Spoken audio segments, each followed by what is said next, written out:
except for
guys, a lap up. And having Dante waiting for you. Well, they're getting the bell on the line right here with 1 lap to go. Stop getting organized.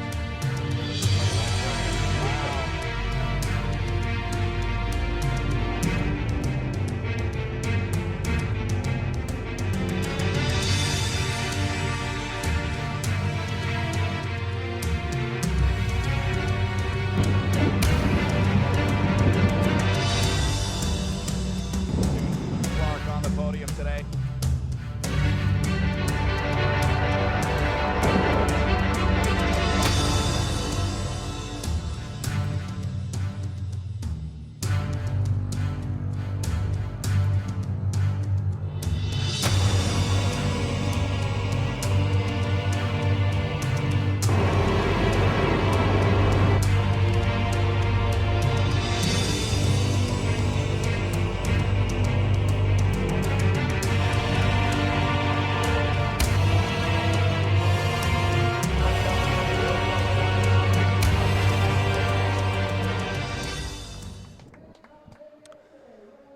Well, good afternoon, ladies and gentlemen, and welcome to the 2015 Air Force Association Cycling Classic. Brad Soner here alongside Iona Winter Parks as we're getting ready for our pro men's race. You can see the riders on the line getting their traditional call-ups as we get ready for another great day of racing. Yesterday, we were in Clarendon, a neighborhood in Arlington, Virginia. Today, we moved to Crystal City for day 2 of the Air Force Association Cycling Classic. And if today is anything like yesterday, it's going to be another great day of racing. Iona, you raced here not in Crystal City, but at Clarendon at the Air Force Association Cycling Classic, celebrating our 18th year this year. And this race has always been a staple on the Criterium calendar. That's right, Brad. It's amazing that the race has been going this long, and that's testament to the event itself as well as the people that are the organizing behind the scenes. It's always been a great event, and I'm really happy to be here seeing this 18 years. Well, the guys on the front row getting their call-up, that'll be a big advantage today. Riders always fight to get call-ups that you want to start on the front because things get started so early. Yeah, it's a huge deal when you get a call-up. If you're one of those riders and you have a call-up, you know you don't have to worry about sitting on that line in the hot sun. You know you're ready. Well, just got a good look at yesterday's winner, of course, Hilton Clark, the current NCC leader. Taking the lead, the NCC is the National Criterium Calendar, a collection of all the best criteriums around America. You see Hilton there in the yellow and white jersey with the NCC logo on his sleeve. He wears that as the current NCC leader. Now, he rides for the United Healthcare team, which today, Iona, is going to be the team to beat. They're the dominant squad in these men's criteriums. Yes, they are. They have a reputation of being, they have all established racers. Any one of them could win the race, and they have a great teamwork. How about Chris Horner riding for the Airgas Safeway team there just to the left of your picture? Been a while since we saw Mr. Horner in a criterium. He's been racing over in Europe for the last few years of his career, but now racing with the American-based Airgas Safeway team. That's got to be a big change to go from riding races, winning races like the Vuelta a España to coming to race criteriums. I think a lot of the fans are excited that Chris Horner is back stateside. He brings an exciting element to racing. He used to race and be a big factor in U.S. Domestic racing. Then he went over to Europe, dominated there, and now he's back. Well, the guys just getting their final instructions on the line. They are going to be learning about free laps, where feeding is going to be allowed, and things like that. Day like today, it's going to be very hot and very important for these riders to make sure that they take on enough water. Really, on a day like today, you can't drink enough. I mean, you're always trying to drink, always trying to take on fluids. We are going to be well over 90 degrees at the start here today, and the humidity is what really kills you. It is. The temperature was already high this morning for the challenge ride, but these racers, they're professionals. They know that they've been hydrating, and they know that that's what they need to do, and that is part of the game. The preparation for this race really starts 3-4 days ago. You really want to make sure that you start taking on the right amount of liquids and eating well in those days leading up. You, as a former racer, I'm sure had your routines before a race. Did you have a special breakfast or anything that you ate before a big day of racing? I really like to have peanut butter, bananas, oatmeal, and eggs. I like to have a bit of protein and carbs, but at the same time, you know, as well, routines are super important. But you can't get too caught up, because if you are in a situation where you don't have that available to you, you have to be ready to go. Yeah, being a bike racer is certainly not an easy life. There's a lot of travel. You're in a new hotel every week. Well, here at the Air Force Association Cycling Classic, we do have our Air Force Color Guard here presenting colors, so we're going to take a step back for that, followed by our national anthem. Color! Pull! Color! Green! And pull!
Well, with that, we are just about ready to get underway and racing as our pro men get ready to head out. Let's talk about yesterday's race as we recap day one of the Air Force Association Cycling Classic. It was all about Hilton Clark. Yesterday, we saw a group of what eventually became 14 riders lapping the field, and an incredible effort. That is not something that you see a lot in criteriums, but yesterday's course was just so technical that it allowed those riders to go a lap up. Here's a look at the finish from yesterday. You can see Hilton Clark with a dominant victory there. His teammate Carlos Alzate leading him out, and they both get the celebration. Now, Alzate was one of the lapped riders, so he didn't technically count there. Ryan Atchison in second and Bobby Lee in third. Ryan Atchison had a great ride for the Estelis team. Now, United Healthcare comes with a full squad of 6 riders. Atchison starts with just one other teammate. I know that is such a big disadvantage. It is a disadvantage, and testament to that team. Adam Marison, his teammate, delivered him to the line. That is a great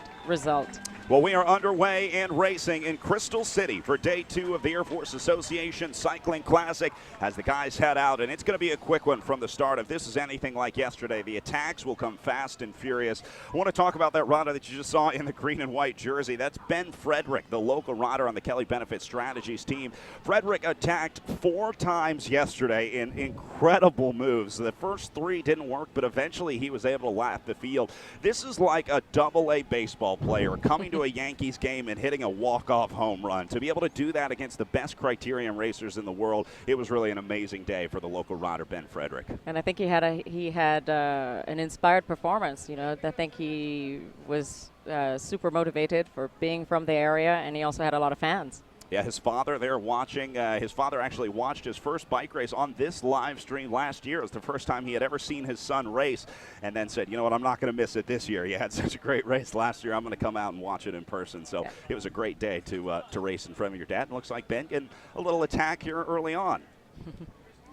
Probably a little early to make a jump here, and you want to typically wait just a little bit, let things settle down before you make the move, but that's not Ben Frederick's style. Right. He loves to go off. He's young and spunky. He's raring to go.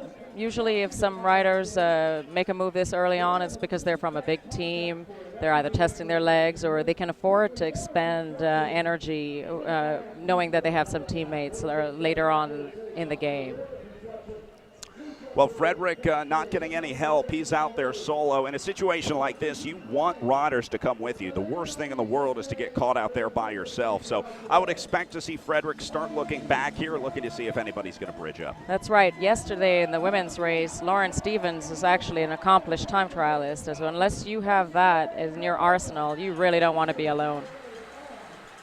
But you can see the guys back in the field, not too worried about Ben Frederick up the road right now, and really no reason to. You don't want to get too panicked about a solo rider this early in the race. We still have a lot of racing remaining here. Tight turn there on turn number 1. I think we're going to see a few rubbing of wheels, maybe some elbows going out on a day like today. That's right. It's going to be a lot of fighting for position, especially for that turn. When you're making a right-hand turn and it's tight.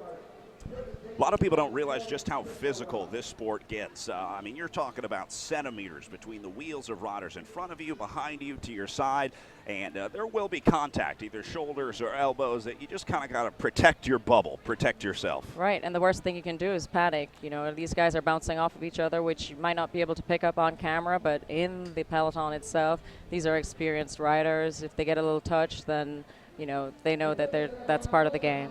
Criterium racing relies so much on bike handling, and I know you experienced this in your career. You can be the most powerful rider in the world. You can put down amazing wattage, but if you don't know how to handle your bike in these tight turns and ride in a pack and be able to maneuver around crashes and things that happen in the road, you're not going to be a very good crit racer. That's right. That's certainly true for all of bike racing, but this particular style of racing, very American, that you have to have yet another level of technical expertise because you're going at a very, very intense pace and you're navigating corners and positioning all the while. New attack here, another solo rider having a go at it. That's going to be one of our Amore Vita riders, the Italian registered team, having a little look off the front. And again, you can see not a big reaction from the riders back in the field. The teams that are in the U.S., especially the ones that have high numbers, they know that some of the smaller represented teams, they are going to have a go, and they're going to be calm and waiting for their moments, just keeping everything in check. Relatively flat course day. There are a few changes in elevation, but not too much to put a sting in the legs. But I'll tell you, after an hour of racing, even this little kick up, the riders are going to be feeling that.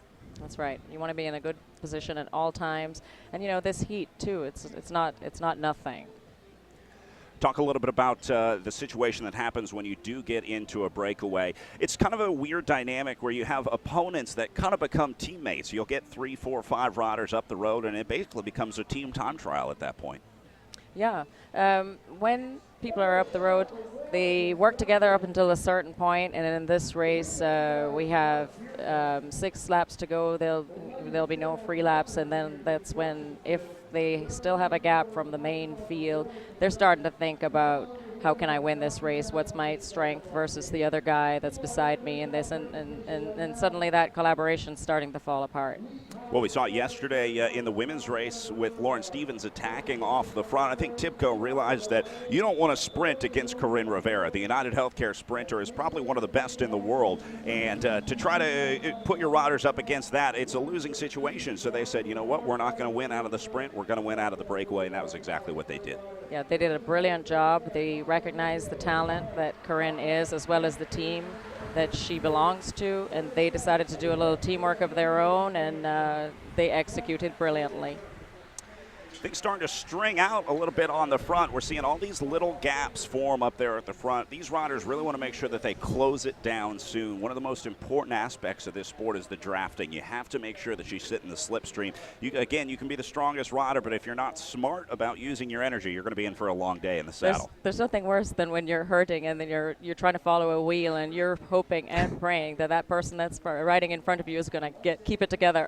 Yeah, that's one of the risks you run. Not that you lose the wheel, but the rider in front of you lets a gap open up, and then you're both caught out, and you both have to chase back on. Each link in the chain is important.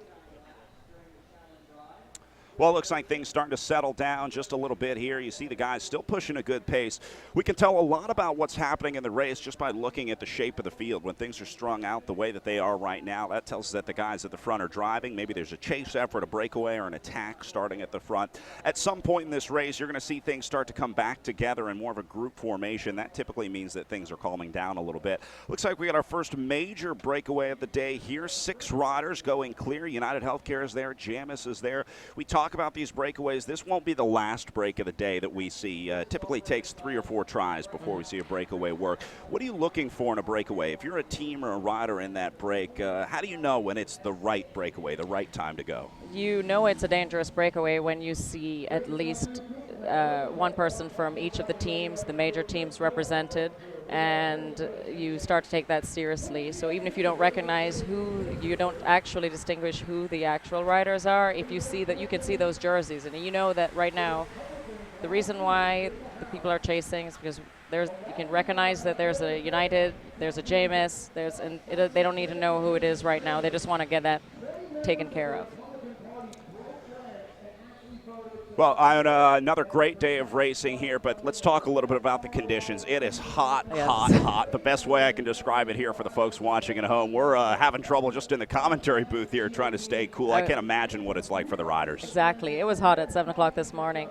I'm hot sitting here. Yeah. Well, the riders, talk about what you do. We're seeing a lot of ice socks in the field on a day like today. Riders trying to stay cool. It's basically pantyhose stuffed with crushed ice. There was a line of riders and Swan Ures at the ice machine in the hotel this morning. That's going to be crucial today to keep your body temperature down. It is crucial, and those are like gifts. It's probably the only time that you'll see males really embracing hosiery. Yeah, it's always weird when you see a line of like European Swan Ures at the CVS lining up to buy pantyhose. Right. Sometimes they'll sell out when a race comes That's right. to What town. are they doing? You get some weird looks from the cashiers, that's for sure. Yep. Well, you can see these guys driving on the front, all the riders getting out of the saddle. This is what really kills you in a criterium like this. It's not so much the steady efforts, but it's the constant accelerations that you have to make. Yeah, steady is so much easier to handle. What's happening here is that as they start to make a catch, you have to get prepared for another. It's not enough to just make the catch. You have to be prepared that there's going to be a counter move and another reshuffling.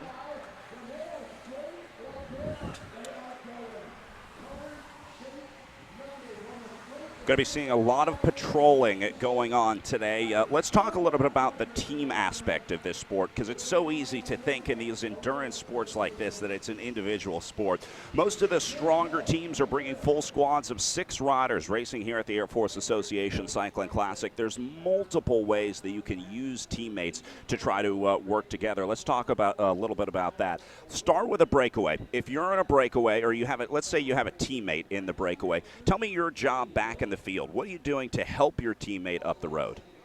You're making sure that you're sort of Rodder's down. Yep. Sorry to jump on you here. No, Looks like Rodder's just went a little wide in that corner there. This probably hit the curb. Yeah, this caused some problems last year. I remember this turn. It's so easy to get pushed out in a situation like this, and if you don't fight for your line, you're going to have an unfortunate meeting with the concrete. And if you're not choosing your lines and you're already on the edge because they were chasing, and then they just probably took that corner too hot. There's the curb.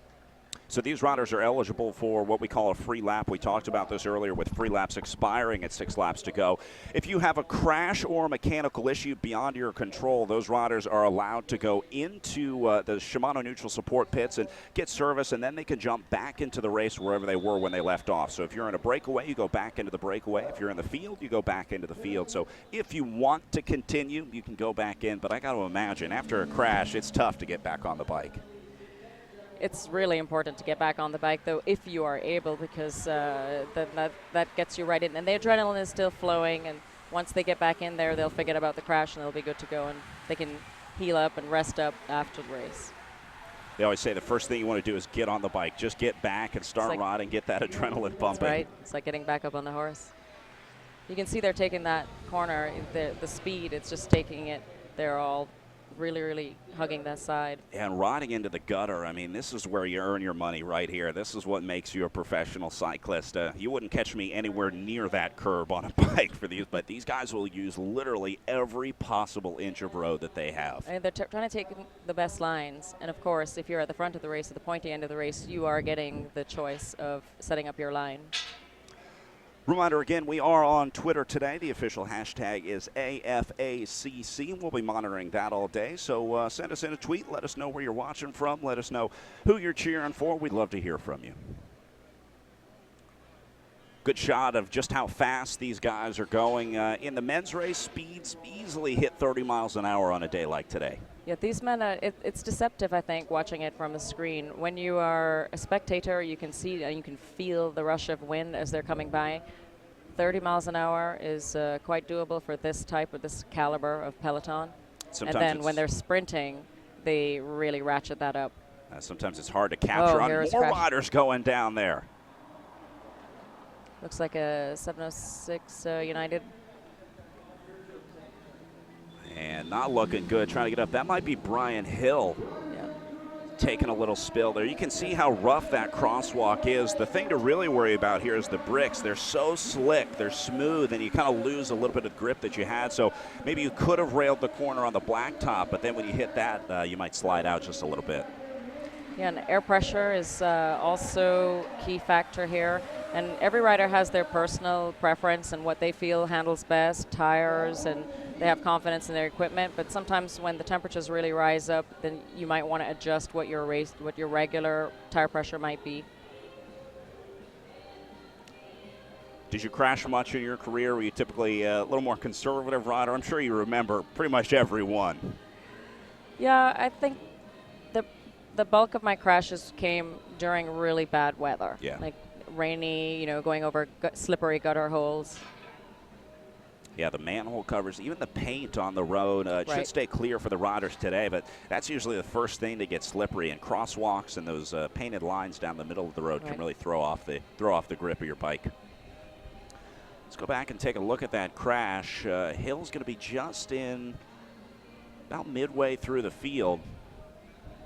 We'll try and see where he lost it. Not sure if it was because of the bump or just slid out on that pavement. Yeah, it was just before he came onto camera. Looked like he had already slid before he hit that crosswalk. And that's, you can see him bracing for impact, hoping that no one comes behind him to hit him. That's such a tough place to crash in the apex of the corner. That's like when right there. Yep, you're really counting on the skills of your fellow cyclists. Saw an Airgas Safeway rider there with a little bunny hop in the middle of the field. Sometimes that's all you can do. You have to avoid a pothole, or even things like riders dropping a water bottle. If a guy in front of you tries to take a drink and can't hold on to the bottle, he might have to avoid that. That's right. So another little dig coming here, a solo rider going off the front. You can see the Jamis rider, I believe that's Amaran, not too concerned.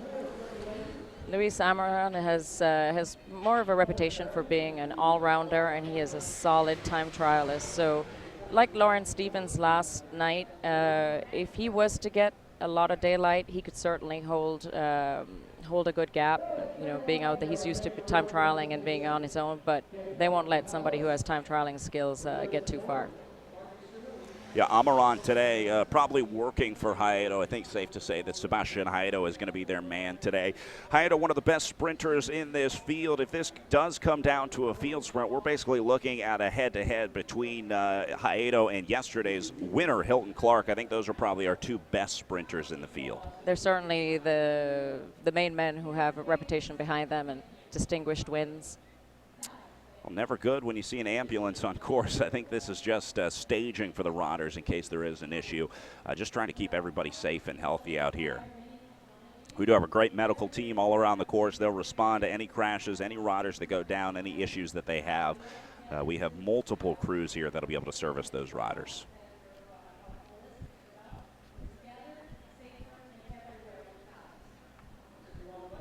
Not a bad pace car on a day like today. I'd like to take a ride of that. It wouldn't be a bad ride to take a few laps around Crystal City.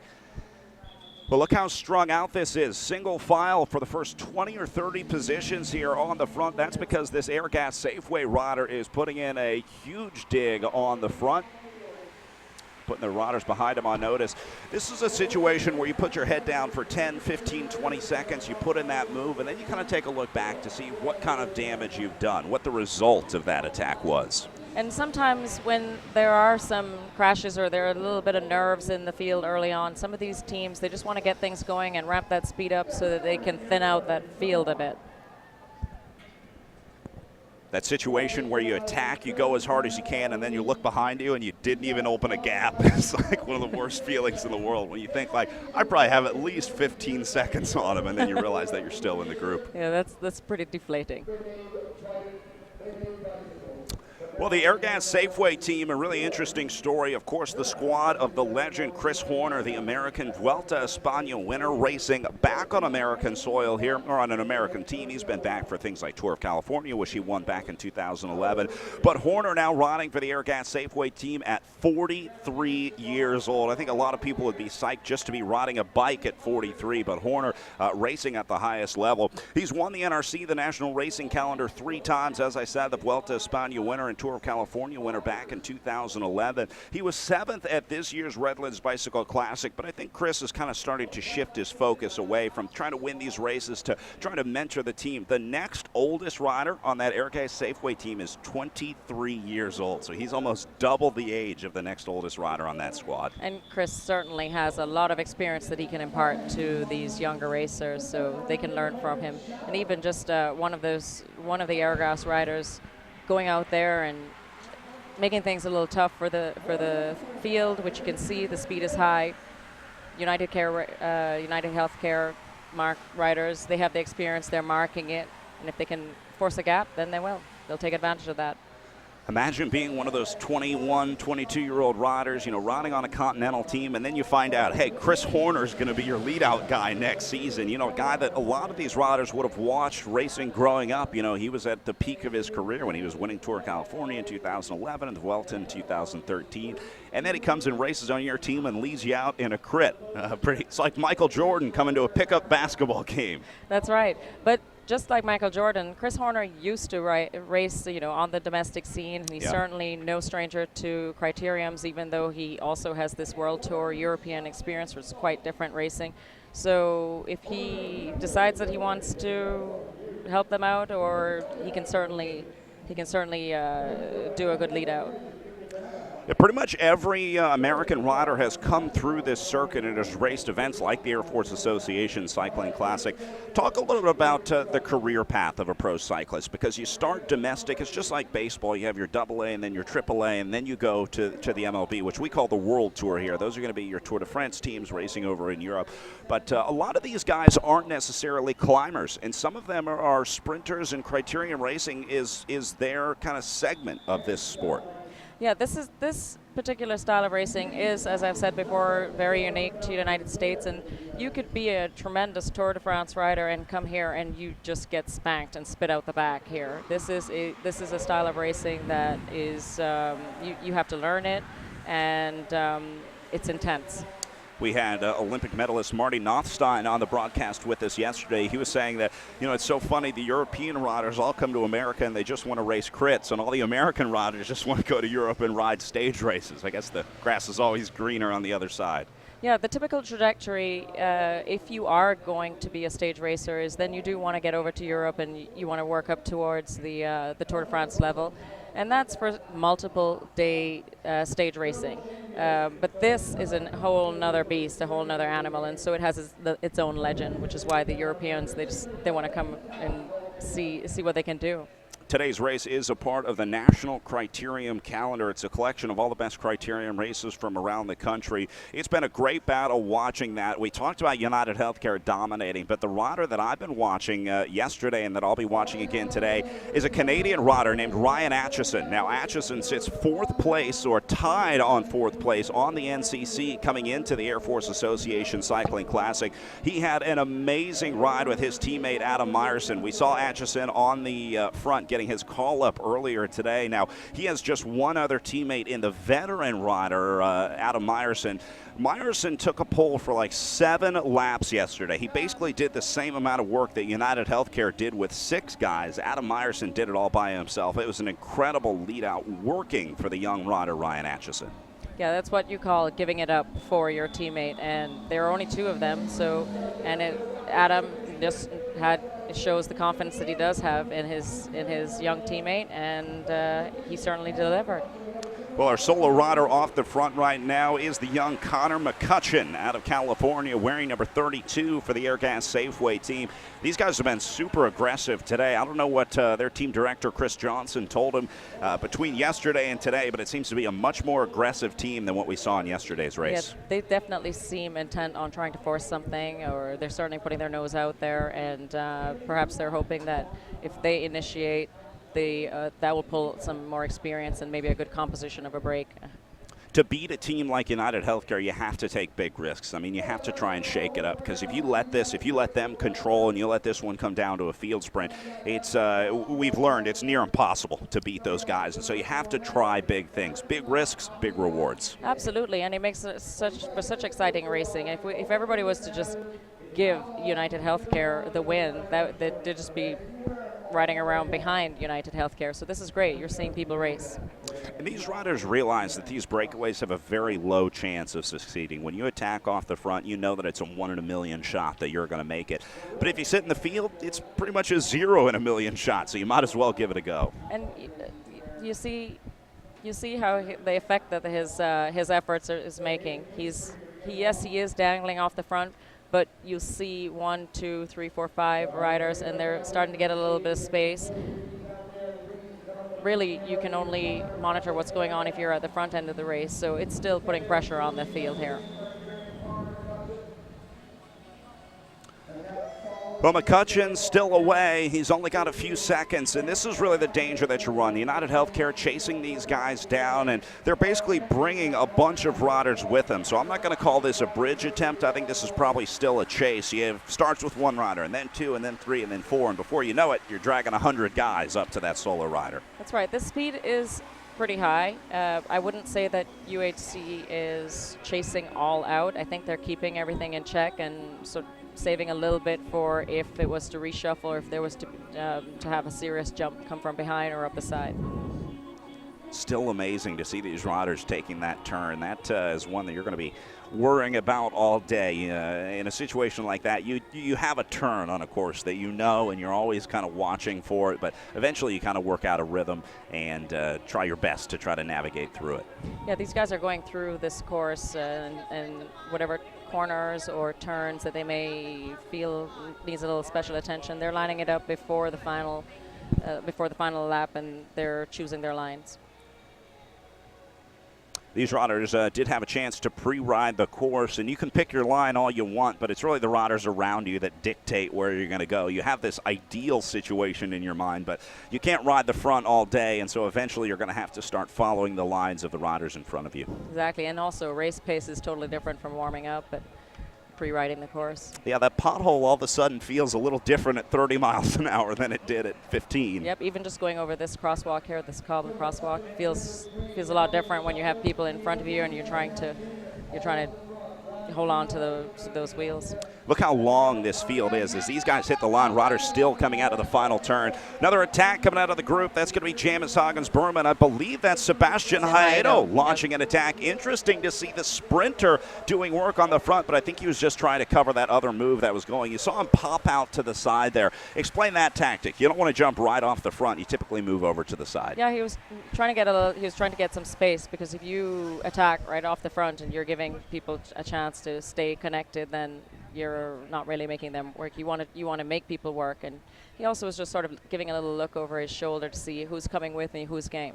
Haedo, the former winner here in 2008 on this very course, has been having a fantastic season. Redlands, Gila, Joe Martin, those are stage races where this guy rides, so he's really a multi-talented rider. Obviously, the criteriums probably play into the sport better, but I watched him at the Redlands Bicycle Classic at the beginning of the season win the uphill sprint in the Beaumont Road Race on the first day. He sprinted up roughly 300-400 meter climb up to the finish. Yeah, he has a very good punch, and he has tremendous bike handling skills. He hails from Argentina, and he's very used to the criterium style of racing.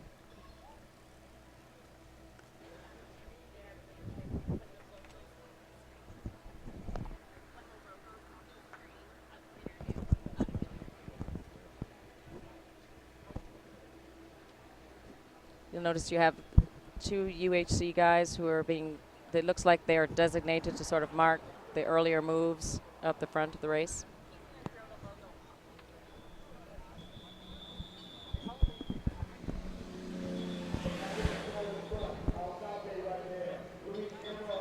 Well, you see the guys pulling off on the side and then taking a look back, clearly not interested in a breakaway here. United Healthcare is just trying to cover the moves. That's the goal for them.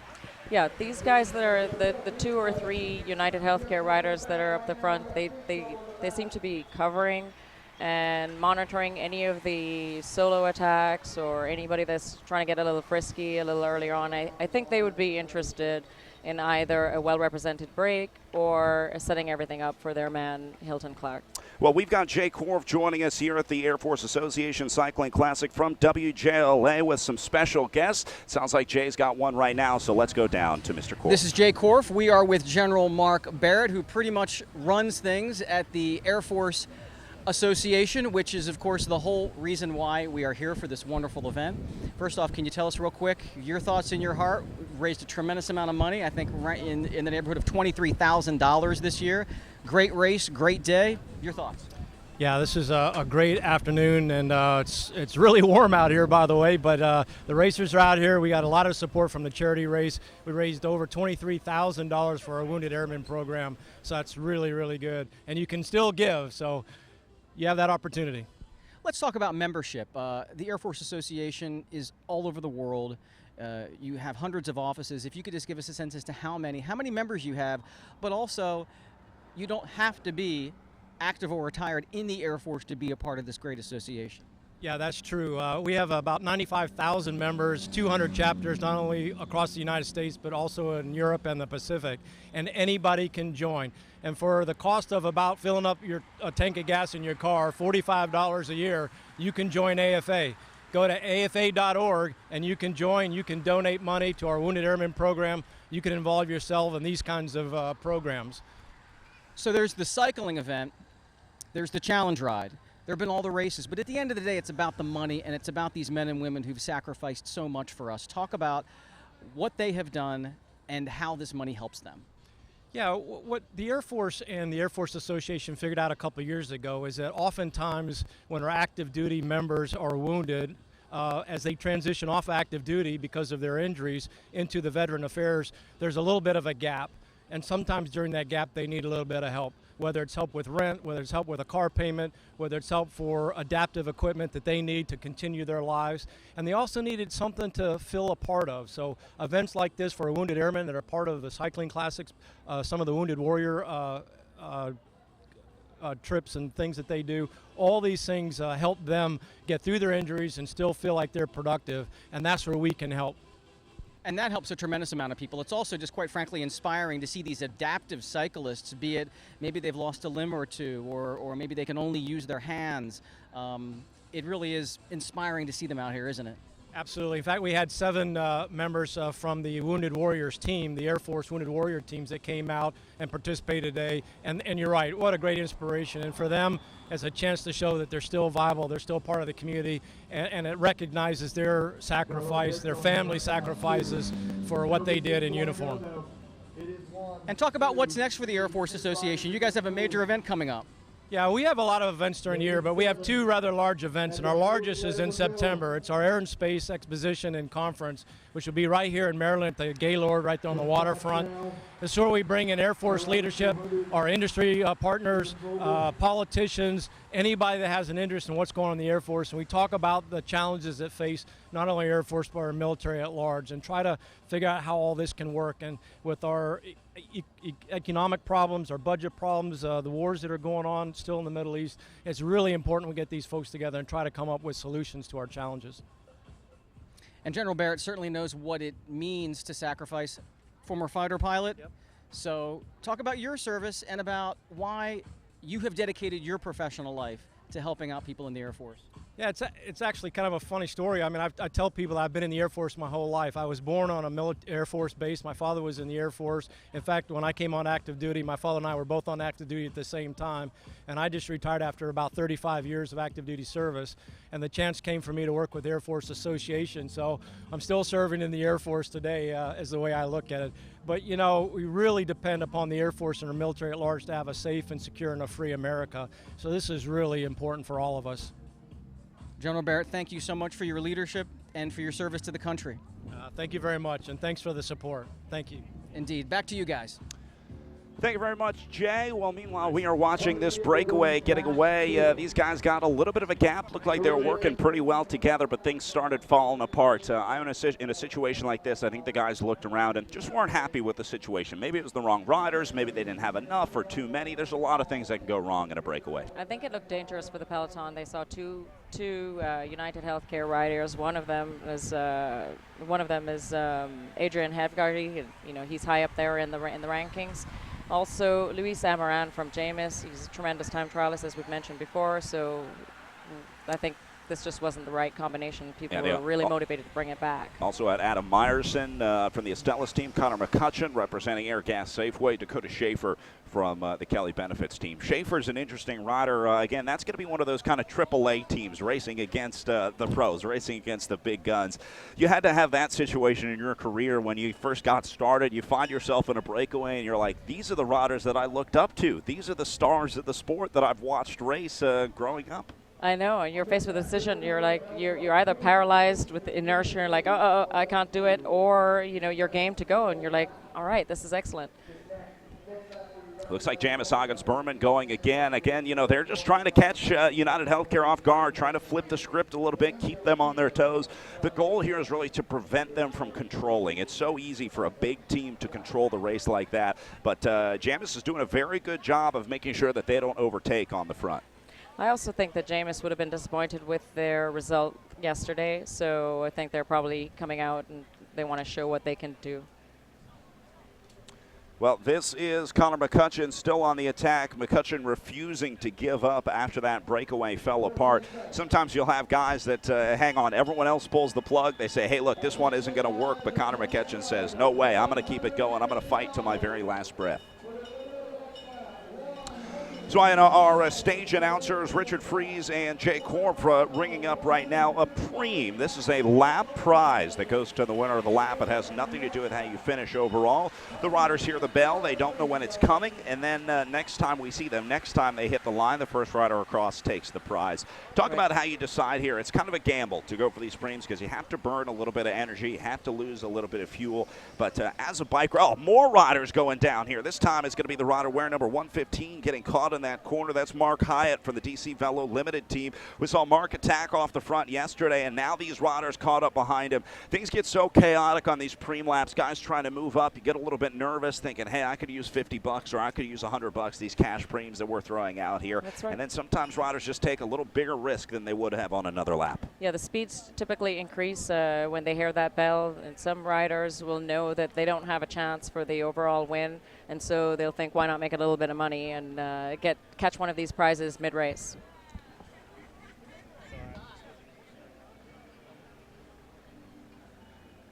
Those riders that got caught behind the rider number 115, they would also be entitled to a free lap ordinarily because they got hampered by the crash.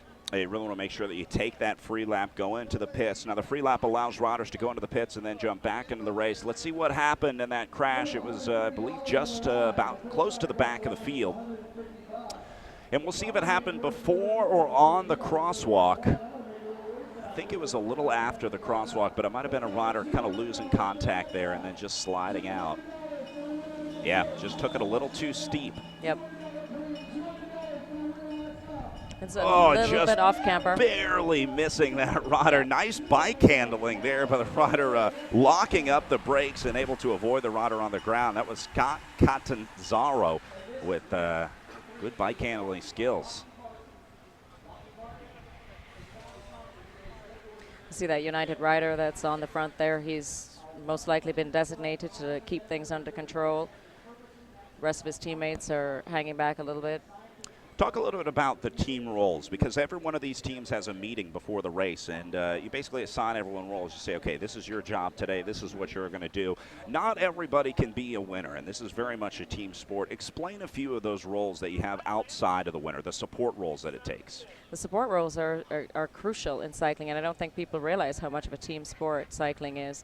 I probably would never have gotten on a team if I wasn't able to play a supporting role to people who could climb and win and place in stage races overall in the general classification, as well as people who had tremendous sprints. So what you have to do as a supporting rider is you have to make sure that they are protected and they're having a safe and a smooth ride.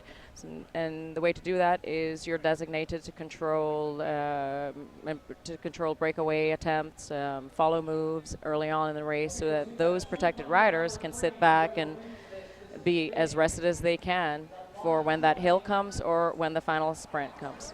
We saw the riders going through the feed zone just a little bit ago, grabbing bottles. Some riders, their sole job will be to make sure that the team leader has water. It stays cool. Your job is basically hang out at the back, grab bottles, as many as you can every lap, and take them up to the team. Make sure that they have all the bottles that they need. That really takes a toll on you physically. Those guys are going to work just as hard as the rider who might win the bike race. Correct. In this type of race, they're taking the feed from the soigneurs or the mechanics, or not usually the mechanics, but some team staff member that is handing out those bottles, those ice packs. And it takes skill and concentration to collect those, and the protected rider just has to follow the wheels while their supporting team member hands them that bottle. We always make a comparison to football. You know, everybody wants to be the quarterback, but your quarterback is no good without a good offensive line to protect him, because if you're getting sacked every play, obviously you can't do what you need to do, and so you really need that strong supporting team to have success. That's right.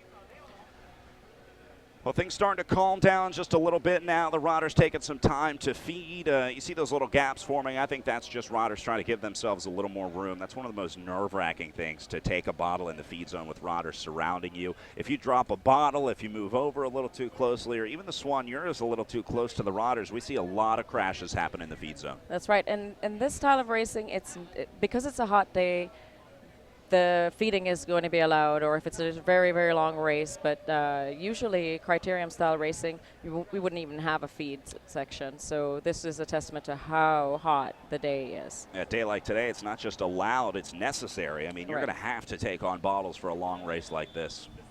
Yep. See the guys already racing for about 38 minutes, 38 and a half minutes as they hit the line here. This is going to be the InCycle Predator team on the front in the fluorescent jerseys. Easy to spot out there in the field. Yeah, their rider, Trinidadian sprinter, Emil Abrams, he had a good race yesterday, placing 4th.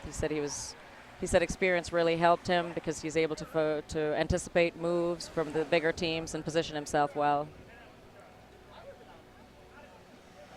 You see that manhole cover that the rider's just going to the right of. That might be a reason that we're seeing a lot of those. And sometimes it can just be trying to avoid something that actually ends up causing the crash if you take a turn too sharp. This is the feed zone that we were talking about earlier. That's going to be all the staff members there to the right-hand side of the riders. They'll try to hand the bottles up. Again, this is one of the hardest things in the sport. To grab a wet bottle at 30 miles an hour being handed out when you're surrounded by guys, it's super tough. And the staff members themselves, too, they have to know how to hand the bottle off and identify the riders. You experienced this not only as a rider but as a director as well. We've been talking about the soigneurs all day, the unsung heroes of this sport. I mean, they were up at 1 a.m. last night washing bottles and doing laundry and preparing everything for the riders. They're basically like butlers for the team. I mean, their job is to make sure that life is as easy as possible for the riders. You want to keep them off their feet. I mean, they do everything that they can to make life just a little bit better. Sometimes it's that 1% that makes the difference in a race. You know, it really does make a tremendous difference. And all the good teams, they pay for the most experienced soigneurs and mechanics that they can afford. Soigneur is actually a French word, and it means caretaker, and that generally describes all of the tasks that you mentioned previously. They are massaging, they're washing those bottles, they're refilling their fluids. They know what the riders need, and each rider in a team is going to need something different. Well, this looks like it might be Chris Horner on the attack here. It is Horner riding at the front here. I think Chris wanted to get away here. On a day like today, I would certainly want to be at the front. We always say you want to be near the front, but not at the front. The guy on the front's doing about 30% more work. I think these riders popping out to the side here realize that something's brewing. You can kind of sense that there's something about to go here. I wonder if, of course, we're not privy to their team meeting, but I wonder if Chris was not trying to get a breakaway, or he's interested in a breakaway going anyway because he was sending teammates up the road. You know, earlier on they were being quite aggressive. Well, again, Chris Horner, the veteran Airgas Safeway leader, returning to American racing here. And riders still feeding here. There's going to be a window where they open up feeding during the race. You don't want to do it too early, and then later in the race they'll close down the feed zone as well. But you don't have to get a bottle every lap. If you miss it, if it's just not possible to get over there, sometimes you get pushed out and you can't find your soigneur. You can always get them next time around. Right. You can see that field has already taken the heat and the crashes, the speed. It's taken its toll because it's thinned this peloton down. Now we're talking about. Yeah, for a lot of these riders, the goal is going to be to just hit it as hard as possible for 10, 15, 20 laps to try to drop some of the riders out of this group, make a selection. Just like on the road race days, you watch the Tour de France, they hit it hard going up the climbs to try to thin the field out. Same thing, and that's another great example of teamwork. You can send your guys to the front and say, hey, go as hard as possible. Let's see if we can thin this one out and cause a split in the field. Right.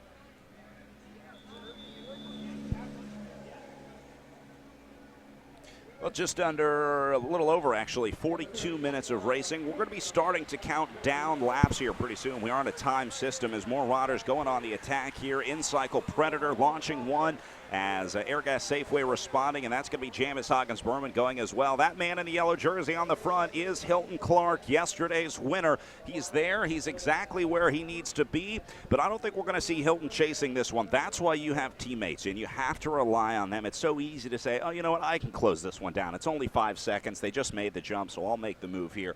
But it's not that easy. You really want to make sure that you conserve every bit of energy that you can. And he looked pretty comfortable. He was just pedaling through. We can see those motos following the riders as well. There's going to be an official on that moto, just making sure that everyone follows the rules, that there's not any unnecessary contact going on with the riders, making sure no one's cutting the course or anything like that. We want to make sure we keep it fair out here at the Air Force Association Cycling Classic.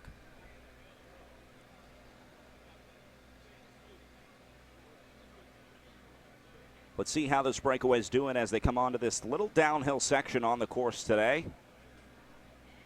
Looks like they have about 5 to 7 seconds already. Yeah, pretty good gap. I'd be happy with this gap in a situation like this. 2 riders away clear. I'm going to say that's about 7, 8 seconds right now. You see the riders take a look at each other. Talk about the communication here. How soon do you start talking to that other rider and saying, hey, are you in this for the long haul? Are we going to try and make this work? What do you talk about in a situation like this? You can see by the body language and how hard they're pedaling if somebody's serious about making it stick, and you might not even have to have any verbal communication. These guys are pretty motivated. You can see that they're sharing the work.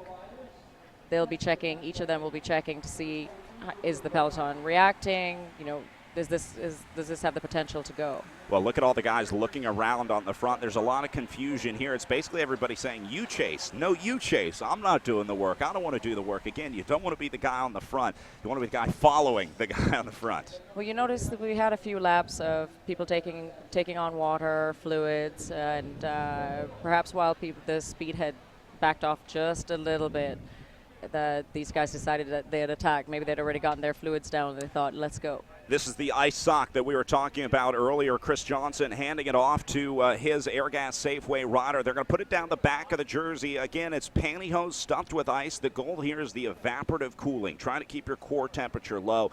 It's something that riders have been paying more and more attention to over the last few years, where this sports science has really become more a part of this criterium racing. That ice sock or pantyhose stocking filled with ice on his neck is going to feel so good right now. He got that down him, and now here he is free to go. You can see that their lead is building. The field is not really motivated to chase for whatever reason, and they're going for it. That was Chris Meacham taking the sock in the breakaway. And this one is continuing to grow. I'm liking this group of 2 better and better. These guys looking very impressive here. This is the biggest gap of the day that we've seen, and you see no real concerted chase effort on the front. The guys seem to be still kind of trying to figure out who's going to launch the chase effort. Meacham is joined up there by Julian Rodas, wearing number 22 for the Encycle Cannondale team. So Rodas and Meacham away right now, trying to make something happen on day 2 of the Air Force Association Cycling Classic. And the size of the peloton, you can see how the shape of it, and nobody's really chasing. They're sort of looking around to see who's going to pick the speed up or take that on. So they're not too concerned at the moment. Yeah, didn't really see much of a chase effort there. In fact, the Jamis Huggins-Berman rider on the front was coasting on his way.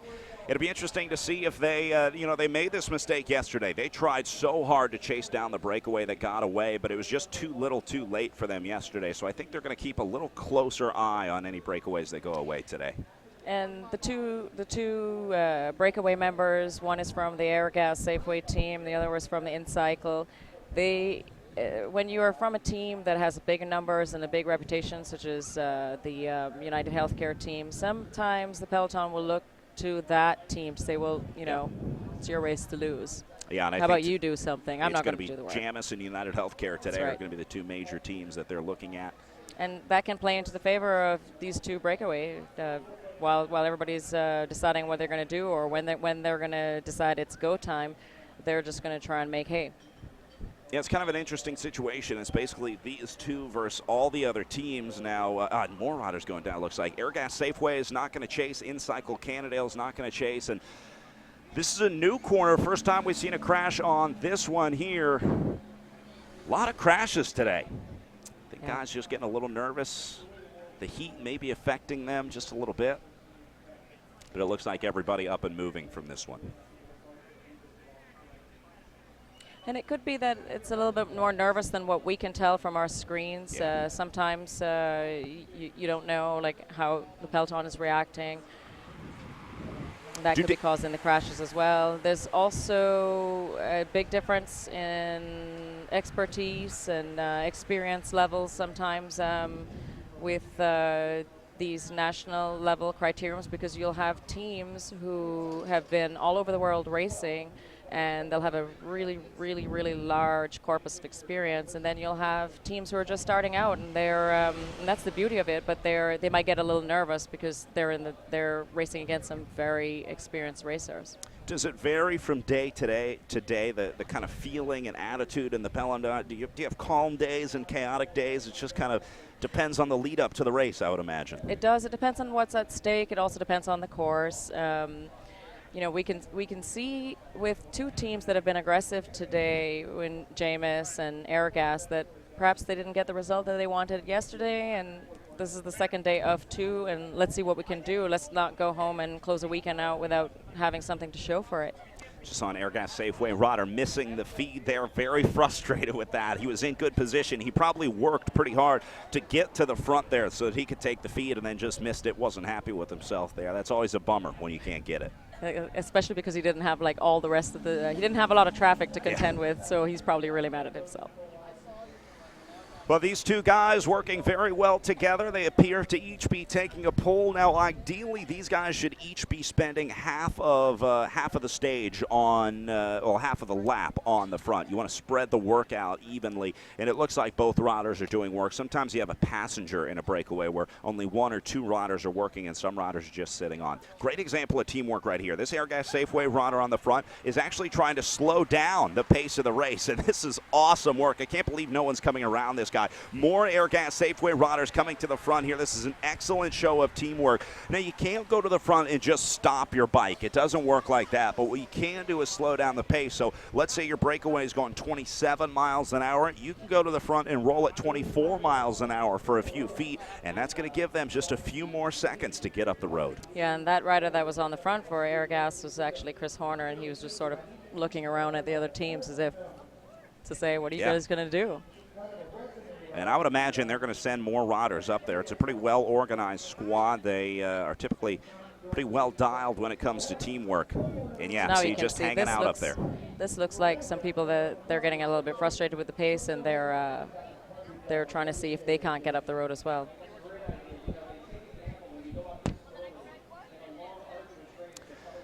Well, as we keep an eye on these two guys, we're going to take a step back real quick to thank some of our sponsors here at the Air Force Association Cycling Classic. We'll keep an eye on the breakaway. 2 riders away with 3 riders chasing. We'll be right back after this.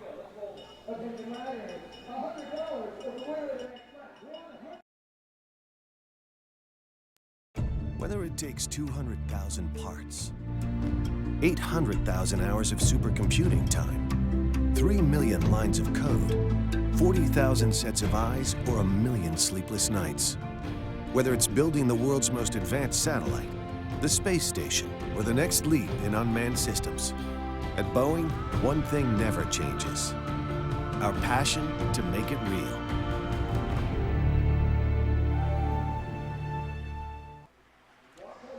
Well, bad news for those 2 guys up the road. The gap is starting to come down as they've been ringing a few preems here on the line. You can see the gaps happening on the front here. I don't know, when they put money out there, cash, is it can really make the world go round. And for these riders, I think they're trying to spark a little bit of action back in the field for these guys. Now, they're not ringing the preems for the leaders. They're ringing up field preems here because I think the announcers realizing that gap getting a little too big, things starting to get a little too calm back in the field. So they're trying to spark a little bit of that action. Sometimes when there's a lull, if you see if a preem is wrong, or they call for a preem, you'll see a 15-second gap come right down to 5 seconds just because somebody's trying to chase that money.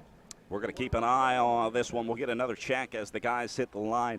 There's nothing that these 2 can do right now. You can't control what's happening behind you. So really the important thing here is consistency. You want to find a rhythm, you find a pace and a power number that I think everybody is happy with, and then you just got to stick to it. It's basically a 2-man time trial here. Yeah, but they look like they're sharing the work pretty evenly. Well, there's a good look at the chase effort. You can see still not in sight of those 2 guys. Well, there they are, just up the road. And a little bit of communication there as they come by us here at the start-finish line. And often what happens with a preem, it's not just the accelerated pace that happens with the dash for the cash. It's also the reshuffling. Experienced riders will be looking for what happens after that, the jump after the line, after somebody has won the cash, who's then launching an attack. Well, as we keep an eye on these guys, sounds like our man Jay Korp has another interview to take care of, so let's go back down to Jay on course. Actually, check that. Jay's working on stage here. Jay pulling double duty. He's a local TV reporter here from WJLA and quite the racer himself. He's been winning some of his local mountain bike races here. Always cool to see folks getting on bikes, and he was inspired by the Air Force Association Cycling Classics. Always good to have Jay back every year. Yeah, there's definitely a big community field around this this event. Everybody that is out here locally, they've either been affected by the race, they know somebody that's been in the race or in the challenge, and they get involved.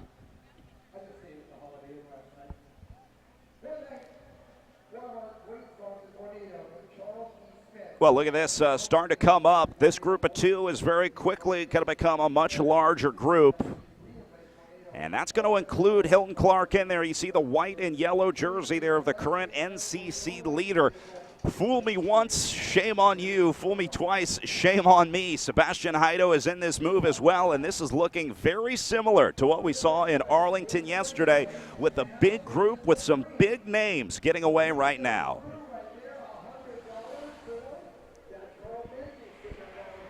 Well, Carl Menzies right now leading that bridge attempt.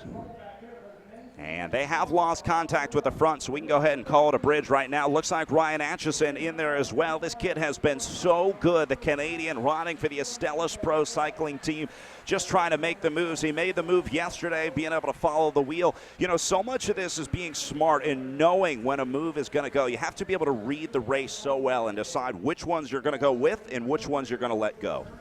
And it's so difficult when you're already going at a high speed and you're trying to figure out what the composition of the brake is and where you need to spend your matches. So right now you can tell that the rest of the field, they're taking this pretty seriously. You can tell they're all strung out.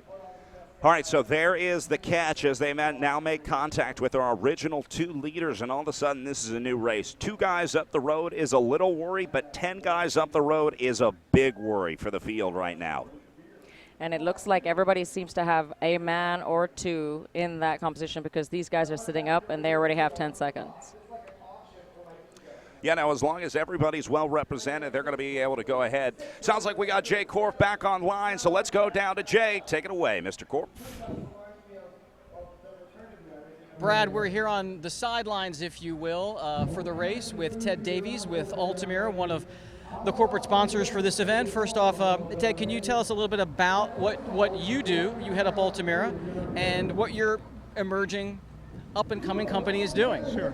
Yeah, we're first of all, we're very excited to be here, Jay. You know, I got to ride today. The team was just a great team. It's a great day. But Altamira is focused on the national security community and really keeping our country safe. We bring a range of IT solutions in, and I work for the Air Force, major customer of ours, and a lot of members of the community. So it's a young company, but a growing company. We know that without the brave men and women, the generals, the lieutenant colonels, and everybody else on the front lines, that our country wouldn't be as safe. But we also have people behind the scenes, an entire network of public and private sector people who are keeping our country safe. Talk about, obviously, you can't share state secrets, but just give us a sense as to the commitment that you have to keeping this country safe. Sure, we've got hundreds of people that are really all over the country doing critical missions every single day, and it's not only us, it's an entire community that really works hard together to keep our country safe, and it really gets overlooked quite a bit. And you know, days like today when you can bring folks out, have a good time together, celebrate a little bit, and also support a great cause. The Air Force Association is a great organization, so really exciting to be out here to do that today. And of course, everybody talks very passionately about why they are a sponsor of this event. Tell me in your heart why it feels so good to be a part of this race and this event. Sure. You know, one of the things we have at Altamira is a thing called Altamira Cares, and that's an employee-driven program which really picks organizations and activities to do together to support in a charitable way, and we try and get behind those things. And we had a group of people that really wanted to do this ride today, so we did it. And just the fact that it supports wounded airmen really touches all of us. The story that I think I shared with some folks earlier was I was riding with one of our guys today, and he actually came up from Fort Bragg, and he's a wounded warrior back from Afghanistan where he took some pretty serious injuries. An avid cyclist, got back onto a three-wheeler, started to ride in a number of months, finally just got on an upright, and today was his first real ride, and he covered almost 50 miles today. And it was just really inspirational to be able to be out there with him on a day like today. And did you say you actually rode with him for a little bit? I did. He actually was out ahead of me, and we rode. I caught up to him for a little while, and we both rode on together for a bit. It was really great to do that with him. Ted Davies with Altamira, thank you so much for what you do for our country and your association with this race. Thanks a lot, Jay. Really appreciate the time. Yep. Okay, back to you guys. Well, getting a better look at the riders in the breakaway, working very well together. I do believe that we have Bobby Lee in this move. Lee was third place on yesterday's stage, able to lap the field, part of this group. The guys take it on water here, but Bobby Lee is another very dangerous rider. He comes from the track. He has a very dangerous guy to watch out for. Now, it's tough for track riders to come into Criterion Racing. In fact, this is the first race that he's done, the first road race that he's done. He was saying he was excited to get back onto a bike with brakes and gears. Originally from Easton, Maryland, now living in Pennsylvania, not far from here. He kind of goes back and forth, a 40-time national track champion. He's raced the Olympics twice representing the United States. And we said it here when we made this graphic earlier, want to be a breakaway specialist and watch for Bobby Lee in the breakaway. He is proving that today, and that's him right there on the front of the field doing exactly what he needs to do. Just sitting in, kind of trying to drive this. And again, everybody should be taking their turn on the front of this break. Yeah, this competition actually has two Jamis riders in there, and Luis Amaran and their sprinter, Sebastian Haido. So what will happen is they'll look at least one of those riders has to be taking a harder pulls. Yeah, pretty good situation for Amaran and Haedo. That's a great duo to have a lap up. Now, if these guys do lap the field, it's not really going to matter as long as you have the sprinter in the breakaway, because their teammates are still going to be able to work with them. So as long as they can get Haedo all the way around to catch the back of the field, he'll have the full Jamis Huggins-Berman lead-out train. Correct. Same story with United Healthcare. Hilton Clark and Carl Menzies, the two United Healthcare riders in the breakaway right now. Menzies is such an incredible rider. He is so strong. He's typically the first guy that you see on the front of that lead-out train. Carl Menzies, one of the biggest guys in the peloton as well. He creates a huge draft behind him, and that's why they put him on the front. They call him 10 because he has the strength of 10 men. Breakaway's still looking good. They seem to be working well together. Not seeing any, I don't think we have any passengers in here just yet.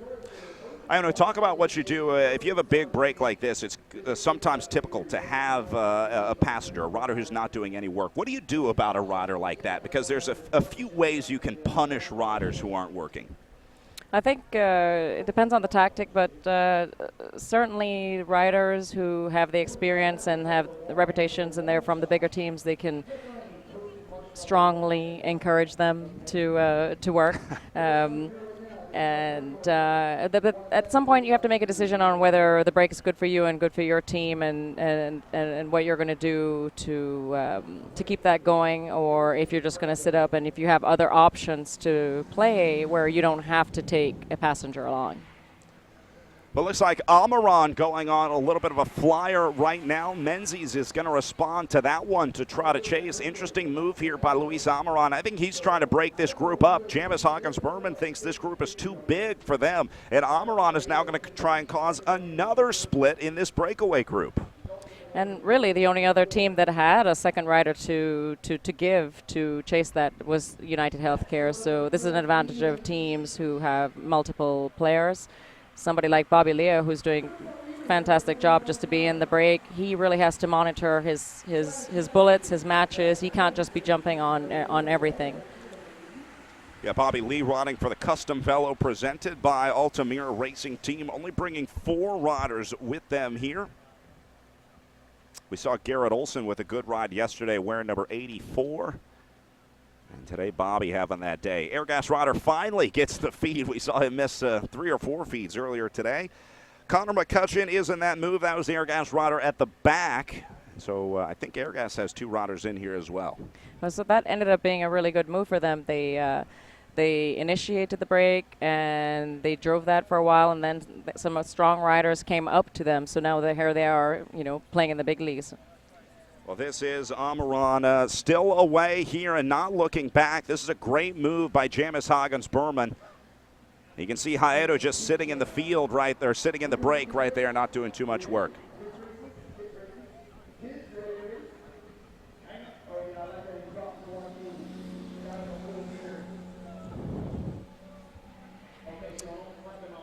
Showing 32 laps to go on the counter, so this is a major shift in the race now, as we now have a set number of laps remaining as opposed to the time-based system that we're using now. So again, 32 laps remaining.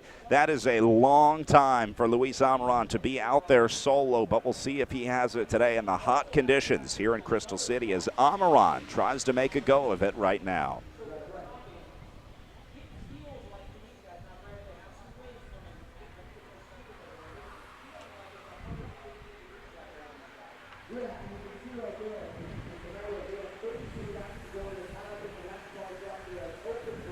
Not seeing too much worry back in the peloton. Just caught Chris Horner back there. Looked like he was adjusting his rear brakes. He might be having a little issue with his bike there.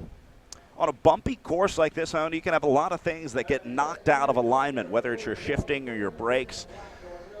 Yeah, and if that happens, it's problematic. I mean, usually you have all this stuff dialed in and double-checked by your mechanics, but if you have something that's a little loose, then certainly a bumpy course can knock something out, and not just your bottle. If you have your brakes shift a bit, then clearly that's going to affect your spinning, your wheel. We've all had that situation when we're out riding on a climb and you think, man, my rear brake must be rubbing, or I must have a flat tire. And then you get off the bike and it's like, oh, no, everything's fine. It's just my legs that are having the problem. Right. Well, whatever it was, looks like Horner got that worked out as he's back up and rolling in the field. Meanwhile, they're ringing up a $100 cash premium for the breakaway. This is an interesting situation. These guys have to decide if they want to continue to work together. Ideally, if these guys are going to get away and stay away, you don't want anyone sprinting out of the group. You don't want anyone messing up the rhythm. Yeah, it's interesting. They rang that bell for the preem just as Luis has come back into the break. So it'll be interesting to see how they work together. There are 3 teams that have 2 teammates each, UHC, Airgas, and Jamis in that break. And that's 6 riders out of the 9. Really unorganized chase effort at the front right here. You see riders kind of all over the road. There's not that single file formation that we were looking for earlier. A lot of that is because United Healthcare is getting in the way. They're going to put riders up there, basically get them in line to take a turn, and then when it's that rider's turn to pull on the front, they don't do anything. They just stop and coast, and that throws off the rhythm and slows down the field a little bit. It'll be interesting to see if this breakaway stays away. I'm sure United Healthcare is happy with their 2 men that are in there, and Jamis has got to be happy with their sprinter, and somebody that is dedicated to work for their sprinter should have come down to the sprint between the players in the breakaway.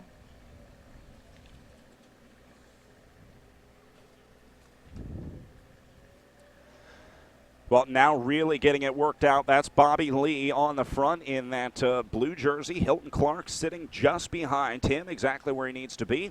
It'll be interesting to see if Hilton does any work on the front when Lee pulls off. If Clark takes a pull, that's going to tell us that these guys are very interested in making this breakaway work and trying to keep it away. Somebody attacking. Yeah, a little move coming up the right side here. I think this is going to be a rider jumping out for the preem. So we'll see who's going against the grain. That's going to be Julian Rodas, wearing number 22 for the Encycle Cannondale team. And just goes right back into the group. He's not going to try and stay away. He just wanted that $100. That's right. Just going to make a little cash while I'm out here in case this doesn't pan out for me in the end. Yeah, let's be honest. Bike racers not on a good path to make $1 million here. It's not the best way to get rich. So these guys can use any cash that they can get, especially for teams like Encycle Cannondale. You know, they don't have the full support of a United Healthcare or a Jamis Hoggins Berman. So a lot of times it's, gas home or food for the team that night. Just trying to break even on a race is the goal for a lot of these riders. Makes a big difference for a smaller team, whereas a team like the UHC and Jamis, they're concentrating on that win and on the victory of the end result and not so much on the preeps.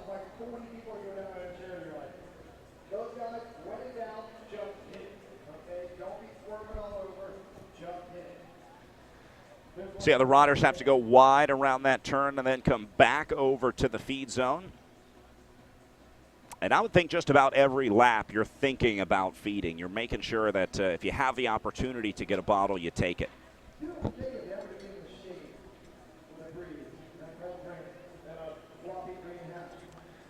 So I have 30 laps of racing remaining right now as we're about halfway through this race, getting down to the business end of the day 2 of the Air Force Association Cycling Classic. Your thoughts on the breakaway so far? Is this going to stay away, or do we see it come back before the end of the race? I like the looks of the breakaway. However, 30 laps is still a long way to go, and a lot of things can happen dynamic in the men's race. They can easily shift things. So it will be more a matter of if the 2 main teams are happy with the composition. And if they are, then they can have that stay away and be happy to let it sort out and see which of the 2 have a better sprint at the end. Well, they've got everything that they need so far. The right teams are represented, the right riders are up there, and we're not seeing a big chase coming out of the field. So I'm liking this breakaway more and more. With each passing lap, I'm not really seeing an organized chase effort on the front. So we're going to keep an eye on this group up the road as they start to look better and better with each passing lap. And really, this is the podium from yesterday. Yeah, absolutely. It's eerily similar to what we saw yesterday. Right, minus the Estrellas.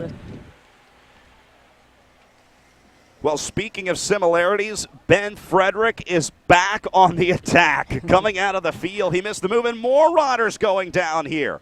That very tricky corner, not sure what it is about that corner, but it keeps claiming riders.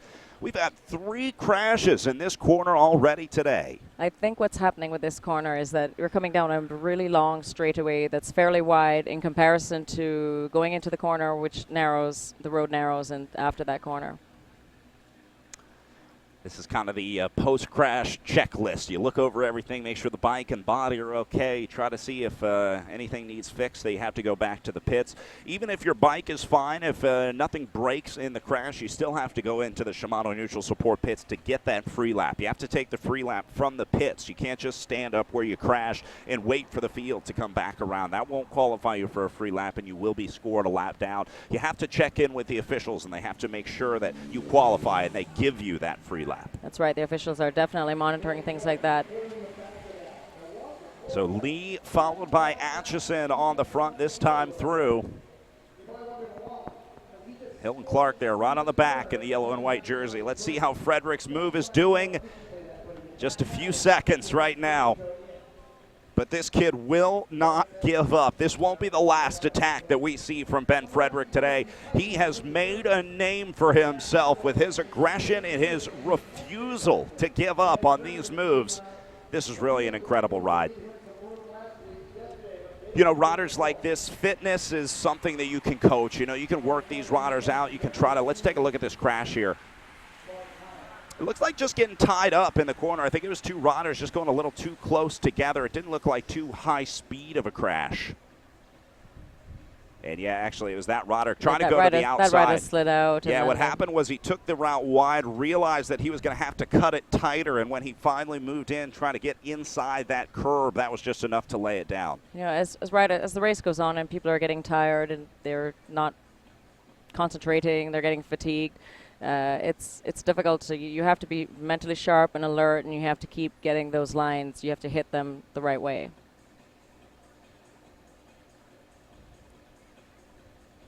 Bobby Lee trying to close down a little gap there coming out of the corner. Now the rider at the back, you see him out of the saddle. This is what we were talking about, those little accelerations or it really kill you in a criterium race like this. The way that the guys are riding right now, this is easy. They could do this all day. They could ride in that pace line for 6 hours, no problem at this speed. But it's the braking and the accelerating and the braking and accelerating that really wears you out. Sure, and if you're at the back end and you're already fatigued, then you're not getting the smoothest part of that ride. This is what I was talking about. Ben Frederick has one other rider with him right now up the road. Any other rider in this peloton would have pulled the plug already. He's been at it for 2 laps now. They only got a few seconds, and I think most riders would look back and say, all right, this is a failed attack. And that happens. You know, it's something that comes with the sport. You're not going to make your attack work every single time, but Ben Frederick refuses to give in to this move. And to your point earlier, before the crash happened, you were saying that you can coach fitness, but you can't coach spirit. Yeah. And Ben is certainly demonstrating a lot of spirit. We talked to Ben Frederick after the race yesterday. Richard Freeze having a chat with him after he earned our most heroic riders jersey for his time in the breakaway for his attacks. He said, you know, days like today, races like yesterday and today, these are the races that you go to Interbike and you remind the team director saying, hey, were you at Air Force? Remember the guy in the green and white jersey that wouldn't stop attacking? Yeah, that's right. That was Give him me. a chance. You know, he could do something. He could do something at your on your team. And for you as a director, you know, it's not always the riders that win that you go after, because it takes all types of riders to have a winning squad. You can't have 7 quarterbacks on a team. You have to make sure that you have riders that can do all the roles. And attacking is one of those roles. You know, sometimes you have to have a rider who's assigned to just try to make it hard and make it difficult and chase down those. Frederick would be a great guy to keep the race together. You know, you can use him if a rider goes off the front or 2 riders go off the front. Use him to drag that field back up, because he clearly has good power being able to do what he does today. Yeah, you're looking at the spirit factor. You're also looking at being able to fill your roster with people who can play these support roles. The stars are the easy ones. It takes money, but the stars are the ones that are easy to identify because they're the ones that are shining brightly. What's a little harder to identify are the ones that are going to be those key behind the scenes, you know, team player support roles. 26 laps to go on the counter as they hit the line. And Frederick actually gaining time on the field right now. Nice job by his teammates with a little blocking there. And look at this, nothing going on the front of the field. This looks like a casual Sunday group ride back in the peloton right now. I think the momentum has gone out of the main field. They already have the people who are represented. When you hear it's 35 seconds and you know what kind of firepower is up the road, you know, you have to be a pretty special rider to try to bridge across or get out of the peloton. Yeah, seems like the tides are now turning back in the field as I think they're realizing that this move is gone. It's going to be very tough for them to bring back this 35 seconds, but still a lot of racing remaining here. Right. So Frederick and his companion going through the feed zone right now. Here comes the field. And sometimes when you have a goal, when you're chasing or you're in a breakaway, you get too focused to take a bottle. You don't want to risk trying to grab an ice sock or a bottle in a situation like this. Air gas missing the feed again. Oh, and this is dangerous. When bottles start rolling, guys start dropping bottles in the field, it is so easy to go down in a crash in that situation. Let's run through the riders in the breakaway as we now have confirmation. Julian Rodas, the in-cycle Cannondale rider who we talked about earlier, being joined, of course, by Luis Amaran, wearing number 11 for the Jamis Huggins Berman team. Carl Menzies is there as well with his teammate Hilton Clark for the United Healthcare team. Then wearing number 81 is going to be Bobby Lee, the custom velo presented by Altamira rider. Ryan Atchison, the Canadian rider in the red jersey, is the Estellas man that you see wearing number 62. Up there, they also have Griffin Easter, the Airgas Safeway rider. He'll be wearing number 36. His teammate, Connor McCutcheon, is in that move as well. And also picking up Sebastian Haedo. Making 9 riders in the breakaway with 25 laps to go. Can the 9 stay away is the big question that we're asking here in Crystal City for day 2 of the Air Force Association Cycling Classic.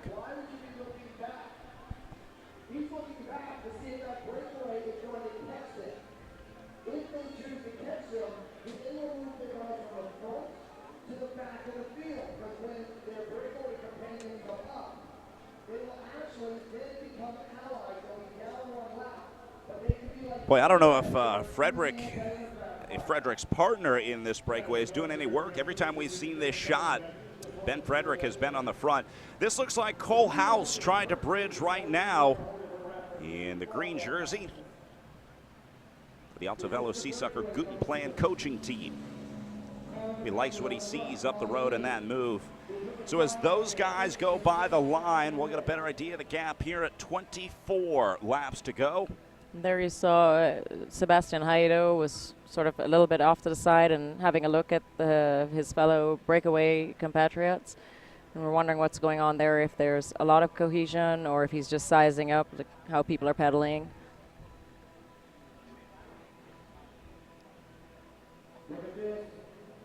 Well, Ben Frederick is gaining time on the field.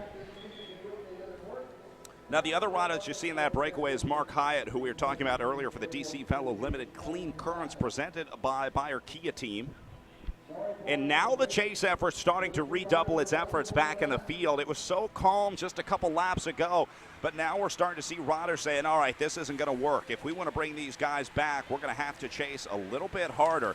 The rider in the green and black that you saw right there was, I believe, Pete Custer. But then you'll also see the UHC rider just sitting second wheel, sort of monitoring the efforts and hoping that that will, fizzle, fade out, sort of blocking the momentum. Well, with 9 riders away and 2 riders chasing, the best those guys in the field can do right now is 12th place, and I don't think they're going to be content with that, with trying to sprint for 12th. So you've got to bring these guys back, and I would imagine you want to do it sooner rather than later. Sometimes we do see the field keep the breakaway on a leash where they give them a manageable gap and then try to make the catch inside the final 10 laps. I don't think that's what's happening here. This gap is too big for that field.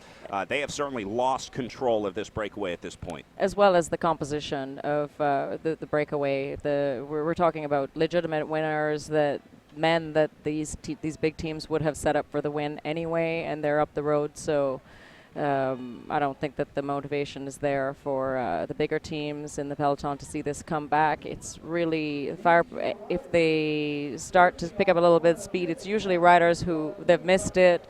They are from the smaller teams, and they want to see if they can bring this a little bit closer. It's now the breakaway gap is up 50 seconds right now. That's going to be really difficult to bring back. Yeah, those panic bells better be ringing back in the field right now. You just saw the head of Ben Frederick go out of sight. Looks like another rider now trying to get out of here. Now, this isn't a chase effort. These are bridge riders trying to make their way up, and that's actually not what you want to see. I think ideally to see this gap come down, you would want to see a concerted effort with a lot of riders working together on the front. That's not what's happening right here.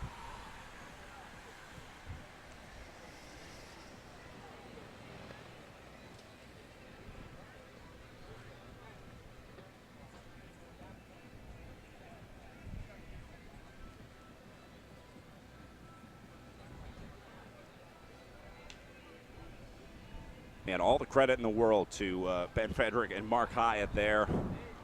Now yeah, again, this is a very, very tough thing what they're doing, and they are still inside of the peloton, so it's quite possible that it'll be a lot easier to catch what you can see. Whereas the 50 seconds, that makes a big difference on this course because the peloton can't see them. Yeah, so much of this is gauging your speed, knowing whether you need to pick it up or if you can afford to slow it down a little bit. When you have the riders in sight, you can see, you can gauge the gaps when you go around the turn and say, okay, they hit that turn 10 seconds ago, 15 seconds ago. But you're absolutely right. Once you lose sight with those guys, it is so much harder to mount that chase effort because you don't know whether you need to pick it up or slow it down. Right, you don't have that carrot dangling in front of you.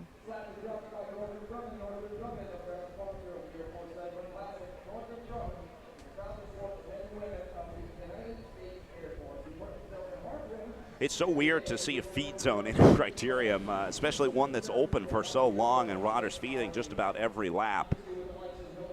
United Healthcare rider missing a bottle there. That was Menzies trying to grab one. And you're not going to get a bottle every time, even the best riders in the world. I know I was giving Airgas Safeway a little bit of grief, but even the best riders in the world miss feeds all the time. Right, and Carl may not have even been trying to get that bottle for himself. He could have been getting it from his teammate. Well, and that's a great point. If Hilton Clark is the man that they're riding for today, if he says, Carl, give me your bibs, Carl has to give them up. I mean, it is really anything for that team leader that they need. In fact, even it could be a wheel or a bike. If you're away from the pit, you get a flat tire, maybe you change the front wheel out and just swap wheels from a teammate. Yep. Well, it looks like these guys are going to lap the field here because now they have the back of the field in sight. The gap is now much smaller from the back of the field to the front of the chase. So this is going to make it interesting. Now these guys are going to be reunited with their teammates, the full squad, and then they can decide what the lead-out tactic is going to be.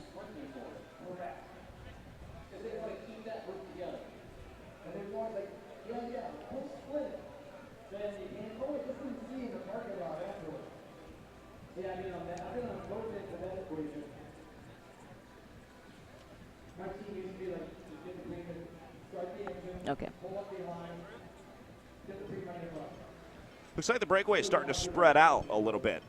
Little smaller gaps forming in there. I think the guys are starting to get tired a little bit. The heat's starting to get to them. At this point in the race, this is where you really feel it. They've been racing right now for about an hour and 23 minutes. Plenty of time to get the body temperature up. And They've been pretty good about taking on water, and they're dumping water over their head and trying to cool down. I think these men are definitely thinking about that finish. Yeah, this is where riders start to maybe skip poles, trying to conserve energy. Talk about that feeling when we call it on the rivet. It's basically when you know that you're about to pop. It's like your car when you're redlining your engine and the check engine light comes on. It's starting to overheat, and you know that it's only a matter of time before you blow a gasket. It's such a tough position to be in the breakaway and say, well, I guess I just have to hold on. But your body is telling you, danger, danger, I'm about to blow. And you just have to keep pushing it to limits that sometimes you didn't know were possible. Well, the riders in this breakaway now, they know that they're so close, so they have enough laps where they know that they can close this, they can get into the end. So I think that what they're doing is they're thinking about about how they're going to play the finish, and they know that the pressure's on them to deliver a result, because the result is going to come out of this group.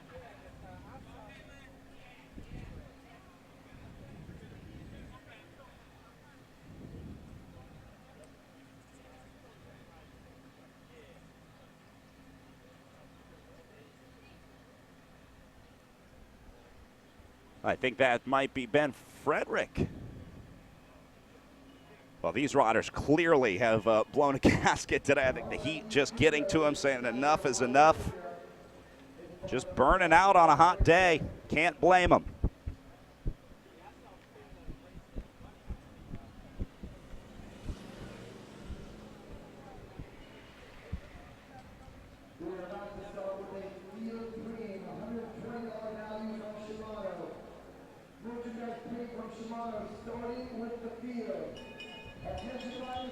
So now we're going to be watching the gap from the back of the field to the front of the breakaway, because that is going to be the smaller gap on the course right now, the gap that we're monitoring. Your thoughts on the guys in this breakaway? We're looking at 9 riders away. Does everybody want to catch the field, or is there an advantage and disadvantage? Some riders, I would imagine, are trying to make this catch, but some guys are going to benefit from keeping it to these 9 riders. You know, the two men that have the greatest advantage in either situation are Sebastian Haedo from the James Bergens team. He has Luis Amaran as a teammate, and a very capable teammate of giving him a lead out, a strong lead out should they never catch. And at the same time, should they catch, they can use the rest of the James team to set up a traditional lead out. And the same goes for Carl Menzies with Hilton Clark. Hilton Clark knows that Carl is a super capable teammate, as well as he knows that he has his UHC teammates in the back of the field. So those two teams, those two men, could play it either way. I would say that Bobby Lee may not be as he may not want it to catch, because he may not want to have his teammates go up against those lead out trains, and he may want to take his chances being as one of those scrappy riders. He got on the podium yesterday, and he knows that he can definitely get on the podium from this breakaway and perhaps even win if he plays his cards right. The other rider that I think wants to keep this breakaway away from the field is going to be Ryan Atchison. He doesn't have much waiting for him up the road, only one. With his teammate Adam Meyerson. They did an amazing job yesterday. I mean, the odds were stacked against him, and to ask Meyerson to do that same thing today, basically keep his man Atchison on the train of United Healthcare, that's going to be very tough to do. I think they went through a lot yesterday. As well as the fact that it's a lot more chaotic. There are a lot more people to get through, so to be able to sprint out of a group of 9 people versus, and really 7 people, because 2 people would have already been dedicated to the other, then I think that the odds are much more favorable than having it come back together and having to fight your way through a whole bunch of people. Well, you can see the Jamis riders together on the front. Be trying to work out a little bit of strategy here. It's interesting that it's Sebastian Haedo that's on the front. Yeah. So I wonder if there's something that we don't know and that they really would prefer to have the help of their teammates in the final sprint finish. I also noticed that Amaran slotted into fourth wheel in that breakaway. Now, typically those riders would go all the way to the back if everybody was doing work, but I think it's down to just those four guys now working. Hilton Clark in that yellow NCC leader's jersey was hanging out on the back. I don't think we'll see him at the front anymore until that catch is made. This is where you really use the teammate, and Amaran is going to give everything that he has for his teammate Sebastian Haedo. Obviously, Carl Menzies will be working for Hilton Clark, and that's their job. They could very well burn themselves out today. There's a good chance that they make the catch and then say, hey, I got nothing left. I can't contribute to the lead out, but they did their job. They shepherded their guy up to the group. They made the catch, and then they get the rest of the day off. That's right. Even the great sprinters can have a day off where they're just not feeling it. It's not there. You know, we don't know how the heat is affecting any of these riders, and they could just be having an off day. So good communication between the teammates, I am sure, is happening, and it looks like they are definitely motivated to catch. Julian Rodas on the attack out of the breakaway right now for the InCycle Cannondale team. Rodas must want to make the catch because clearly getting away from these guys, and he's going to catch back up to the field here pretty soon if he keeps up like that. Now, Rodas only has 3 riders waiting for him up the road: Sergio Hernandez, Orlando Garibay, and Andres Diaz, his 3 InCycle Cannondale teammates. And we have 17 laps left to go, so the quicker they make the catch, if it's really the catch that you want to make that catch quickly so that you can have a few laps to rest before it begins to become hectic and the speed ramps up again for the finish. Well, the other thing, that was a preem lap with a little bit of money on the line for the first rider across, so I'm thinking Rodas probably just going out for that, and he'll go back into the group. Now, I thought it was an attack, and the guys were kind of looking around saying, hey, what are we going to do? But you saw as soon as he crossed that line, he went back into the group. I think that was the second preem that he took. Yeah. I guess he's not putting his money on his chance finishes in the final.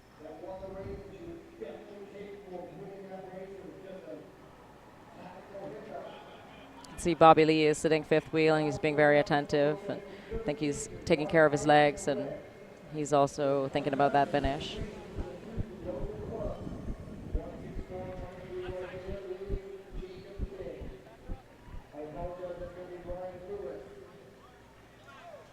Well, that is Ben Frederick, so those guys still away. Unbelievable. This is like the worst place in the world to be. It's no man's land. You're not going to catch those 9 guys up the road because they're now a lap up, and unless those 2 guys are able to gain a lap, they're pretty much going to be stuck out there racing for 10th and 11th place at this point. Not that Ben Frederick cares. So there they are, the breakaway just behind the field right now. They've got them in sight, and I think these 9 riders will go a lap up, although it's getting down to crunch time. 16 laps to go on the counter right now. Not a whole lot of time to make that catch, so there is still a chance that we see these 9 riders sprinting together to sort out the top 9 spots of this race.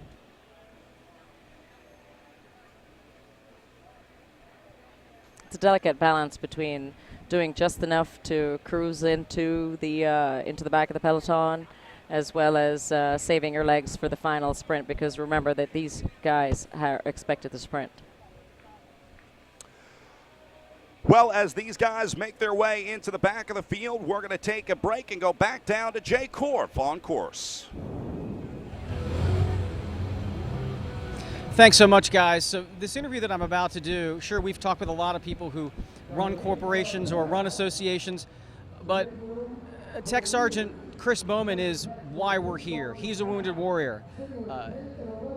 Explosives ordnance technician, also in security forces with the Air Force, basically the Air Force's version of the police, I suppose. Correct. Chris has literally been blown up a couple of times, has traumatic brain injury, has PTSD. But I'd like for you to tell the folks who are watching this what has happened to you. Well, I did my job.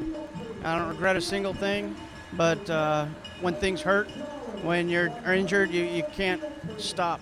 You need to do your job. When people call me, I had to go out there.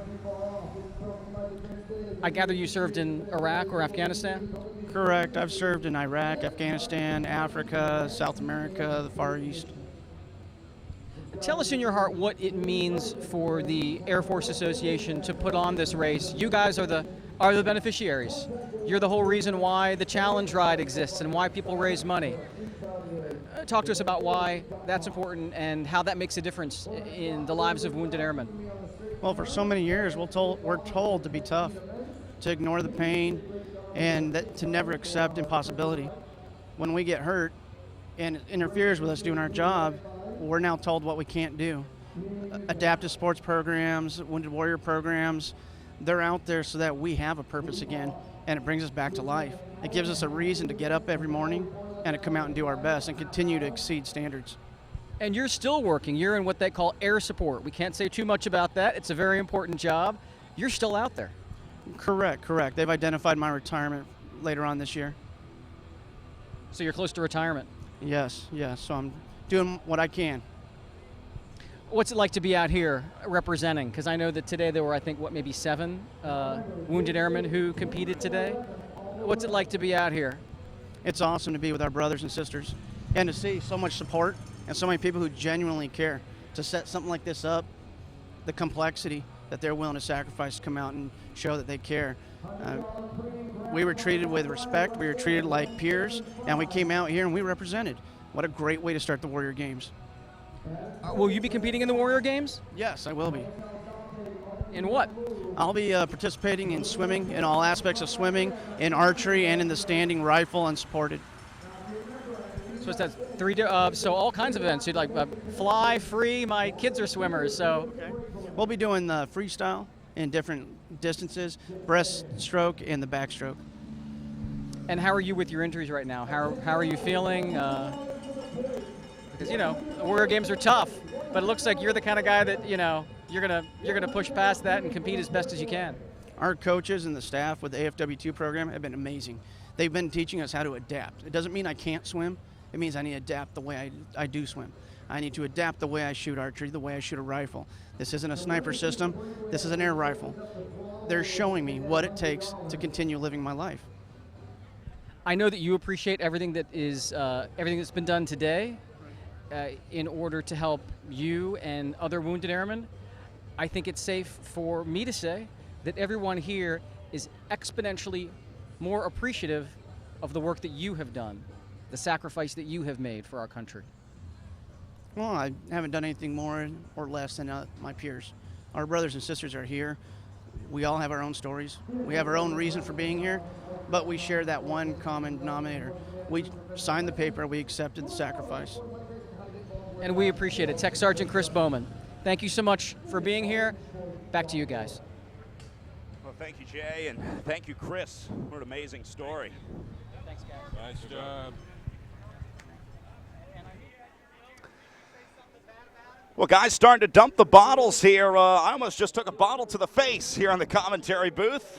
You want to try and get rid of that excess weight here late in the race. I thought it was something that you said, Brad. Maybe. I don't think I've said anything too bad for the riders out there, but maybe not happy with a prediction or something that I made.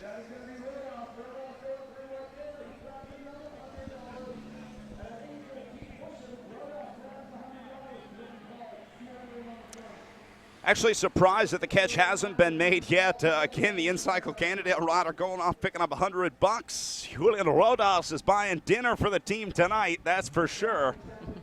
Yeah, it's definitely getting down to, I mean, they can see the catch, but 13, they definitely don't seem like they are in a hurry.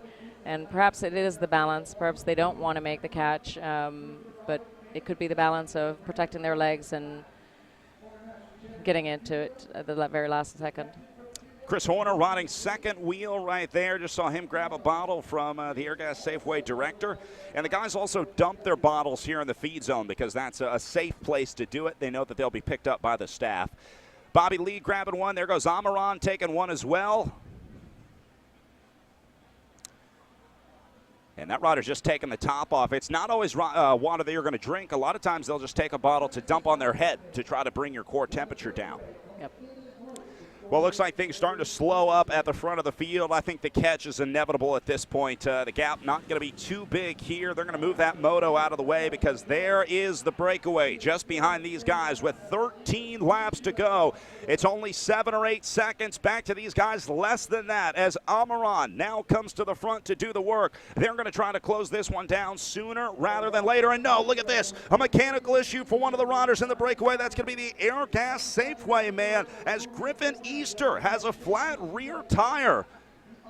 And he was just past the pits. The Shimano neutral support pits are located. There it is. Okay, so he's going to make it into the pits. Now, he will still get a free lap. Again, free laps expire at 6 laps to go today, so he'll be reinserted back into the group. And actually not a bad time, I guess, to get a flat tire. Yeah, he timed that perfectly. Yeah.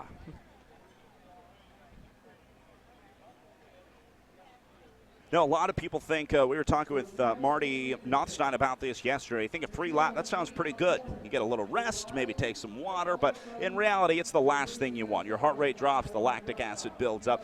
Talk about what it takes to come back into a race after having a mechanical. It's hard to do. It's actually easier, even though it sounds like it would be appealing to have a lap, a rest lap, but it's not a rest lap. What's going on is you're getting your bike tended to. You're making sure you're okay. Your heart's beating, and you are going to get inserted back into the spot of the race where you were. In this case, Griffin is going to get placed back in the breakaway because he was part of that breakaway, but his adrenaline, his heart rate is jacked right now, and he's just trying to concentrate on getting back in there.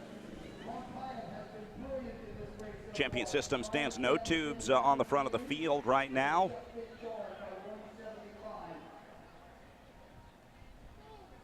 And that is the catch being made right there.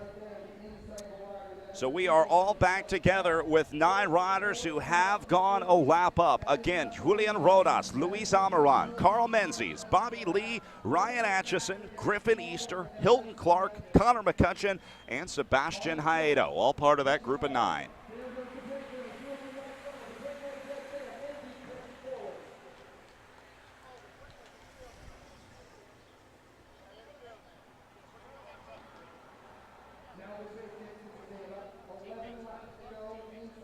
So we have 4 teams. Is it 4 teams or 5 teams, the composition? We have United Healthcare, James Bergen, yeah, Air Gas Safeway represented. Estellas has Ryan Atchison, and then Bobby Lee with his squad.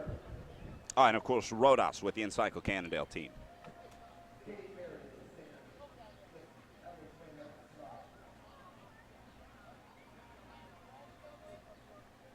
So now the dynamic here really changes. The goal at this point is to try to bring your riders who want to lap up back to the front. So they'll actually send riders back to kind of shepherd them forward and bring them up. Great example right there in the red jerseys. Just saw Ryan Atchison, who immediately found his teammate Adam Meyerson, and it looks like Meyerson is going to be called on again to make a Herculean effort, playing Superman today for the Estellas Pro Cycling team. These riders will be connecting with their teammates, and they'll be making sure that they stay out of trouble. They'll also be the teammates' job now, in addition to thinking about the finish and how they can best set up the lead out. They are going to be monitoring any last attempts, making sure that they're keeping things together and protecting their rider. Well, meanwhile, moving off the front of the field is Sergio Hernandez, the Encycle Cannondale rider in that fluorescent jersey. And then the Amore Vita rider kind of stuck in the middle there. That's Spencer Oswald, wearing number 73, just now coming into the turn.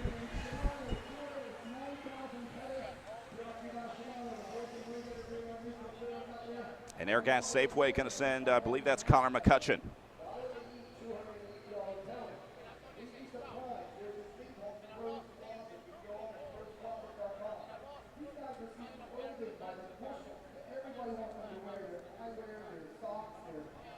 So 10 laps to go. There you go. You just saw the 3 blue and white jerseys on the front. That is United Healthcare doing what they do best, and that's to control the front of the field. We've seen it time and time again. Now, these riders off the front of the field don't matter to them right now. They're not a threat. These guys aren't going to lap the field, and it is all hands on deck for UHC. Look at this. And Adam Meyerson is there with Ryan Atchison. These guys punching above their weight today with just 2 riders in the field, riding like a full squad of 6. Perfectly positioned, making sure they're staying out of trouble. They know that the UHC squad is keeping that smooth and the speeds are nice and steady. So great example of the teamwork that we've been talking about all day here. This is what United Healthcare loves to do. They call them the Blue Train, and with good reason. It's like trying to stop a freight train to come over top of these guys. You could try a million times, and you're probably going to be on the losing end every single one of them.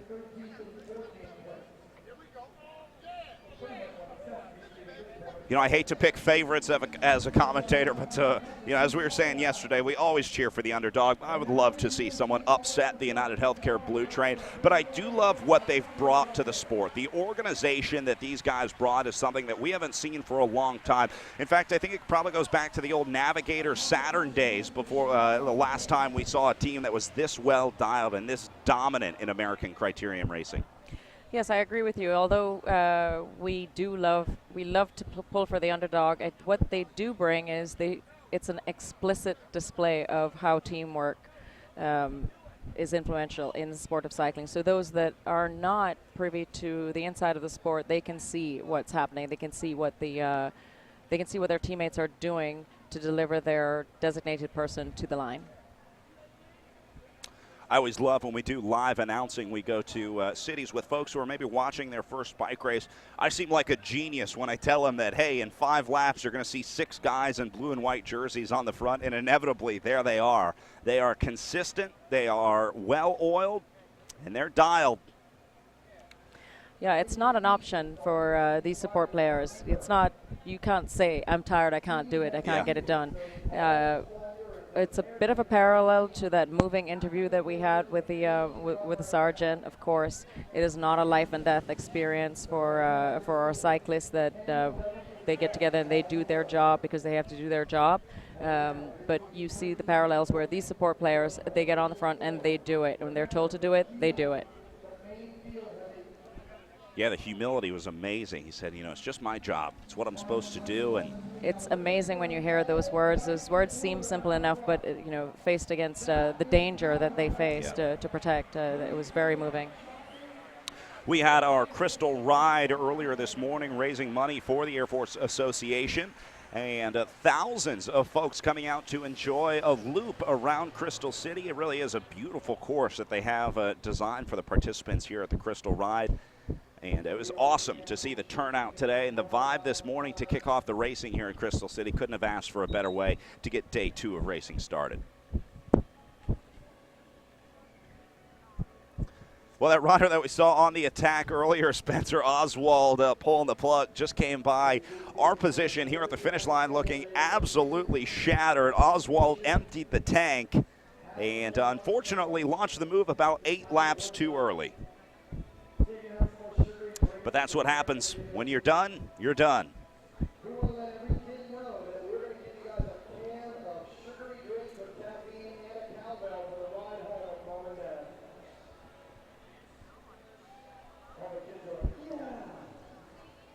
Well, now the attention really turns to which of these 9 riders is the best sprinter in the group, as you got to look at Sebastian Haedo, and I think you have to look, of course, at yesterday's winner, Hilton Clark. Those are probably your 2 favorites coming into the day.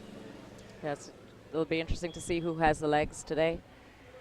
Bobby Lee is sitting middle of the pack.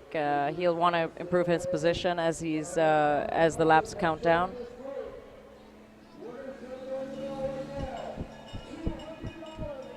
Well, now the preem's starting to get bigger as Richard Freeze on stage is announcing a $200 cash preem for our riders out there right now.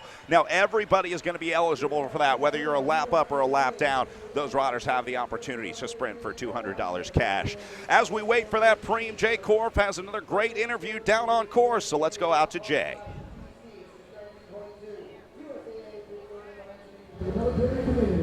Jay Korf back on the sidelines right now. We are joined live by Angie Fox with Crystal City Bid. First off, for those who don't know what Crystal City Bid is, been talking nonstop for the last 2 days. Tell us what you guys do. So we're a business improvement district. We're funded by the property owners in partnership with the county, basically to offer a higher level of service that businesses need in a community like this with the density we have. So basically we are creating and transforming the Crystal City experience one day at a time into something that is active, artful, accessible, green, and innovative. And what you're seeing on the screen is our amazing active program, which is the Air Force Cycling Classic, which is one of our first big events that we started almost 8 years ago. If people are new here to the area, they have no idea the transformation that Crystal City has gone through. Talk about that. I mean, I've been here for about 12 years, and wow, I mean, you guys do everything here now. So it's interesting because when I first moved to the DC area, I flew into National Airport, which is, we're the only neighborhood that has an airport you can walk to. I stayed at the Gateway Marriott. It was a very functional, convenient, well-located neighborhood. Not a lot of character, not a lot of soul. What we've done is really we've infused, I remember my first boss jokingly said Crystal City was a concrete canyon. So we took that concrete, turned it into canvas, mounted local artists' work all over it. We use the streets as raceways. We use the underground as sort of a sip and stumble wine event. We just started transforming space by space, some temporarily, some more permanent, just to showcase what a great neighborhood it was. Clean, safe, easy to park. Now we have great restaurants, great hotels, and just a really great experience for people that choose to live, work, play, or stay here. One of my favorite restaurants in the whole area, shout out to Kebab Palace, open 24 hours a day, incredible, and there's all kinds of places, little nooks and crannies all over here like that.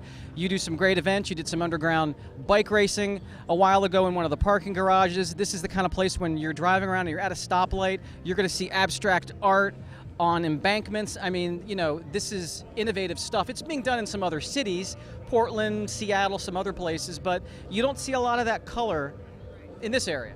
Well, I think, I'm an engineer, but my focus is marketing, which is kind of funny, but I know that what changes our experience is the color that surrounds us. And so one of the things is if you're walking to and from work or if you're going through the tunnels, we've really tried to infuse art everywhere. So whether it's a direct experience or an indirect experience, it's certainly that is something that kind of puts us back in touch with the things that really make us human. Angie Fox with Crystal City Bid. Thanks so much for joining us. And as always, thanks for always being a great supporter of this race. Yeah, we absolutely love this event. It's great to see you back in Crystal City, Jay. Thanks. Thanks so much. Back to you guys. Well, thank you very much, Jay, and thank you, Angie. This really is a great place. Angie rode in our Crystal Ride earlier today, and really is a great host, both to the race and the ride. Just saw Connor McCutcheon off the front. Now, he was one of the riders who went a lap up for the Airgas Safeway team. That's him right there to the right-hand side of your screen, desperately trying to stay away. Now, McCutcheon does not want to sprint against the United Healthcare boys, so he's trying to make his move right now. With 5 laps to go, this is a big and daring move for Connor McCutcheon, but he's really all in on this. He's going to win out of the breakaway or die trying today. This shows a lot of guts, and I wonder if his teammate Chris Horner didn't put a little bird in his ear about trying this as a move. If you know you're not a sprinter and you know you don't want to go up against those established sprinters that were in the breakaway with him, then this is a great effort. At least he'll know that no matter what, he's playing for the win. And McCutcheon really trying to catch on to these 3 guys up there. He'll be able to take a little rest, although it looks like he's moving noticeably quicker than those 3 guys ahead of him. I wouldn't be surprised if Connor McCutcheon catches on and then blows right by these 3 guys in his quest to stay away and hold off this United Healthcare train. Meanwhile, the UHC guys are staying so calm, and this is one of the reasons that they're so successful with this train. They know that they've got 5 laps to bring it back. They don't need to get out of the saddle now. They don't need to make that move. But they must know that McCutcheon is one of those riders that they need to mark. If they don't, their team director should be warning them every time they come by, saying, go get that guy. You have to shut this down before the end of the race, because right now that's first place riding away up the road. I do think it's still a manageable gap for United Healthcare right now. They could shut this one down in 1 lap anytime they wanted. this is one of those things where they would be absolutely aware of the danger, but they need to monitor their speed. Typically what happens in the last 3 laps, you'll see the speed will be significantly higher. They're ramping it up slowly each and every lap. So they're definitely marking him and making sure that they're gauging their efforts. Got to give McCutcheon credit for taking the gamble here, though. Again, we talk about big risk, big reward. You know, you can go to Vegas and play roulette and bet black or red, or you can pick a number and go all in for the big win, and that's what McCutcheon is doing right now, all in on this move. He's not going to have anything left to sprint if they do get caught, so he has to make this one work if he wants to find his way onto the podium today on day 2 of the Air Force Association Cycling Classic. And I don't think that this effort is personal. I don't think he has enough daylight between them to make this work, because we still have 4 laps to go, and United is clearly starting to ramp that speed up. They can afford to lose riders. What we're going to see is a higher speed, and each lap they're going to lose 1 or 2 riders as they get that speed really, really high. And once that speed gets that high, they're going to snap Connor up and the other 3. Well, there they are. You see McCutcheon has gone to the front. The other 3 riders tacking on, and United Healthcare breathing down the neck. This is actually a good situation for United Healthcare, and they are putting these guys on a leash right now. They're waiting to make this catch because you don't want to open the door to a counterattack here. You don't want to let another rider do exactly what Connor McCutcheon is trying to do right here. So I think they're going to wait to make the catch, probably inside 2 or maybe even the last lap, although that's probably a little late to let it go. But you can see UHC not going too hard right now. They're being very patient and very calm on the front. It's still a good speed, but it's not the top speed that we are going to see shortly. Although they are stringing this field out. Look at the single file formation, front to back. Everybody trying to find a wheel, trying to hold on as our leaders see 3 laps to go here in Crystal City. And look at that, right up against the curve. That guy leaving some rubber on the edge of the curve right there. He's going to need a new set of tires after racing today. That gap is roughly 2 to 3 seconds. And yeah, in fact, at this point, we can measure it in bike lengths. We don't even need to worry about time. Right. But watch for the counter. Once that catch is made, we might see another rider try to jump out here.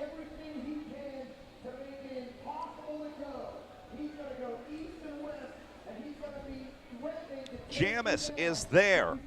Looks like Bobby Lee just caught a glimpse of him in the dark blue jersey, starting to move up. Again, all the credit in the world to Estellas with Ryan Atchison and Adam Meyerson.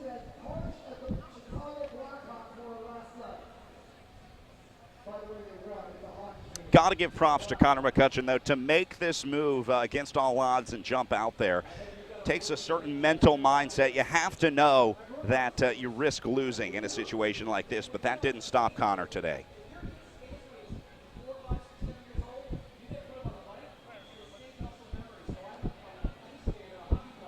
So that is going to be it for Connor McCutcheon. Check that. I saw a couple Airgas riders in there, but McCutcheon is still away. At 2 laps to go, has just a few bike lengths off the front.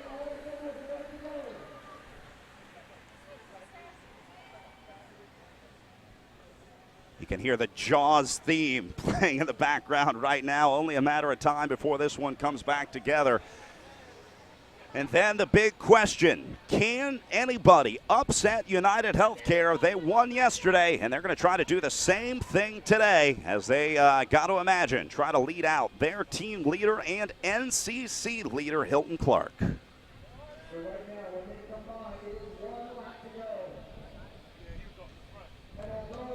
McCutcheon just will not let this one go.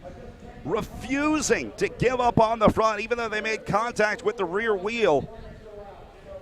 McCutcheon is still driving up there. I love the heart in this kid in the Airgas Safeway team.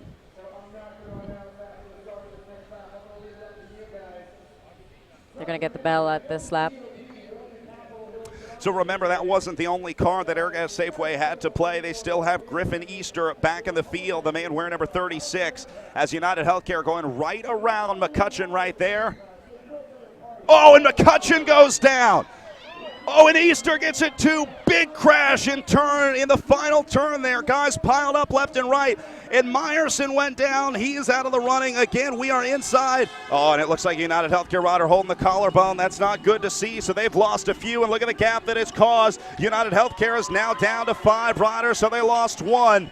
With a big crash in the final turn, as now they get the bell for 1 lap to go. Tough luck for those guys, and it was McCutcheon getting caught on the outside. I think United Healthcare just trying to push him out a little bit, saying you're not getting on the train. And now look at the gap that it's caused. Big gap between only a few riders able to catch on to that United Healthcare train. I think it took down Sebastian Heido. Oh, no. Not sure. Do you see Ryan Etchison in there? Well, it's only going to be about 15, maybe 20 guys that survive that crash close enough to the front to be able to sprint it out. And they might have to neutralize this one. Because looks like some riders still down on course. Now, this is going to be up to the officials as to what they want to do, whether they let this one keep going or they shut it down. Now that moto official on the front has radio communication with our chief referee who's tending to the crash right now. If riders are still down, they should communicate that. But look at this. Look at the gap United Healthcare has opened up. They're going to let him go onto the corner, and Hilton Clark is going to be unbeatable today. They will do it as there's no one even in sight able to give United Healthcare a run for their money. A nice, easy run to the finish for these guys again, as I think UAC is going to sweep the podium. They did it on day 1, and they do it again. United Healthcare goes to the line with high fives all around. They did it on day 1 and they did it on day 2, lapping the field, and on day 2 here sweeping the podium. It's deja vu from 2014 when we saw Keel Ryden do the exact same thing, and Carlos Alzate takes Hilton Clark to the line for the win. Well, meet the new boss, same as the old boss, as Hilton Clark takes another victory in Crystal City on day 2 of the Air Force Association Cycling Classic. The unstoppable United Healthcare train does it again, and tough luck for Connor McCutcheon. What a great ride it was, wiping out just before they got the bell on the final lap.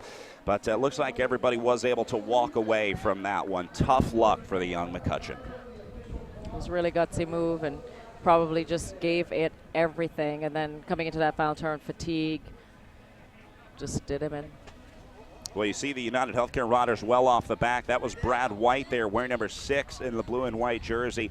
He was one of the riders that pulled off early after doing his job, completing that. And then he was allowed to take a little time off. But he'll be glad to hear that the team got the win. As long as it ends the way that they planned, that's all that matters.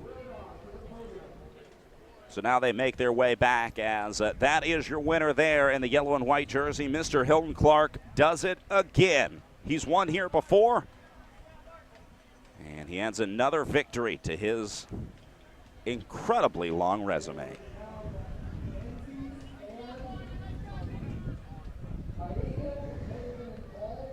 Well, actually a little surprised. Let's take a look at what happened in that crash. Now you see McCutcheon there sitting 4th wheel.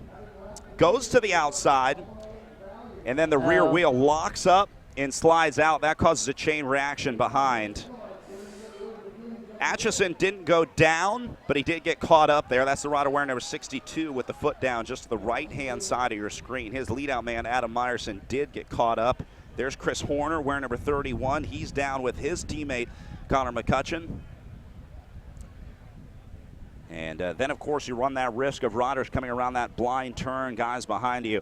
And then this was the finishing sprint. No one even in sight for United Healthcare. It pays to be on the front. Carlos Alzate getting the post up with the teammate Hilton Clark. Man, what a dominant program. These guys just cannot be stopped.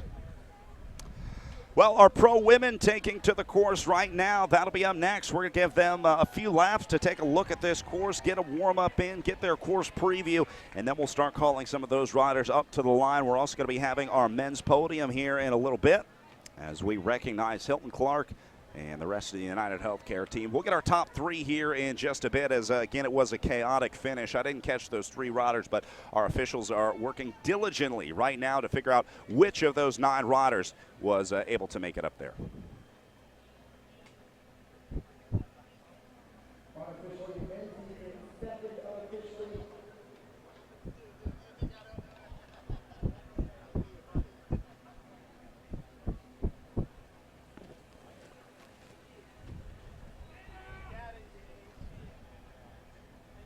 So such a tough situation there with a crash late in the race. But, you know, again, things get so hectic and so tense in those last few minutes of racing.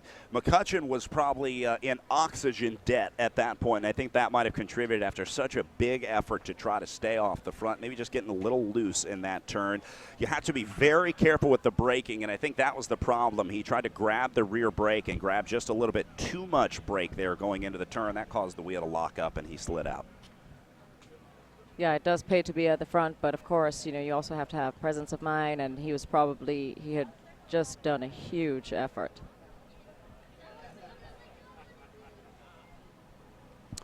Well, the guys getting their cool down lap. This is also where you debrief. You find your teammates. You talk about what went right, what went wrong. Pass around congratulations, high fives. Even for the riders who didn't win today, you're going to see the teammates coming up and saying, hey, great job in the breakaway, or awesome attack, or even nice job with the preems for someone like Julian Rodas, who picked up some money for the team today. Grabbed a little bit of cash for those guys.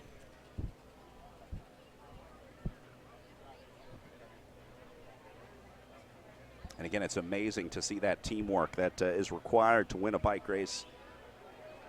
It pays to be on the front.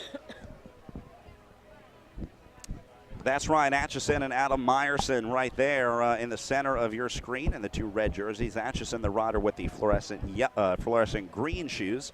Adam Meyerson with the yellow kicks there. And I'm surprised to see Adam getting up after that one. That was he went down hard. I did see United Healthcare rider look like holding the shoulder. A collarbone break is one of the most common injuries that we see in this sport, especially when you crash into a corner. You tend to kind of either put your shoulder down or put your hand out to stop the fall. Yes. Sometimes that can cause a break.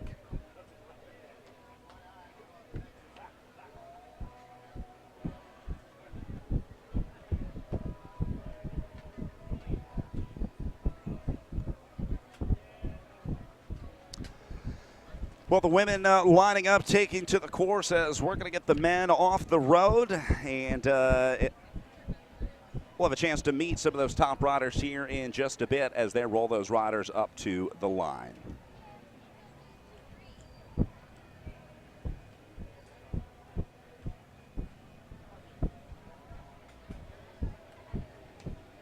So let's go down to Richard Fries, who has some of our riders finishing up the day. Richard, take it away. Thank you. Hey guys, Richard Fries here, standing by with Julian Rodan right here. And Julian, you start this race very brave, full of anger, racing brilliantly, and you go off the front and start the breakaway. Very brave. You win a lot of money in the prize laps, but then you end with blood on you. What happened on the last lap? I took the corner very fast, and I think my front wheel didn't have enough grip, so it just happened, and I just tried to don't break my shoulder and then to finish, but I was unlucky. I wanted to try the sprint, but those guys are very strong, the United Healthcare. Well, you rode brilliantly. I understand you come from Colombia, yes, and very great cycling tradition in Colombia. Just tell me a little bit about racing in Colombia and how that helps here, because the criterium is a very American style of racing, and Colombianos typically a lot more mountains. Yeah, but there is another kind of Colombians like Gaviria who's trying in the sprints in good races. There's a bunch of new generation who's going strong in Europe. So I only did like Vuelta Mexico. I won Vuelta Mexico and second in a Clásico RCN in Colombia, and an overall leader for 2 days in Vuelta Colombia. That's a few things on my career, and I help it a lot. But I'm trying to get used to, because it's too fast here. Those guys who sprint. And I heard about the blue train, and it's a real train, you know.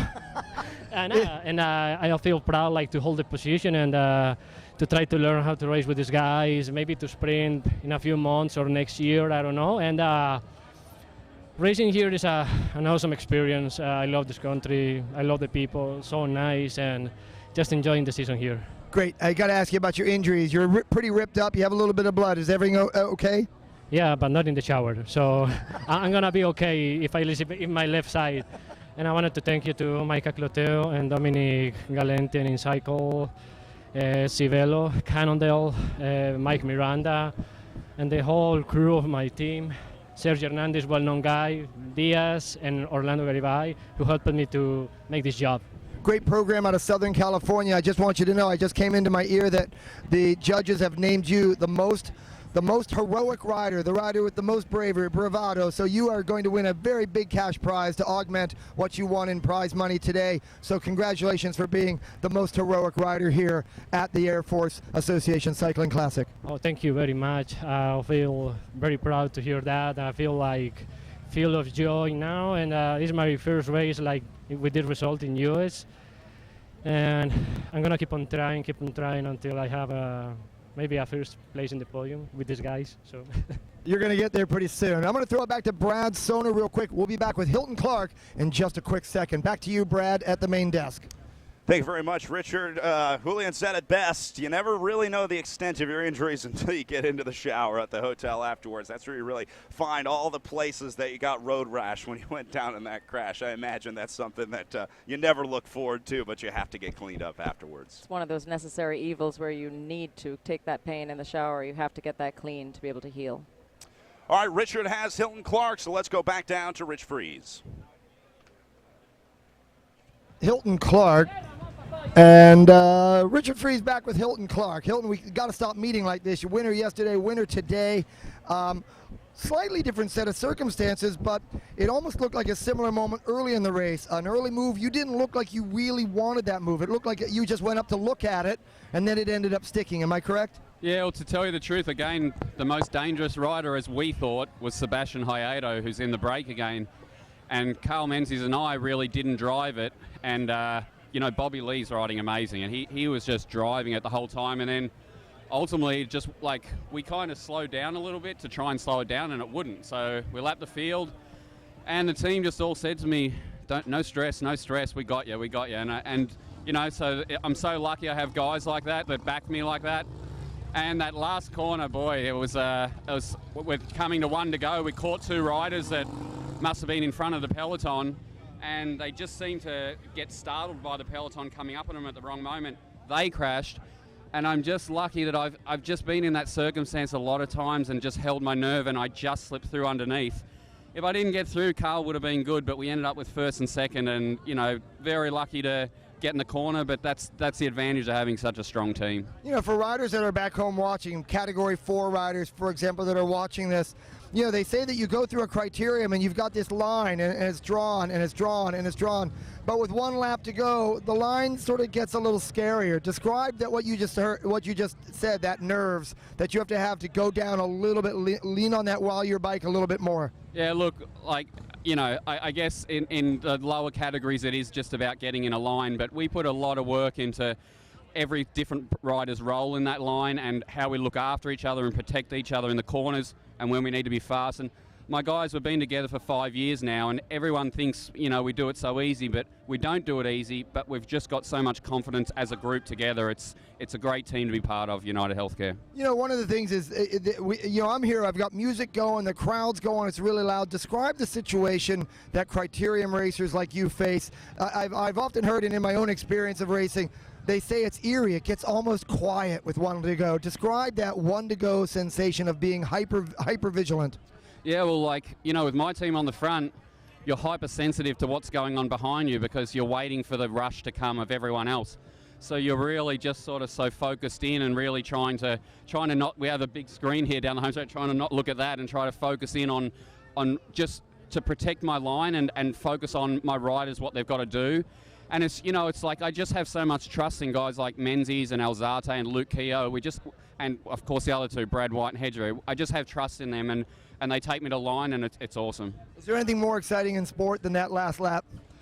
Well, there's nothing to think about, you know. It's like it's really like, you know, I imagine it's like being in a sports car or something. It's just you're on the limit of the tires, and you're trying to, like, you're anticipating who's going to dive underneath you, and you're also trying to keep up.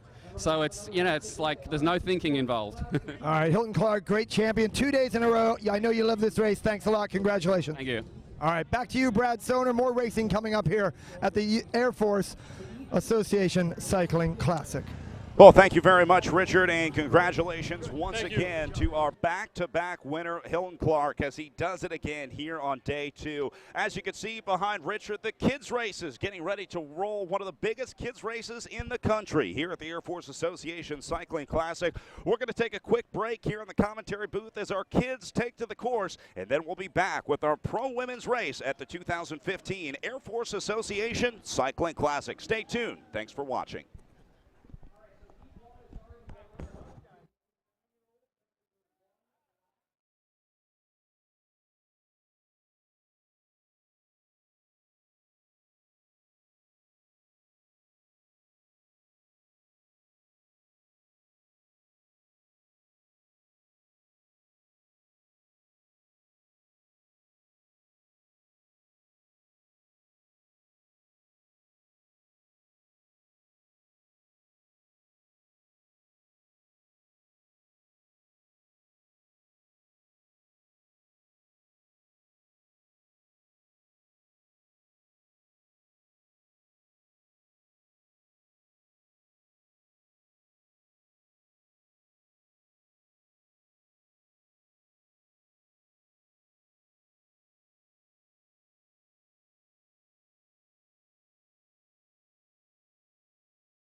Whether it takes 200,000 parts, 800,000 hours of supercomputing time, 3 million lines of code, 40,000 sets of eyes, or a million sleepless nights. Whether it's building the world's most advanced satellite, the space station, or the next leap in unmanned systems, at Boeing, one thing never changes: our passion to make it real.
Air Force Association, race director Rob Laybourne with the coin.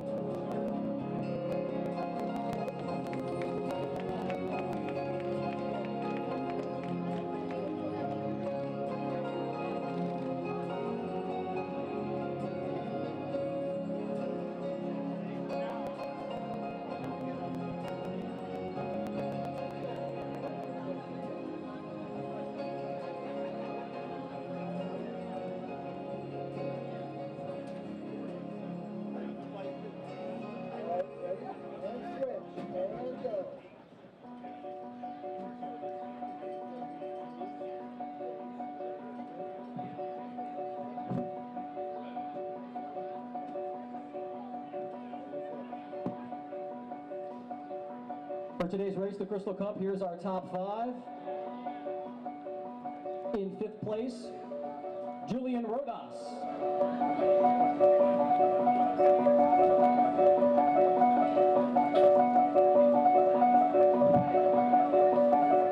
Julian's still bleeding, if you haven't noticed. The Colombian rider coming up here, learning how to do these American races. Julian Rodas, ladies and gentlemen, 5th place. Literally bleeding. Coming in 4th place, he also was on the podium yesterday, Olympian Bobby Lee.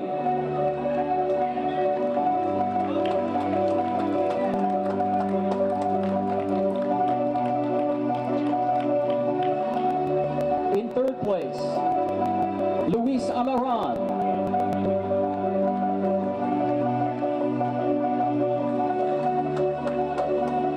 From Cuba, Luis Amaran. In 2nd place, representing, of course, United Healthcare, Carl Menzies. I think I've seen him on the podium before here as well in the past.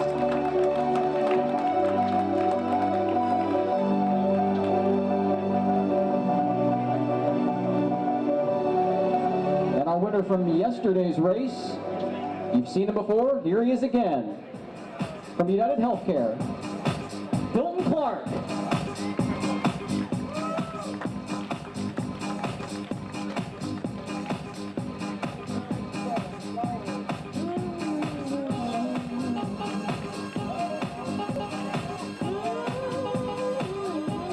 Flowers have already been presented. Rob Laybourne will present the coins.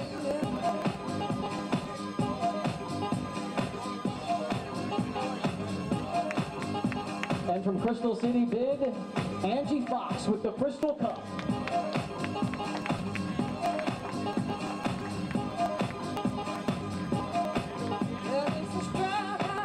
Ladies and gentlemen, your top 5.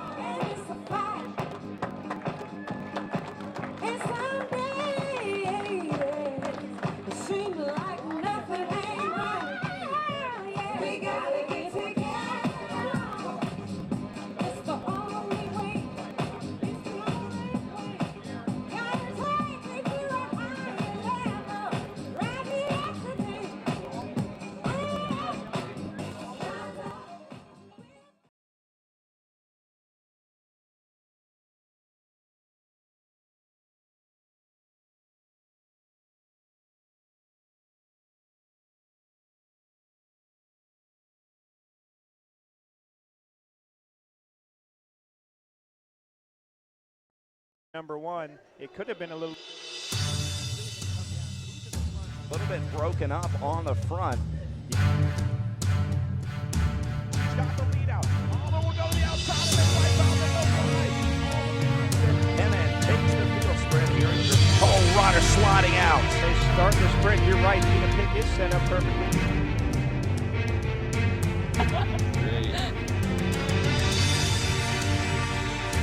She will get it.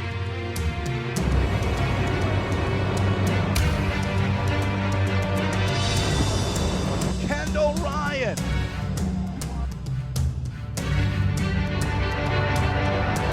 held it perfectly and she will take the win.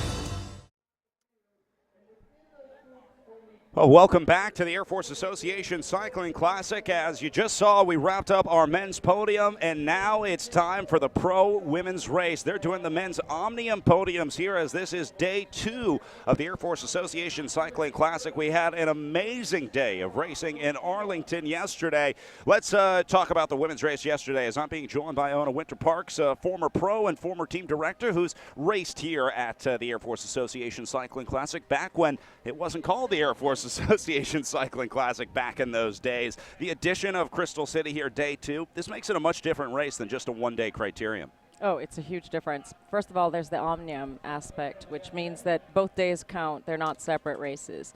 And then secondly, the coming to a city and coming to an area to stay for an entire weekend where both races count and that everybody's getting up for 2 massive events. It's a huge difference. Big booster. Well, let's talk about the women's race yesterday. I know you had a chance to watch. The big story was the incredible solo breakaway from Team Tibco SVB's Lauren Stevens. She was unstoppable yesterday, launching an attack with about 25 laps to go. All odds were stacked against her, although she is one of the best riders in this field, so I can't say it was a surprise to see Lauren Stevens on the top step of the podium. But the fact that it was a solo breakaway was absolutely incredible for Stevens. She was able to come across the line and even gave a little jab to the field as she hit the line, putting her hand up on her forehead, looking back, saying the field not even in sight as she hit the line. Couldn't even see the riders coming out of the final turn. It was a well-deserved victory for Lauren Stevens yesterday and the Tibco SVB team. They did an amazing job of really working against that United Healthcare squad. There's the post up on the line with no field in sight behind her. Her team director, Ed Beeman, with the high five afterwards. Well-deserved for them. But the story really was, how are they going to beat this rider, Corinne Rivera, who ended up sprinting out of the field for second. You see her jumping out there in the blue and white jersey of United Healthcare Pro Cycling. You know, I think Rivera is the best sprinter in this field, and Tibco realized that if you want to win this bike race, you're going to have to do it out of a breakaway. Yeah, Tibco did an amazing job. Lauren Stevens has been an incredible athlete and has been on the rise for since 2013, and this year she's having an incredible year. But her team, they really figured it out because they knew that Corinne Rivera, the star that she is, as well as the team that she has around her. So they did a great job yesterday, and it'll be interesting to see the battle and the comeback. I'm sure UHC is not going to take that standing. Now, Tibco is not without their sprinters. They, of course, have the current Criterium national champion, Kendall Ryan, earning her Stars and Stripes jersey for the Tibco team. Ryan has a sprint on her. We know that for sure, and it would be awesome to see a battle between Corinne Rivera and Kendall Ryan going head-to-head for the win today if they're able to keep the race together. Your thoughts on what the plan for today is? Do you think Tibco tries to do the same thing that they did yesterday? Are we going to see another breakaway attempt from Tibco, or do they turn it over to Kendall Ryan today, saying Lauren had her day yesterday, today is a day for Kendall?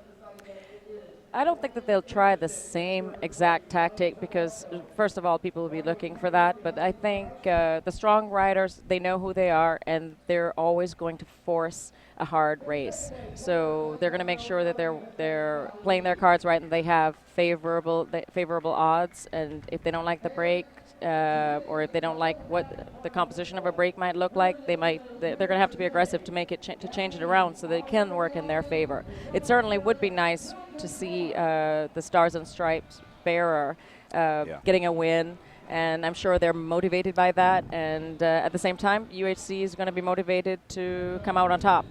Well, this is the men's Omnium podium that we're looking at right now, as Hilton Clark, obviously with back-to-back victories, takes the yellow jersey here as the overall winner at the Air Force Association Cycling Classic. Bobby Lee there on the red step to Hilton's right in second place, and Ryan Atchison, who had an amazing performance this weekend, finding the Omnium podium in third. Ryan's real goal coming into this race was to move up on the NCC. They're going to calculate those, but I got to think he's happy with his performance today, especially with just one teammate. The champagne celebration for our three Omnium podium finishers as Hilton Clark goes back-to-back in the men's race at the 2015 Air Force Association Cycling Classic, and some well-deserved champagne showers for the guys. Congratulations once again.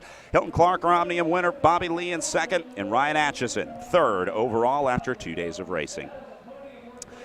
Well, now we turn our attention to the women as we look to the big stars. We talked about Corinne Rivera. We talked about Kendall Ryan. I want to highlight another rider, Laura Van Gilder. This is really an amazing story. Van Gilder starting this race at 50 years old, one of the oldest riders in the peloton. And she's not a rider that just hangs in there. If you watched our coverage of yesterday's Clarendon Cup, you saw Laura chasing down moves and launching attacks and riding on the front. It was amazing to see the performance from Laura Van Gilder, but she's such a tenacious rider, and she shows no signs of slowing down. Tenacious should actually be her middle name. Laura has the reputation. I would call her an ambassador for the sport. She's a very classy lady. She's very knowledgeable about the sport. She positions herself well. What you saw yesterday was not just her effort. She's not afraid to give an effort. She's not afraid to work, but she is a master in positioning herself. She knows how the race tactics are going to go down. I want to point out another rider in this field, kind of a hometown hero here. Wearing number 24, riding for the Fearless Femme, presented by Hot Wheels Racing Team, is Erin Whitwer. Now, she took third place at this race back in 2013. She was a nobody, just an elite amateur rider. She was actually discovered on the bike path not far from here. She was commuting to work, late for work, wearing a backpack, sneakers, riding a 73 Schwinn Latour or something like that she had taken out of her parents' garage, and blew by a group ride of some local riders, and they said, hey, stopped her, said, have you ever thought about racing? She said, no, but I'll give it a shot. 2 years later, she was racing against the best in the world. She got into a breakaway and actually found the podium here in Crystal City back in 2013. Now, she was Erin Silman back then, has since gotten married, and now Erin Whitmer again. She's wearing number 24 for the Fearless Femme, presented by Hot Wheels Racing Team. There is our national champion on your screen right now, Kendall Ryan, getting ready to do battle in the Stars and Stripes at the Tibco SVB team. And you see she wears a different jersey from her teammates flanked on either side. Kind of weird for the Tibco team. They have one rider in yellow, one rider in Stars and Stripes, and then one rider on the front in their regular jersey. They're going to have to concentrate just to keep track of themselves. Yeah, talk about that national champion's jersey, because you wear this all season long. When you win a Criterium National Championship, you got to wear that basically any Criterium you race until next year's Until Nationals. next year, exactly. And that's so worth she will at least enjoy those colors, and I am sure she is motivated. She'd love to get a win in those colors. Yeah, no wins yet since winning that just a few weeks ago. And, of course, the yellow jersey is Lauren Stevens, wearing yellow after her victory yesterday. So all our riders assembled, getting the media out of the way as we get ready to send our pro women's field off for another hot day of racing here. Current temperature here in Arlington, Virginia, hovering just above 90 degrees as the humidity has been always above 50% all day. It is not an easy day of racing. That's absolutely going to play into the race. The girls will have to take that into account, and it'll be interesting to see who handles the heat. So this is where riders get their final instructions. Any warnings out there on the course, the officials will tell them probably about that last corner and how many crashes that has been causing. Of course, turn number one with that tight outside curb.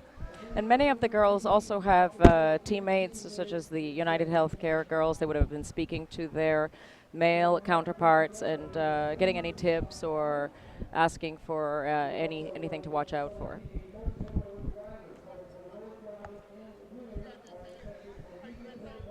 Again, yesterday it was Lauren Stevens with the solo attack. Can she do it again today? It's going to be another long one out here as we are in Crystal City for the final day of the Air Force Association Cycling Classic. You know, one of the very dangerous things about Tibco is they are so multi-talented. We talked about, obviously, their sprinter, Kendall Ryan. You can't let any of those riders go. There's no riders that go into a move on that Tibco squad that you say, we'll just let them go. I'm sure they'll come back eventually. Every single attack is a threat for these riders. Yes, they do have a nice blend of experience in Joe Kizanowski, and they also have like a number of cards to play, just as the United Healthcare squad does.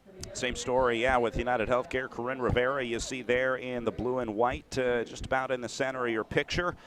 Getting ready as we are underway and rolling with our pro women at the Air Force Association Cycling Classic. Brad Soner here along former pro and director Iona Winter Parks, bringing you great coverage of this great race. We are thrilled to be here for our 18th year of racing here at the Air Force Association Cycling Classic.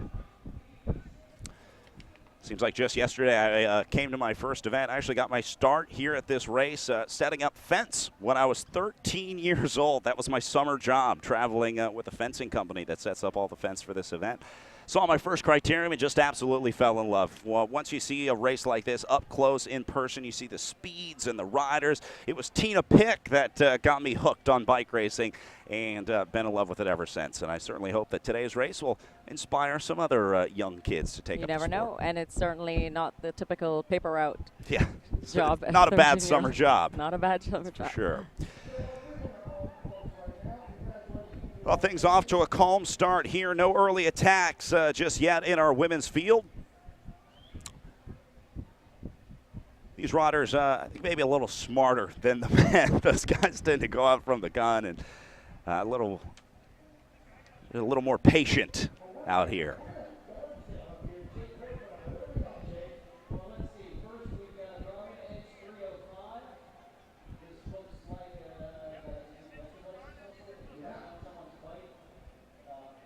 Well, you can see the huge field assembled here at the Air Force Association Cycling Classic. It always makes for great racing when you got a bigger field. That looks like Holly Matthews riding on the front for the IS Corp, presented by Smart Choice MRI Team in the blue jersey with orange highlights there. Now, I believe that was Laura Van Gilder on her wheel. It might have been her teammate, Kristen Lasasso. Only 2 riders on that Mellow Mushroom team racing this weekend at the Air Force Association Cycling Classic. Lasasso was doing a lot of work yesterday for her rider, Laura Van Gilder. And, you know, as we saw on the men's side with Adam Myerson and his teammate, the Canadian Ryan Atchison, if the 2 team members have been racing together a long time, they know each other well, then they can do tremendous things even with such small numbers against some of the larger number teams. First attack of the day here coming from Arden Stelly of the Carolina cycling team. Stelly there in the red jersey, just dangling off the front, taking a look behind her to see if she's getting any help. Again, we saw these attacks in the men's race. These are moves that you want to take riders with you. You don't want to be caught all alone. You don't want to be caught by yourself. So Stelly probably looking back, hoping for a little bit of help and not getting any of it. Meanwhile, looks like a rider having our first mechanical of the day. That's Susanna Dupuy of the Pepper Palace, presented by the Happy Tooth Women's Pro Cycling Team.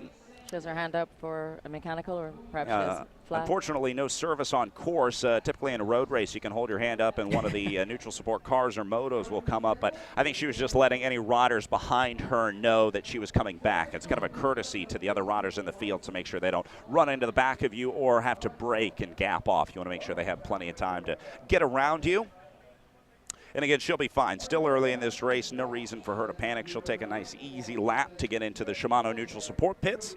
Get that bike, probably a wheel, I would imagine, probably a flat tire today fixed up, and then jump back into the race. So Stelly actually gaining a little bit of time here. IS Corp, I think, looking for a little bit of help in the chase, but again, no real panic back there. And that speed, she doesn't look like she's going very, it's not like the highest speed, and so I don't think everybody's really ready to break out the elbows yet. Yeah, only a matter of time before that pace picks up. This will turn into a very fast race today. As we saw great racing yesterday in Arlington, women hit the line after the first lap. And you can see the riders spread out all over the road, just trying to kind of figure out who's going to take charge here early on, who wants to control the front, who wants to be there. And that's why the riders are all spread out across the road right now. I think the races are being a little bit conservative in this heat. They know that if they take things on too early, that they could be looking at a massive expenditure. Well, already a crash out there. Few riders hitting that curb. Again, there's not real big crashes. Like, we're not seeing too many injuries coming out of these crashes. That right there is, I believe, Mary Breed. We're number 87 for the National Capital Velo Club, presented by United Healthcare.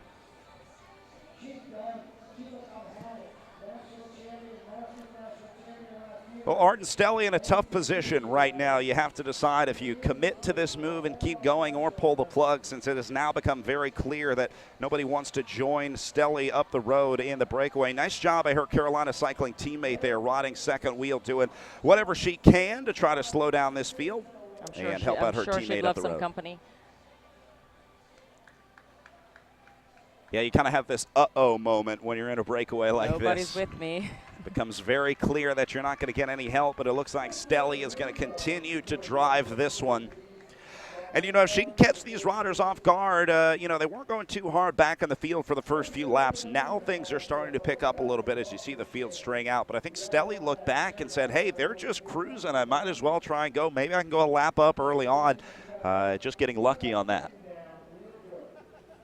And you never know, when things start to hot up, they might she might actually be joined by some of the players and find that she's in the mix because she hasn't expended too much energy. She's This is the crash that we saw, and again, it's that outside curve that riders always seem to catch. You can see how it kind of cuts in there. There is a little sewer there, so if you get your wheel caught in that, it's very easy to get pushed into the curb. Well, here's that very tough turn. Stelly takes a look back. See if it claims any victims this lap through.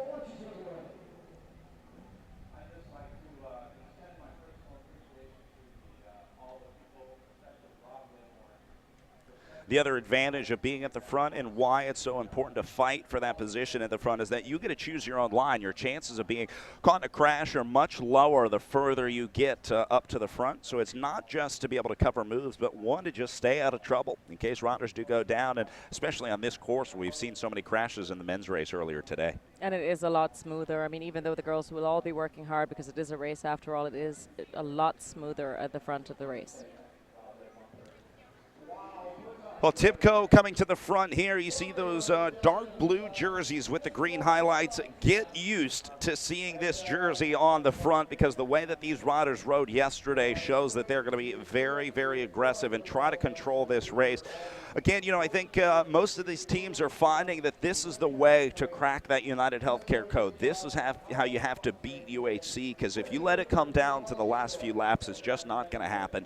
These teams have literally had 3 years to figure this out. I mean, the dominance of United Healthcare goes all the way back to 2012, 2013, really, when that team first started getting their big wins, and then it just got out of hand. I mean, there were points where these riders were going 5, 6, 7 weeks getting victories every single weekend on the NCC calendar or any race that they entered. But now we're starting to see teams that are able to crack that code. It's always good to see new faces on the top step of the podium.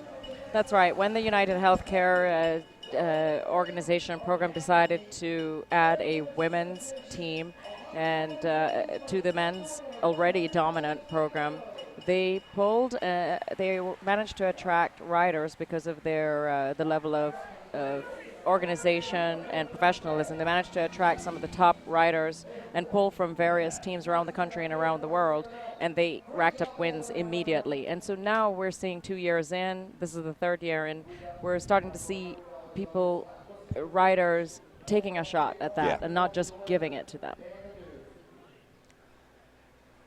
Well, my heart rate always goes up a little bit on that turn number 1, as we've seen so many incidents there over the past few years, and then, of course, today as well. Such a tight turn. Arden Stelly, obviously, with the advantage of being able to choose her own line. You saw her waving off the moto there. She wanted to swing wide. You want to go all the way to the outside, take the apex, and they call it curb to curb. You want to start on the outside curb, hit the inside curb, and then go back to the outside curb. It's always nice to get your own line. Not so nice when you got a moto in the line, though. Our moto camp doing a great job out there on the road, getting us shots from the road. You really get a great idea of just how fast these riders go, and we do have those moto shots coming in. As that's our camera moto there just behind Arden Stelly. And Arden getting a little bit of TV time. I hope all her friends and family watching at home, getting some screen caps. I got to say, really impressive ride for Stelly. I'm impressed that she stayed away this long. I would have thought that this would have been a 1 or 2 lap attack, but she's not pulling the plug. She's not going to give up on this move, and you can see she's riding very consistently and calmly. She's not really sprinting out of the saddle. She's just laying down a good power number right now. It's really about finding a comfort zone for you. You don't want to go harder than you feel comfortable, and you don't want to leave too much in the tank. I think she's recognizing that the pace is getting a little bit higher in the back in the field. You can see Sarah Headley from the Tipco team sitting second place, monitoring the action, watching out and protecting for her protected rider, which will be Lauren Stevens, perhaps Kendall Ryan.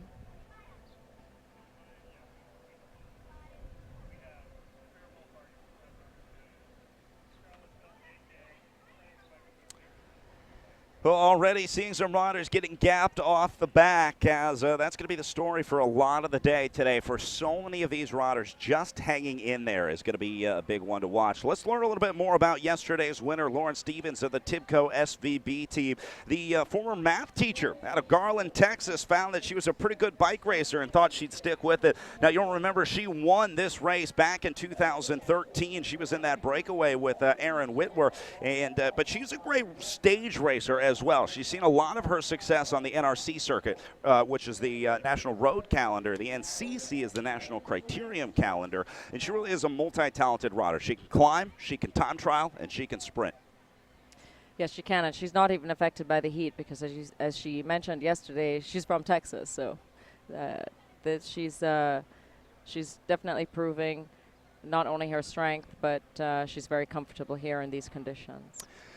Well, if it does come down to the sprint, let's talk about some of the top sprinters in this field, as it looks like we're already seeing some riders withdraw. Not sure if this rider was pulled or went down in a crash. We'll try and get more information on that, as we saw some riders going down earlier. That was Aldana Centra, the Shimano Ladies Power Team, one of our Argentinian riders racing here at the Air Force Association Cycling Classic. I think a lot of the foreign riders do come over to the United States, and they are a bit surprised at the speeds and the technical aspects that exist in the criterium racing that the United States is known for, and it definitely takes some getting used to. Fearless Femme Home Wheels Racing, Amy Cutler on the front as they head into that turn. Fearless Femme bringing almost a full squad. 5 riders on the start list for them today. Loretta Hansen, Fiona Mead, Christy Keeley, Aaron Whitwer, and Amy Cutler. But again, the big team to watch out for today, I think, is going to be the United Healthcare squad. We saw in the men's race, they got upset yesterday. But if it stays together today, their rider is going to be Corinne Rivera. What an amazing ride Rivera has had over the last 3-4 years. The 22-year-old out of Tustin, California, was riding for the collegiate program earlier at Marian University. She is a 70-time national champion across various disciplines: track, mountain bike, cyclocross, and of course criterium, both professional. She was a former pro criterium national champion and a collegiate national champion as well. And you think to yourself, how can one person at 22 years old have 70 national titles? But she has been going ever since she was a little girl. Well, Arden Stelly doing a great job of holding off this field right now. They've definitely picked up the pace, and we're starting to see more riders come forward, new faces on the front with fresh legs to try to bring Stelly back. This is another really dangerous turn. You can see here the riders have to go wide before they kind of try and cut in.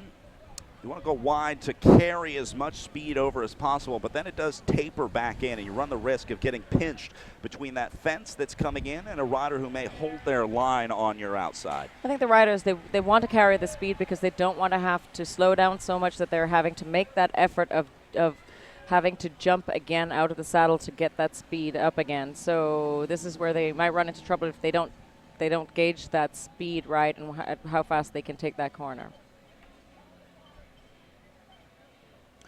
More gaps forming at the back as this race takes its toll on the field. Now you see those riders going around the riders that were gapped. This is what we were talking about earlier. If you're following the wrong wheel and that rider gets gapped off, well, guess what? You're both in the same situation now, so you really want to try your best to get close to the front, at least middle of the field. Hanging out at the back is a tough thing to do for a couple reasons. One, you run the risk of those riders who are on the rivet blowing up in front of you, but you also have that kind of elastic effect in the field, and you're going to be sprinting a lot harder to maintain contact coming out of the turns, and especially sections like this on the course where it kind of snakes. It's a right-hander followed by a quick left there. You can see the leaders are already through the left-hand turn as the riders at the back just come out of that right-hander. That's right. Choosing your wheels is so important here. Positioning. You want to be behind a rider that is far enough forward, but it can also, you have confidence that that rider can handle his or her bike.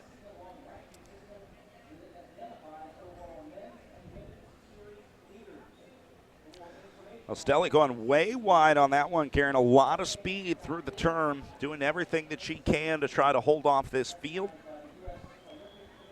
but they are starting to close down the gap. It got up a little over 10 seconds at one point. That was the biggest gap that we saw for Stelly. But now we're starting to see the major teams come to the front and bring this one back down, as you see Pepper Palace there in the middle, Fearless Femme represented as well. And, of course, there's UAC on the left side of your screen in the blue and black jersey. That looks like Laura Van Gilder in the black on the very outside right there. She's going to be the first rider. Oh, check that. Thought she was going to cut on the inside there, but Van Gilder playing it conservative there heading into turn number 1.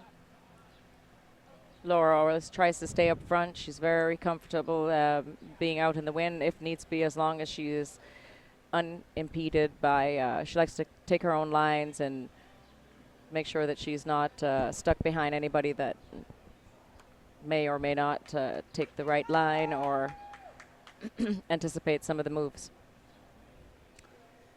People are always amazed at Laura Van Gilder's age, racing at 50 years old, but she and a few other cyclists have proved that as long as you still have it in the legs, there's no reason to quit.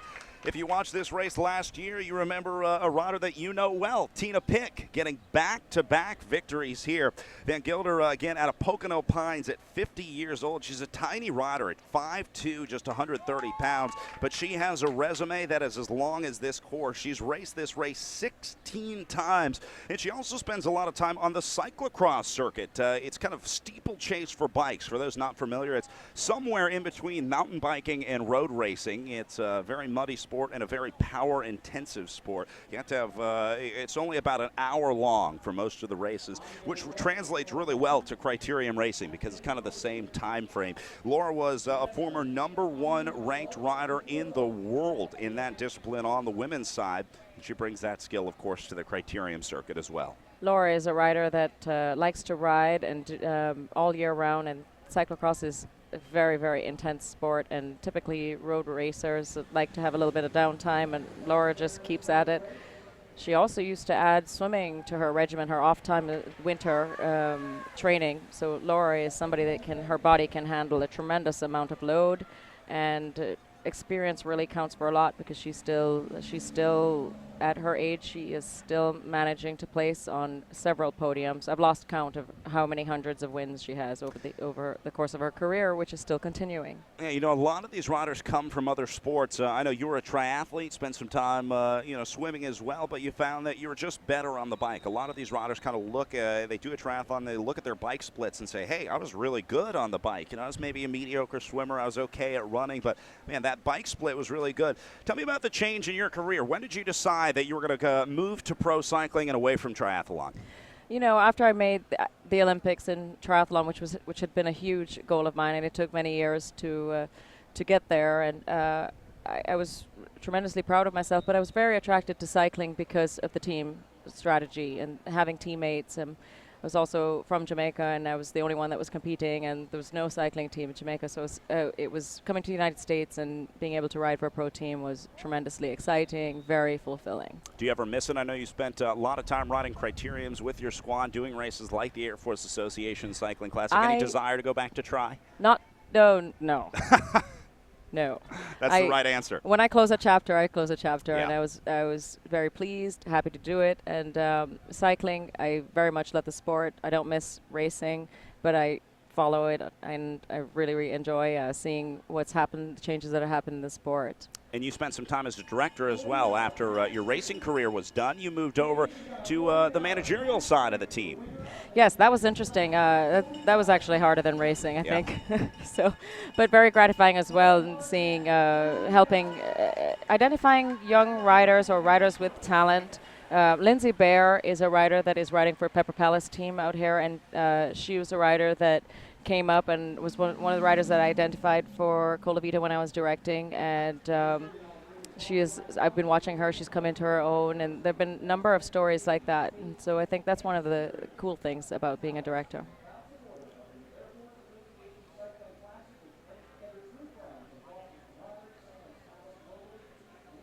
Well, Well, good look at our position here. Hello to everybody watching from back home. We got a great view of the course right here. We're just past the finish line where we are right now, about 50 meters down from the line. So we're getting a good look as the riders, as they come by. Want to give a big shout out to our entire crew here at the Air Force Association Cycling Classic and everybody at Sports Stream Media doing a great job bringing you live coverage of the Air Force Association Cycling Classic. You saw it this morning. So much work goes into bringing these live streams. It's not as easy as just coming and putting up 6 cameras and connecting to the internet. A lot of planning and a lot of work goes into a lot of work bringing you behind this the coverage. scenes, yes. And this is a tremendous event. You can see the community behind it as well as the professional team hired to put on the event. And we got to give a shout out to Rob Laybourne and Arlington Sports, the owners and race directors here at the Air Force Association Cycling Classic, who really made an investment in this live stream this year to make sure that the rest of the world can experience the great racing that we have here in Washington, D.C. Well, Arden Stelly has been caught as we are all back together. That's Emily Collins wearing number 2 that you saw on the front for the Tibco team, the Kiwi rider out of New Zealand.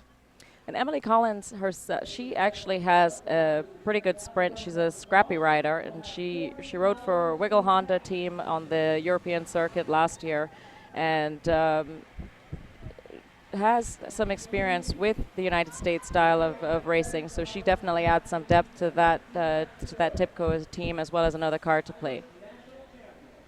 So many international riders racing here at the Air Force Association Cycling Classic. Just looking at the Tibco roster, obviously the American rider Kendall Ryan. We have Emily Collins, the New Zealand rider. Sarah Headley is another American on that squad. But then you go to Joe Hogan, the Australian, Joe Kiesanowski, another Kiwi, and the Canadian rider, Elise Breen, riding today. She didn't race yesterday, but now joining the Tibco squad on day 2.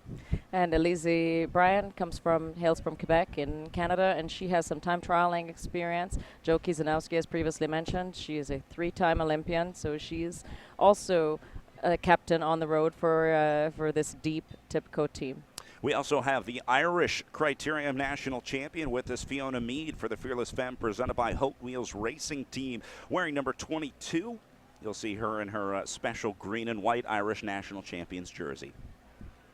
Christy Keeley comes from New Jersey on that team, and she has a decent sprint on her, and sometimes when she gets her positioning right, she can surprise and get into the top 5. Yeah, Keeley was on this podium here at the Air Force Association Cycling Classic just a few years ago, so she knows this course well, she knows this race well, and I know that she's going to be working very hard for that Fearless Femme presented by Hot Wheels Racing Team.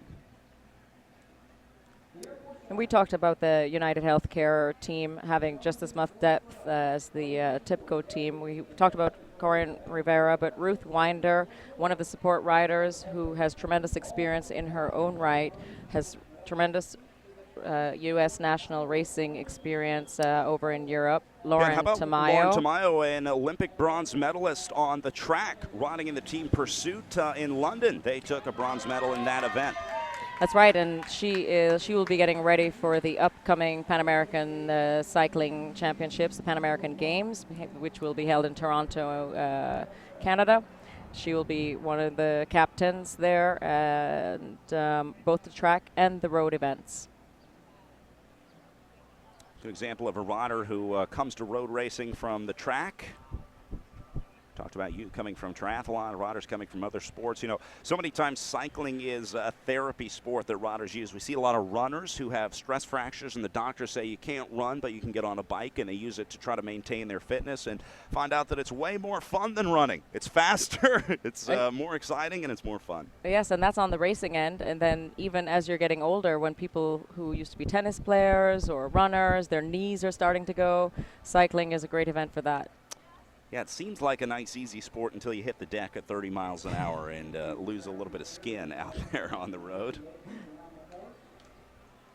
It really is amazing what these women go through to be professional cyclists, the crashing and the training, the amount of riding that it takes leading up to a race like this. It's not like you just come out here on Saturday and ride your bike for 90 minutes and have a good race. I mean, you're talking about 4 or 5 hours of riding every day, and a lot of it is the stuff that goes around the training. It's the eating well, the making sure that you're resting enough, all those extra things that give you that extra 1 or 2% that allow you to be the best. You're absolutely right, Brad, and it's not just it's the obvious obvious things like looking at your nutrition and what you're doing in your training and what intervals you might be doing. It's how much stress you have to gauge, how much stress you have in your life, and that's an individual thing. Some people work, and you have to factor what that does, how much you can give, and where you're going to get your rest and your recovery in and around your training. Looks like an attack coming from Tipco here. One rider jumping out of the saddle. That's going to be Joe Kiesanowski, the Kiwi rider, wearing number 5. On the attack right now, as Kiesanowski says, enough is enough. Things got a little too calm for her comfort right there. And now we see Kiesanowski going at it with the big move. Joe Kiesanowski out of Christchurch, New Zealand, the 36-year-old riding for the Tipco SVB team that you see attacking on the front, as she was second at the Winston-Salem Criterium last year in 2014. She currently sits 7th on the NCC, and of course represented New Zealand in the Olympic Games 3 years, going all the way back to 2004 in Athens. So really an incredible athlete with a storied career for Joe Kiesanowski. And both on the track and the road. Yeah. Well, we were talking about taking that stress out of your life and the difference that makes. One rider that we've been talking about a lot, Corinne Rivera. You know, this year, Corinne has really transferred from being a pure sprinter. I think a lot of people just categorized her and kind of put her in a box as a sprinter. But this year, she's been climbing with the best at some of the biggest races in the United States and around the world. We saw her at the Philadelphia International Cycling Classic last weekend, climbing with the front group. It was amazing to see a sprinter climbing that well, but she's really taken her training to the next level, and it seems like this year was a breakthrough year.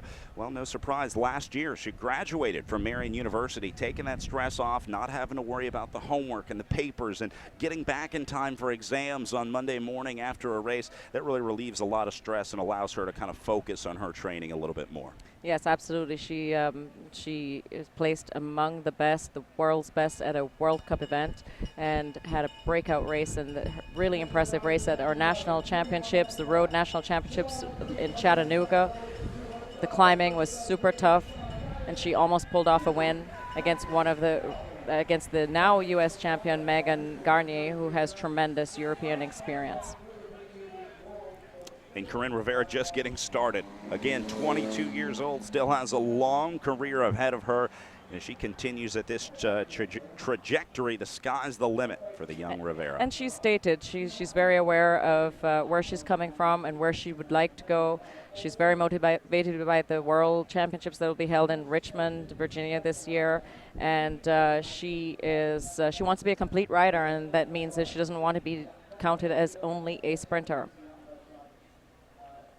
Yeah, those World Championships are huge for a lot of the American riders this year. You want to make that selection, of course, every year, but this year more than ever, the first time that we've had the World Championships in the United States in 30-plus years, so it's been a while since we awarded the rainbow jersey here on American soil, and I know every rider in this peloton would like to have a shot at trying to earn that jersey in Richmond, coming up later this year in September.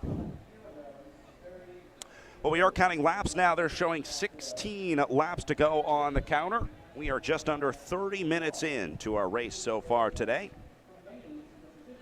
And not sure if they're going to allow feeding in the race today. We'll know when we see the Soigneurs coming out onto the course. That's a call for our chief referee. And they'll let the teams know, of course, for the race. Nice job by IS Corp, presented by Smart Choice MRI, riding on the front. This is another team that is splitting their squad. They have some riders racing out west at a race called Tulsa Tough. And some of their riders going to the East Coast here. They had a win last night in Tulsa, and I'm sure they'd like to add to a win here in D.C.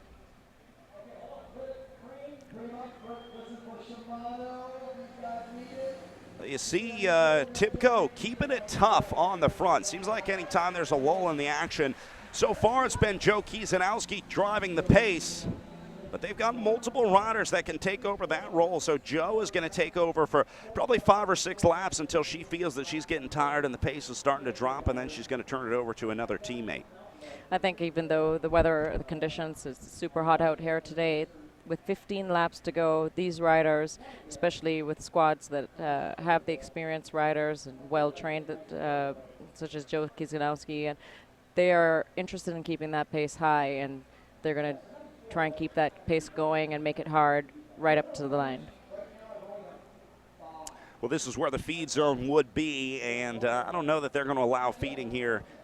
There they go. You're going to give bottles. I'm not sure if that's legal feeding or not, but sometimes that bottle's worth a few hundred Swiss francs.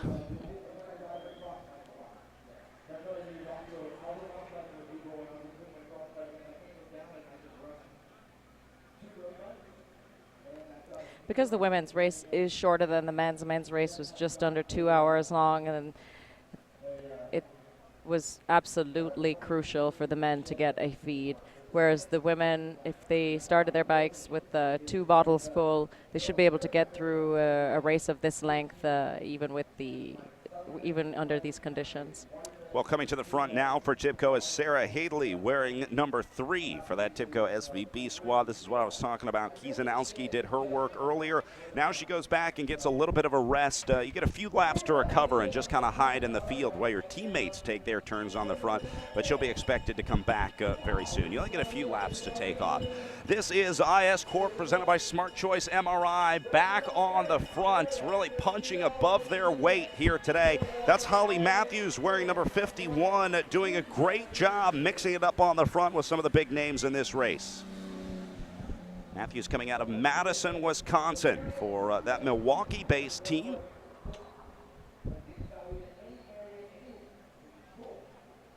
It's interesting to see the Tibco team taking care of the pacemaking, interested in keeping the pace at a fairly high level. United Healthcare marking, not really taking the initiative.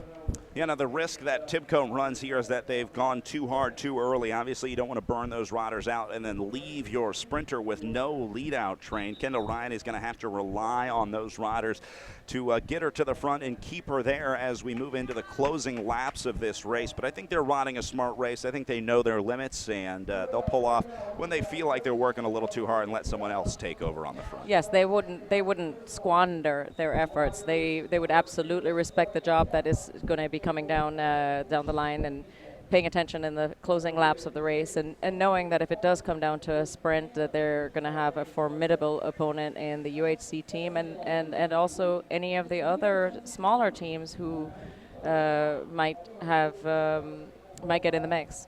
Well, as we get into our final laps of racing, they're about to see 10 laps to go. We're going to take one last break as we'll take a step away to thank some sponsors, and then we'll be back with the finish of your women's race at the Air Force Association Cycling Classic. Whether it takes 200,000 parts, 800,000 hours of supercomputing time, 3 million lines of code, 40,000 sets of eyes, or 1 million sleepless nights.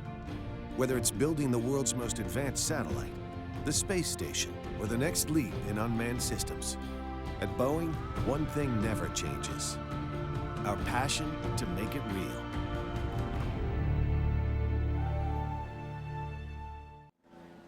Well, now starting to see United Healthcare coming to the front. Ruth Winder wearing number 32, making her move forward now. Tibco has done such a good job of controlling this race so far, but now it looks like UHC is going to do what they do best, and that's come to the front to control here. It's only a few riders up there right now, but my guess is that in just a few laps, we'll see the full United Healthcare squad coming forward to start to lead out Corinne Rivera. At this point, 14 laps to go. Is there a chance that we see a breakaway, get away, and stay away, or is this one looking like a field sprint to you? To me, this looks like a field sprint at this point in the race, but you can never discount it. In theory, concretely, you can. A breakaway, there is enough time for a breakaway, certainly, to get up the road in 13 laps. However, the way that the teams have been marking each other, I think that it's canceling each other out, and that it's going to end up in a field sprint. Well, a little calm before the storm right now, as we might see some desperate late race attacks coming out of the group. Again, last thing you want to do is take United Healthcare to the line in a straight-up field sprint, so I wouldn't be surprised to see some riders jumping out, especially at this pace. They're not going too hard right now. It's a nice, easy pace that they're rolling at. You see Laura Van Gilder taking on a bottle there, having a drink before things really start to hot up.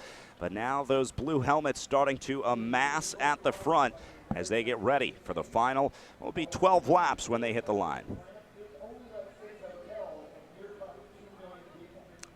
No big crashes yet so far. We're 35 minutes into this race. They've done a much better job of keeping the bikes upright than the men have.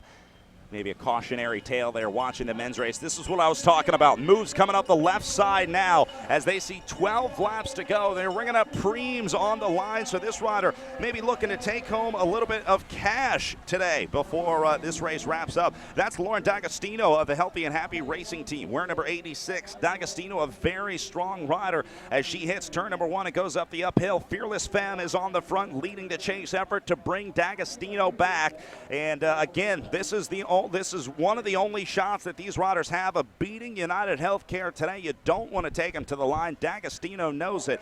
So we'll see if she's able to stay away for the preem, and then if she wants to keep it going. You know, we've seen so many breakaways in this sport that were born out of preem sprints. You go away, the riders sprint off the front for, you know, whatever, $50 or $100, and then you look back and say, hey, I got 10 seconds or I have 12 seconds. Let's try and keep this one rolling. So we'll see if D'Agostino decides to keep this breakaway going off the front as she's got a little gap right now.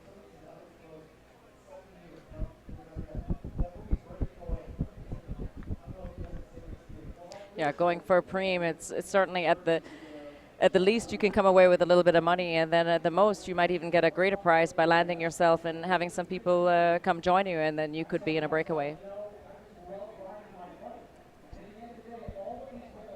Well, D'Agostino onto the downhill section. Look at the gap that she's opened up in just a half lap of racing. You'll remember she attacked on the line just a few seconds ago, and now I think the panic bells are starting to ring. Tipco was not too worried about that earlier, but now they're really starting to mount that chase effort. Sitting second wheel in that group is Lenore Pipes of the Van Dessels cycling team. That's a rider that races for Guam. Yeah. And she's no stranger to criteriums or to hard stage racing. She's actually completing her PhD. I'm not sure in what subject, but she has stepped back a little bit from racing on a team with Erica Alars in order to manage her dissertation. Also noticing Julie Kaliza up there of the Pepper Palace Women's Pro Cycling Team. She was third wheel the last shot we got. Starting to drift back just a little bit as a couple United Healthcare riders try to get up there. I think they're worried about D'Agostino at this point. Julie Kaliza running for the Pepper Palace Women's Pro Cycling Team out of Alexandria, Virginia. Her parents still here in the D.C. area. Fourth overall in USA Crits back in 2014. Now, I believe she's going to be working for Lindsay Bayer today, her teammate. She is an awesome team worker, just as valuable as having a good sprinter, and that's why we're seeing Kaliza on the front today. She's making sure that this one stays together because I think she's going to let Lindsay Bayer either try and sprint it out or maybe try a breakaway if they made this catch earlier. Unfortunately, Lauren D'Agostino spoiling that party, as she is still away. D'Agostino going out for that preem and continuing to roll it. Mm-hmm. So hard for a solo breakaway. Can't stress this enough. You really want riders with you, and for D'Agostino to keep going with this one, all the credit in the world.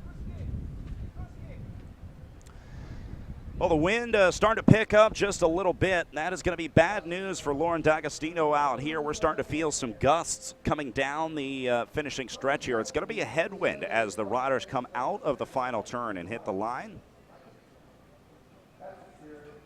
You can see how bumpy that final turn is. That Tipco rider there just trying to control the bike, and I think that's what was throwing a lot of riders off in the men's race earlier. So back with D'Agostino as she takes a look behind her on the front. Seeing 11 laps to go. And they're ringing up more preems, trying to pay off D'Agostino for her efforts. Meanwhile, Lenore Pipes leading the chase. And Tipco launching up the left-hand side, coming into turn number 1. Pipes there, third wheel into the turn, was controlling. And then that Tipco rider jumped from about 10, 15 wheels back to find the front. Probably got instructions from Kendall Ryan. So much communication goes on with the team. Talk about what you guys are talking about back there in the field. Sometimes it's not even verbal. It's just understood that if they had a plan to keep this thing together for their sprinter, or that there's a move that's not in their favor, then it's understood that whoever's going to be the team worker, you need to go and get this and get control of this. D'Agostino pulling the plug. Her breakaway is done, but a lot of respect for that move. Great job by Lauren D'Agostino. She spent a few laps off the front and got paid for her efforts. She picked up some cash and merchandise with those preems that the stage announcers were throwing out. So not all is lost for Lauren D'Agostino as we now hit 10 laps to go. And we'll be looking for United Healthcare to come forward. I already saw some riders jumping out of the saddle there to try to move up. Yeah, inside of 10 laps to go, you're starting to get to the business end of the race. And wow, look at this split. What happened here? That's Kaliza tacked onto the back, and then the next rider behind her, which was one of the Shimano Ladies Power Team riders, and they just let this gap open up just a little too much. And now those riders behind her are going to have to sprint around. You saw Laura Van Gilder getting out of the saddle. This is a big opportunity for these riders up here that made the move with 9 laps to go. If they can roll this one, that is going to significantly reduce the number of riders in the field. Lenore Pipes, who's been doing a great job of staying at the front all day, has made the move. I think that's Matthews at the back. And look, these riders are panicking. Danger, danger, as the breakaway is rolling away right now. This is a major, major moment in the race. Holt Wheels is not happy with the situation. The Fearless Femme Holt Wheels racing team is putting their riders on the front of the field to bring this back because they don't like what's up there. Now, they do have Christy Keeley in the move, so not sure why they're doing that. Lauren Tamayo, meanwhile, has pulled over on the side here. That must be a mechanical. At 9 laps to go, she will still get the free lap, so Tamayo can go back to the pits. That's a flat rear tire. You can see the flat tire right there. So Tamayo with some untimely bad luck for that United Healthcare team, but she will be able to jump back in and then try to contribute. For the bike folks watching at home, let's talk about PSI in the tires. On a dry day like today, what did you usually pump your tires up to? Well, I think at this point it's now a personal preference because there's been a move over the last few years to have lower PSI than what was traditionally seen. So whereas somebody was comfortable between 110, 120 has now gone to the favored PSI number seems to be 95. I'm still old school and I'm still doing 120. So it really is a personal preference. Tire width as well, it makes a difference. So every rider is going to have their favorite and their magic combination for their build. Well, that breakaway spoiling their opportunity as they have now been caught. And it looks like Lenore Pipes trying to point out something in the road to the riders. You saw her kind of wagging her hand down below, I think trying to point out that crack for any riders that were following her to avoid them getting their wheels caught in that groove. This is Kristen Lasasso on the front. She's Laura Van Gilder's teammate. Here we have Tipco again, making sure that pace is high enough to avoid people jumping off the front. Well, they're announcing a $100 cash preem from the stage right now. So, again, this is a big gamble. That's Christy Keeley on the front with the red hair for the Fearless Femme, presented by Holt Wheels Racing Team.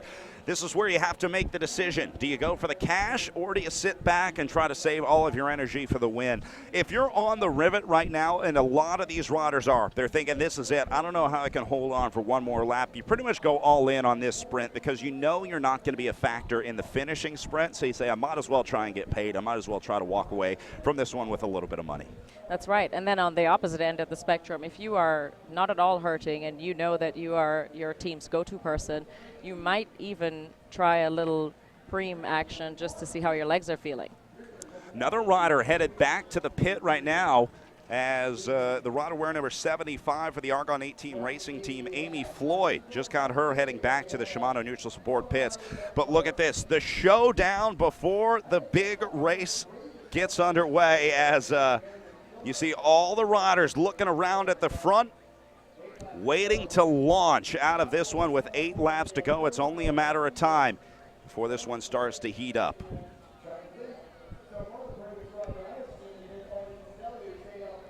You never want to be the first rider to go in a situation like this. You always want to follow those moves. It's so tempting to jump out when you see the pace low, but you have to be patient. Especially if you're not one of the riders that belongs to a big team where you can afford to have a rider expend their energy and that's it, their job is done for the day.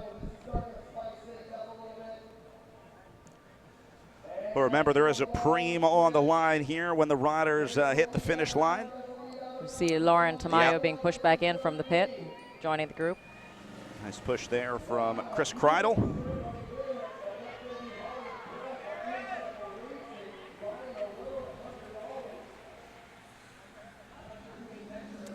And that rider picking up the preem. I missed the number and don't recognize the rider here with 8 laps to go, so we'll try and identify that rider who jumped off the front here.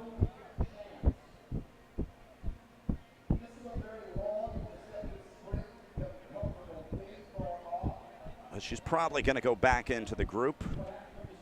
We'll get a better look as they hit the corner. Yep, all back together.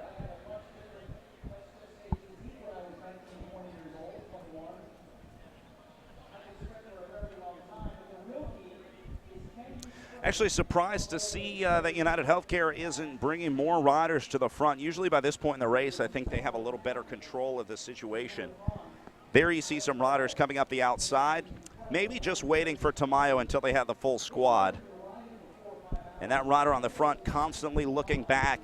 How do you link up with teammates in a situation like this? Because you have to find your teammates. Is it verbal, or you just kind of look around for the familiar colors of your team jersey? You're looking around, and when you've ridden with teammates as long as they have, you sort of get a feel for who's beside you, whether it's by height or pedal stroke. You don't have to actually even really turn all the way around to know where your teammate is.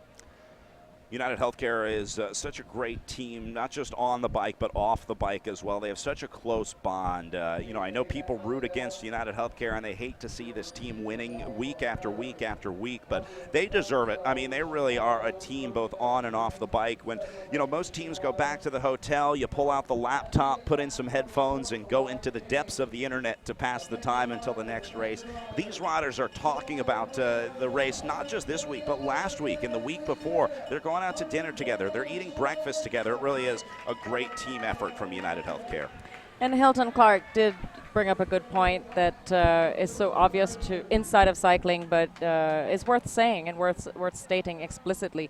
When you've been riding for as many years as they have together, it's a well-oiled machine, and they are deserving of that reputation of a lead-out train if they've been working that many years and talking about it and who's best in which position. Well, now seeing more of those jerseys come forward. We just saw Lindsay Bayer on the front for the Pepper Palace, presented by the Happy Tooth team. Bayer is wearing a different jersey than her teammates. We saw Julie Kaliza earlier in the red jersey of that team, but Bayer has a black jersey as our most heroic rider yesterday. She earned that for her attacks and her aggression, and that's Bayer on the front, diving into the corner right now. Look what Bayer's riding has done to the field. A major split caused right there as the Tibco rider trying to bridge out. This is why Lindsay Bayer is wearing the most heroic riders jersey, putting in a huge dig on the front, now starting to mix things up with 6 laps to go. And I believe she's marked by Lauren Tamayo there, just checking that Lindsay doesn't go anywhere. Well, now you see Bayer looking back to see if she was able to do any damage. And they were able to bring that one back together. And they're quickly running out of time to launch these attacks and try and split it here. At this point, I think we are looking at a field sprint. I think so. I think it's a foregone conclusion. And Lauren Tamayo coming to the front, marking that move by Lindsay Bayer, not only signals I'm doing some work here and checking that nothing's going to get off the front, but she's also, if any of her UHC teammates did not realize she was back in the field, she's also signaling I'm here and I'm ready to get this started. Nice job by Julie Kaliza jumping out of the field there to pick up a preem. You saw a little bike throw from her, just making sure she's got it locked up. Now leads the group heading into turn number 1. Well, at 5 laps to go, another rider going down there. Looked like she went wide there, able to get up. And boy, that is such a tough situation. That looks trying like to get it shaken out. That's the rider wearing number 63. Good to see her getting the bike back up, as that's Anjona Perez Diaz of the Annapolis Bicycle Racing Team, local rider here. And again, this is where we start to see mistakes happen late in the race. Riders get tired. That oxygen debt to your brain starts to affect you. The heat is getting to these riders both physically and mentally here in Crystal City. So at this point in the race, usually what you see, here we'll. Yeah, you know, I think it was a rider who pushed her out because it looked like she cut outside pretty quick. Yep, the riders up front had locked their wheel up, and she wanted to avoid that, so she went wide. It was either run into the curb or run into the riders in front of her, and she chose the curb. Looks like she is There's okay. Really no good option Yeah. in this situation. Do you want the bad news or do you want the bad news? So we should be seeing the teams that have the larger amount of riders, members in the team, we should see them starting to get together, moving up together en masse at the front. A really impressive ride here from the IS Corp presented by Smart Choice MRI team. They've been up there all day. Holly Matthews, Haley Giddens, Gina Kuhajek, and Abby Royce, the 4 riders on that squad. And now we start to see the big preems coming out. Richard Freeze ringing up a $100 cash preem here. $100 is hard to pass up for a lot of these riders, so we'll see who's interested. Here comes Fearless Femme, presented by Holt Wheels Racing, up the left-hand side of your screen on the outside. But now United Healthcare is also starting to amass at the front. Lauren Stevens, yesterday's winner, leads it into turn number 1 in the yellow jersey as our current Omnium leader, followed by the other jersey awarded here, our Most Heroic Riders jersey, being worn by Lindsay Bayer. Lauren Stevens taking the initiative, probably wanted to take her own line there in that corner, wanting to stay out of trouble. Smart. Sometimes the best defense is good offense. Well, here it is, the moment that we are waiting for as the United Healthcare train is pulling into the station at the front of the field. Look at how well organized they are. Bayer leads it with Stevens behind her, and then look at the blue train with 4 riders on top of each other doing a very good job of setting out the lead up here with 4 to go. They're in perfect position because they're going to let Bayer take a lap on the front, then they're going to let Stevens take a lap on the front, and then they're going to be exactly where they need to be when those 2 riders pull off. No doubt in my mind that those 4 riders will be able to control this race for the last 3.5 laps of racing. Yeah, and they're probably very happy about this because you don't want to get on there too soon. There's only 4 riders left, and those laps are long. You want to be able to control this. So they were probably happy that they had the speed was high. Somebody was going for Lindsay was going for the preem. Corinne Rivera trying to wave to one of her riders there, trying to get them back up, saying, hey, we got to get the train together. Let's get this done.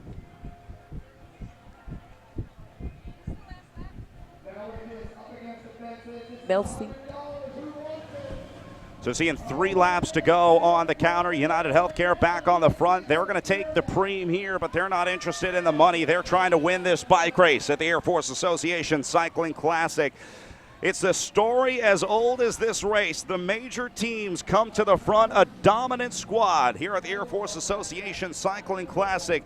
TIBCO SVB got the win yesterday as they upset United Healthcare's plan by going on the attack early with a solo move by Lauren Stevens. That won't happen today, and they'll have to rely on their sprinter, the current Criterium National Champion, Kendall Ryan, to get the win for the TIBCO SVB squad. Lauren Stevens been pretty active in the race, but Kendall Ryan has been pretty quiet. And just as you see Corinne Rivera now coming to the front, I should imagine that Kendall Ryan is the protected rider of the day and that she'll be coming to the fore. Yeah, look, it's not just those 2 teams. Look at all the other teams coming up the right side. Here comes Kaliza in the red jersey. Fearless Femme is there as well. And now riders starting to take chances. So close into these turns with 3 laps to go. It's all about positioning here. Let's talk about the lead up to the sprint because you want to be in just the right spot. For Corinne Rivera or Kendall Ryan, the best place to be coming out of that final turn with this finishing stretch, I know you had a chance to look at the course earlier. Is it the lead spot? You want to be second? You want to be third? Where's the best place to be for the sprinters out of the final turn? Each sprinter will have their own personal preference, but I would say for this course, being on a trusted teammate's wheel to drop you off at about 100 to 150, depending on what type of sprinter you are, I would say that Corin would be happy to be second coming out of that corner on a trusted sprinter, and then coming around. Yeah, you really but it looks like they're fighting. All of these teams are fighting to be up front. And yeah, you know, United Healthcare is not controlling this race like I think they hoped that they would. How about Tipco coming up the left side? You're going to see it there as, look at that, all the green jerseys starting to amass with yesterday's winner, Lauren Stevens, there as well. There's Kendall Ryan. You can see the red, white, and blue piping on her jersey as they tuck into the inside. Such a tight line with 2 laps to go. But here comes Tipco, giving United Healthcare a run for their money in what will be a field sprint on day 2 of the Air Force Association Cycling Classic. With 2 laps to go, if United Healthcare really takes the speed up, it is entirely possible to control that race and get Corinne to the line unimpeded. So it could be that with the heat and that they feel like they're comfortable just ratcheting up the speed at the very last moment, lap and a half to go. But you saw that little kick is out there. not giving up. Yeah, they Tipco definitely is want to being be very aggressive here. They're trying to work their way into the front here. They've got the full train, so this is now Tipco's race to lose. They have everything that they need to upset United Healthcare in this field sprint. Obviously, UHC is controlling on the front, but Tipco is right there. They can take over anytime that they want. So when they're ready to go to the front, I think we're going to see Tipco jump. But again, it's all about positioning. You don't want to go too early. You want to leave your riders with a little bit. And now they're starting to drift back a little bit too much as United Healthcare hits it. Tipco needs to move up if they're going to sprint for Kendall Ryan, and they're running out of time here. United Healthcare leads into the turn with 4 riders coming onto the finishing stretch. The speed is definitely higher. You can see Laura Van Gilder. She's moving just behind the UHC team.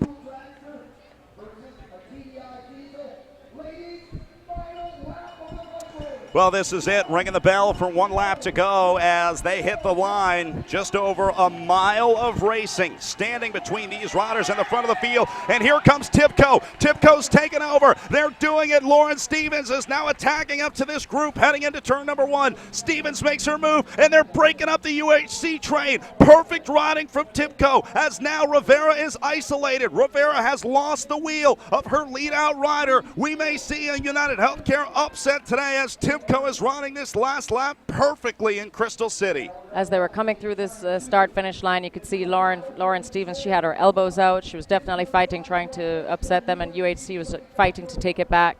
So it seems to be a nice little rivalry between these two. There are so many elbows being thrown in this field right now, like this one right here. Look at Lauren Stevens trying to get in there, but being pushed out by the United Healthcare rider. This is a bad situation for Corinne Rivera. Now she has the lead out, but Stevens sits second wheel. I think Stevens might be the sprinter for Tipco today, as Kendall Ryan is probably a little too far back, a little further back than they had wanted. Lauren Stevens is definitely the on girl for them today. Well, we talk about form in this sport. When you're good, you're great, and that typically carries over for at least a few weeks. That's Lauren Stevens sitting second wheel. Now, Stevens is going to try and steal the lead out of United Healthcare. She doesn't have a Tipco rider with her as they head in to the final turn here. The finishing straight is in stretch. Stevens launches early. There goes Stevens in the yellow jersey, the winner yesterday, trying to make it 2 today, but she's got Rivera on the wheel. Now United Healthcare lights it up with their first rider to go. Here comes Rivera up the left side of your screen. Rivera makes the pass on Stevens, and Rivera will do it. Corinne Rivera takes the win out of the field sprint on the final turn. Tipco just not able to shut down United Healthcare today as they execute a great finish for Tipco, but UHC in the end gets the win with Corinne Rivera. Well, they made the mistake yesterday of letting a breakaway go, and they said not going to happen today, as United Healthcare did a great job of keeping the race together. And then, of course, Corinne Rivera able to seal the deal for the UHC Blue Train today, as Rivera adds another win to her resume. It was interesting seeing the final. Lauren Stevens was definitely fighting very, very hard for her teammate to set Kendall Ryan up, but Kendall Ryan was behind Corinne at that point. So Corinne had a nice sitting. She sat very comfortably on Lauren Stevens, which would have been a great wheel to be on, and opened up her sprint. That's got to be a tough ride home in the Tibco van today. They were so close. You know, they had everything that they needed and just weren't able to seal the deal. So certainly a bummer for Tibco, but they had a great ride. You know, you got to give them credit for the aggression, for trying to go up against United Healthcare in that sprint. Lauren Stevens did an amazing job of being able to infiltrate that train. You know, so many riders are too scared to try to come into that United Healthcare train, but Stevens had no fear today, working her way in, forcing her way in, and she got right in there, breaking up that train. Unfortunately, Rivera was still able to work it out today, unfortunately for Lauren Stevens. It's been a great weekend of racing when you consider the rivalry and the willingness to really put it out there and go for it.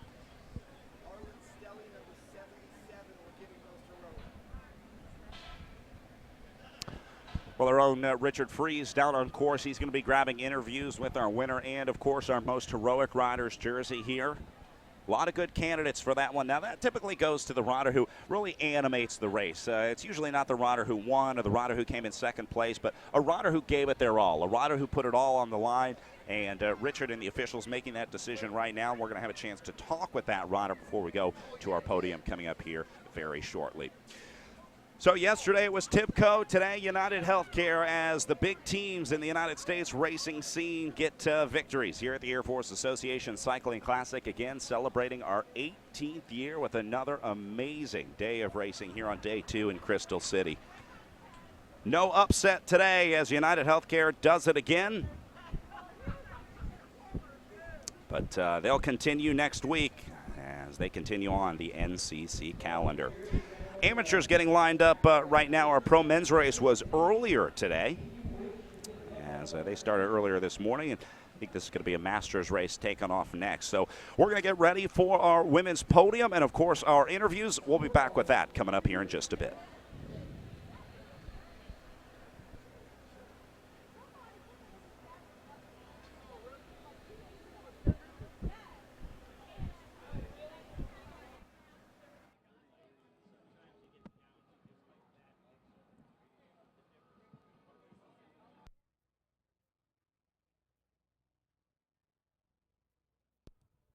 Supercomputing time, 3 million lines of code, 40,000 sets of eyes, or a million sleepless nights.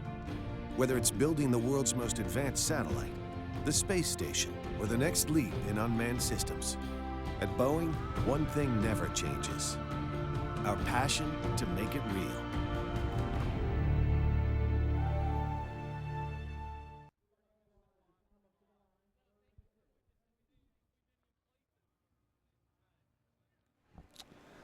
Another big thank you to all of our sponsors. Meanwhile, looks like we've got our first interview. For that, we go down to Richard Freeze on course with our race winner.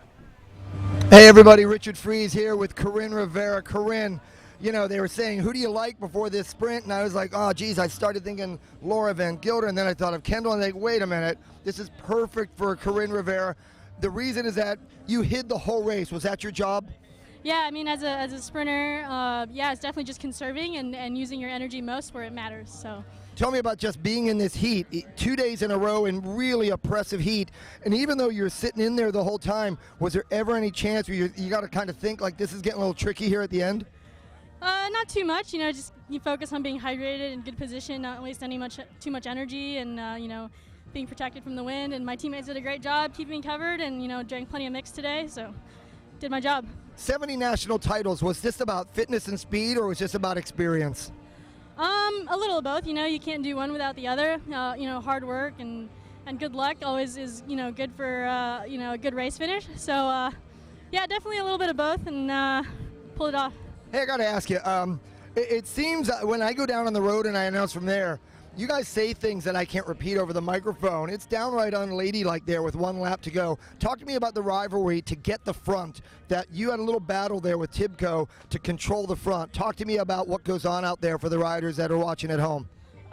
You know, it was a tough job today. Tibco did a really good job today giving us a run for our money, and you know, we have our lead out dialed, and my girls stayed strong and, you know, did their job in the front. And for me, it's being a little bit patient, but still, you know, being assertive with my wheels. And so, yeah, they gave us a good run, but didn't quite overtake us. Do you love the pressure being the sprinter? You're like a three-point shooter in the NBA. Yeah, I mean, I'm not bothered by it. I think I really feed off of it, and great crowds really help too. So, yeah, I love it actually. You've had the transition from being a superstar junior that everybody raged about for years, moving into the elite ranks. It seems like you're starting to feel at home in the elite ranks. Is that true? Yeah, definitely. You know, it's a huge jump, especially for girls to go from junior, and there's no U23, and you go straight to pro. So, you know, I went to college, and you know, I've spent the last 3-4 years at Marion University, you know, getting my education and doing things right, and still progressing throughout the sport and racing collegiate, which is also a very team sport, you know, compared to, you know, pro road. But yeah, I mean, it's been a jump, and collegiate helped, and yeah, just keep working hard. I got to ask you, BMX, mountain bikes, cyclocross, road, you do it all. Do you have a favorite? Are you going to ever have to focus on one, or do you want to just keep racing everything? Well, to clarify, I've actually never done BMX, so I don't want to mix people's minds up there, but you know, I loved it all. I did them all as a junior and all through collegiate. Did a little more mountain bike with collegiate, but you know, road is really where my heart lies, and I have the most fun. And you know, just going out on a 4-hour training ride on the road is one of my favorite things to do. All right, Corinne Rivera, great win today in the elite ranks. Congratulations. Corinne Rivera, ladies and gentlemen. We're going to come back soon. We'll name our most heroic rider. We'll be right back with more. Back to Brad Soner at the desk. Thank you very much, Richard. You know, I love what Corinne said there. She did it right, graduating from Marion University. And there's a really strong collegiate racing program in the United States. USA Cycling has really invested in that collegiate racing schedule all over the country. We're seeing more and more schools offering varsity programs and scholarships for riders to go out and race. That's what Corinne took advantage of. Marion University out in Indianapolis, Indiana, is one of the dominant squads that has emerged over the last few years. And it's good to see that riders can continue racing and get their education, because it's so tempting to just go pro. You know, it's so tempting to just say, well, I got a contract offer, maybe I'll go back to school in a few years, but it's really good for these riders to be able to finish their education. Yes, not just for the education standpoint, but she makes a good point about the about making the transition from junior, especially on the female side, with no under 23 program, to right up there to the pro level, where you're already competing with Olympians. Taking a look at Rivera's sprint to the line here just a few minutes ago, next level. I mean, not even close, getting the win by a couple bike lengths there. And it looked like that might have actually been Kendall Ryan in second place there. So Ryan was the sprinter for TIBCO today, but just didn't quite have the right position as they headed into that final turn. It was Lauren Stevens with the great wheel sitting second, but Corinne Rivera sat right on it, and she was able to pull out the victory. So our Category 2-3 men's race out on the course right now as we get ready for our women's podium. Let's go back down to Richard Fries with another rider interview. Hey, I'm standing here with Arden Stelly, and Arden, we went to all the judges. The announcers are part of the judges, and I said, you got to give it to this great, brave gal that went out on that breakaway move. Great job out there. You've been named most heroic rider. That's got to be a great resume filler for you. Oh, I'm so excited. This is my first time getting an award like this in a race this large, and so I'm very, very excited. I got to ask you, a little twang to your voice. Normally, gals like you are into NASCAR. Tell me about bike racing and where you're from. I live in Anderson, South Carolina. I grew up in South Georgia, and so this was a long trip for us. This is the furthest away I'll travel for a race like this, so I'm really excited to be here. So I heard you were almost going to wear arm warmers. You're a little chilly at the line today. Is that true? Racing down there in the southeast is pretty hot. Yeah, I actually think it probably helped me out being from the south and being used to being in the heat, but this was pretty extreme today. This is very, very hot. You know, you were kind of the Rocky Balboa up against a lot of Apollo Creeds, and you just went off the front. They gave you a little, you took a lot, went out there, you got a couple of preems. That's why we named you most heroic. Tell me about, you get into a race sometimes in women's racing, and I mean this, it was a tactical, and they call it negative. I don't mean that it's a bad race. It was a defensive race. Did you like that situation, and that allowed you to open up your throttle? Yeah, I mean, it worked for me because I am new to this level of racing, and so that helped me to be able to be on the front. Normally, I probably wouldn't be there, but yeah, I mean, it turned out to be a really good race, and I was happy to finish where I did. So you're on the live webcast. You're probably off the front for 7 laps. You're going to win this jersey. You going back home? You're going to put this in your shop back home?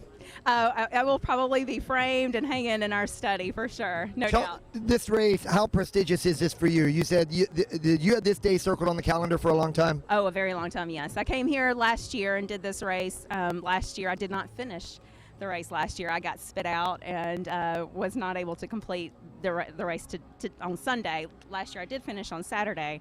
So it was good to be able to not only finish but get such a prestigious award. All right, congratulations to Arden Stelly, our most heroic rider, showing you just keep plugging away there, and you're going to be on the podium just like her. Back to you, Brad Soner, back on the desk. What a great ride it was for Arden to get off the front, get a little bit of FaceTime on the live stream here. That is a well-deserved jersey for our most heroic riders award. You know, sometimes the best ride of the day isn't the rider who wins the bike race. It's the rider who really lays it all out there on the line. It looks like our 2-3s had a little crash out there. But Arden Stelly, you know, is one of those riders, not a professional by any means. You know, she doesn't have the support that someone like United Healthcare has. No one's picking her up at the airport. No one's working on her bike for her. You know, even trying to get feeds on a day like today. There were a lot of riders on social media on Friday night and even yesterday, you know, asking if anyone in the D.C. area would be able to feed them because they don't travel with team support, and that's a huge, huge advantage to have just a couple people that can help out. Correct, and she traveled a long way. Nobody's picking up her number. She would have had to pick up her number, get her bike ready, think about the race, find out where she's going to eat, that sort of stuff. Again, it's all those little things that can add up to make a big difference. So a nice job by Arden Stelly to pull out a great performance traveling from her home in South Carolina.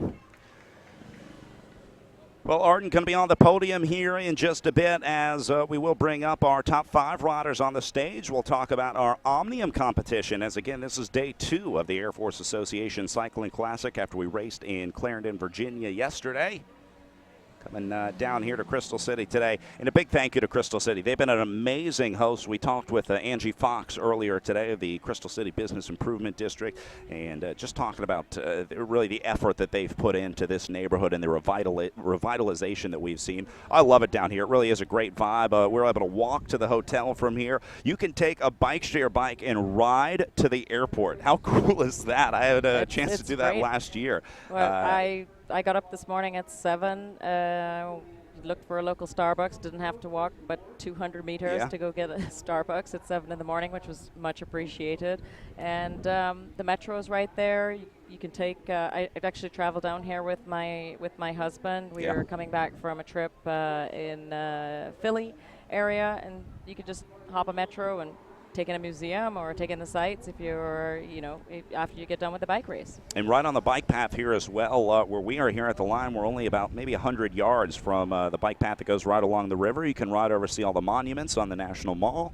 Of course, go to Reagan National Airport if that's where you're headed. Right. Or just explore D.C. a little bit.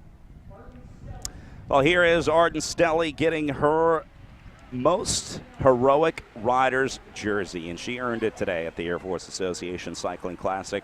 What a great moment for Arden to come to one of the biggest criteriums in America and be able to spend some time on the podium.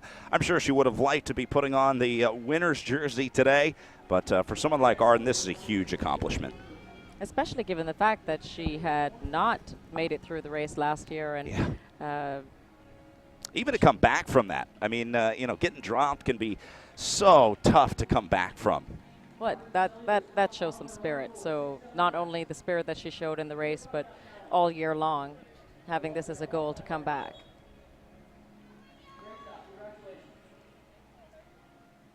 A shot by our local celebrity, Jay Korf, from the ABC affiliate here, WJLA, handling the ceremonies here. Jay's been with us the last few years and a big cyclist himself.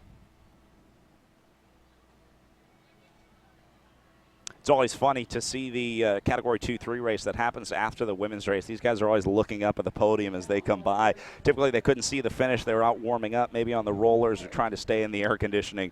And a lot of times you'll see the guys trying to get a look at the women's podium as they roll by, trying to see how it worked out. A lot of these riders have their tents and kind of team areas set up all around the course. It's not all on the finishing stretch. So a lot of times these riders don't see the finish of that women's race.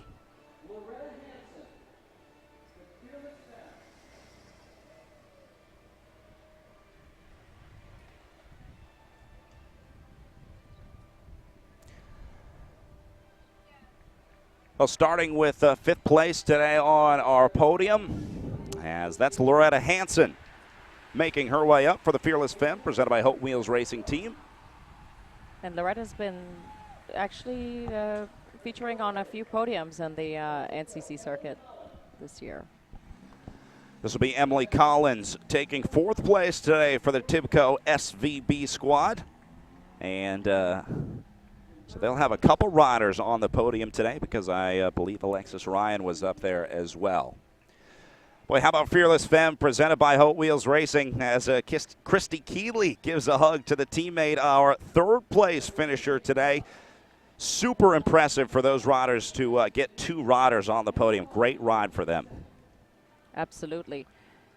We've been talking about, we did mention Christy Creeley because we have seen her in some of the results, but when everybody's focusing their attention on the 2 main teams battling it out, this rivalry between Tibco and United Healthcare, it's easy to forget that there are other teams in there gunning for the win and sneaking in there. Kendall Ryan, our national champion, jumping in there in 2nd. And there is Corinne Rivera taking her rightful spot on the top step of the podium for the United Healthcare Women's Pro Cycling Team. There are your top 5 here on day 2 of the Air Force Association Cycling Classic, proudly brought to you by the Boeing Company here in Crystal City. A worthy podium as United Healthcare takes the win. Fearless Femme and Tibco both get 2 riders inside the top 5 and an exciting finishing sprint to the line. Of course, Corinne getting the flowers. Race director Rob Laybourne presenting the cup. She'll have some hardware to take home.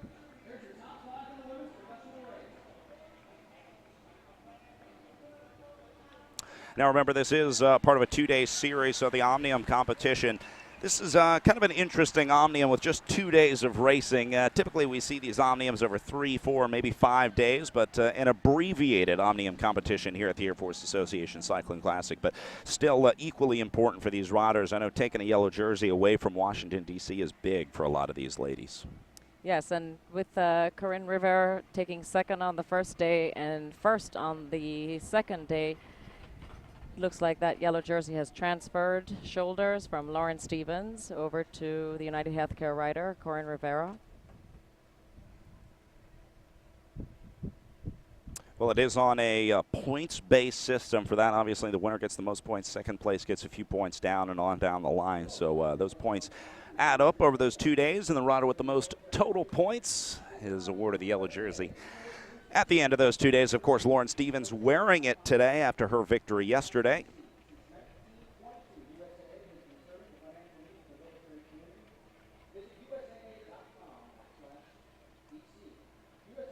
It sometimes takes a while to get those calculated. You have to add up the points from yesterday and today and make sure that every contingency is handled. And they do typically calculate those down to the top 10, just to be sure.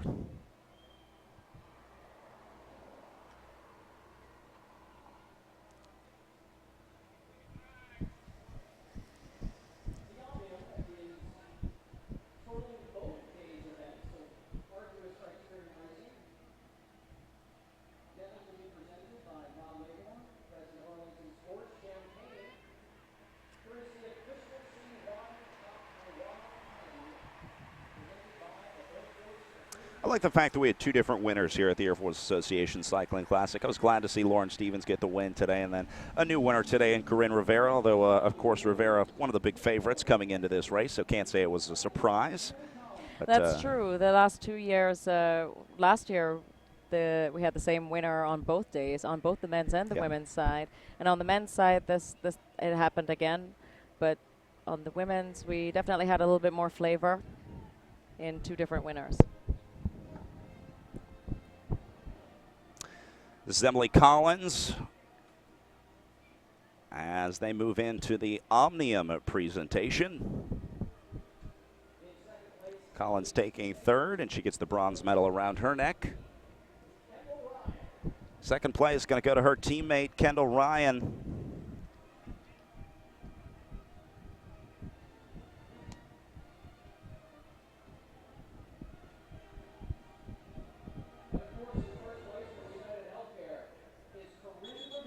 And by virtue of her win today, moving on to the top step of the podium for the Omnium is Corinne Rivera, who will be our overall champion and stage winner on day 2 of the Air Force Association Cycling Classic. A worthy champion today.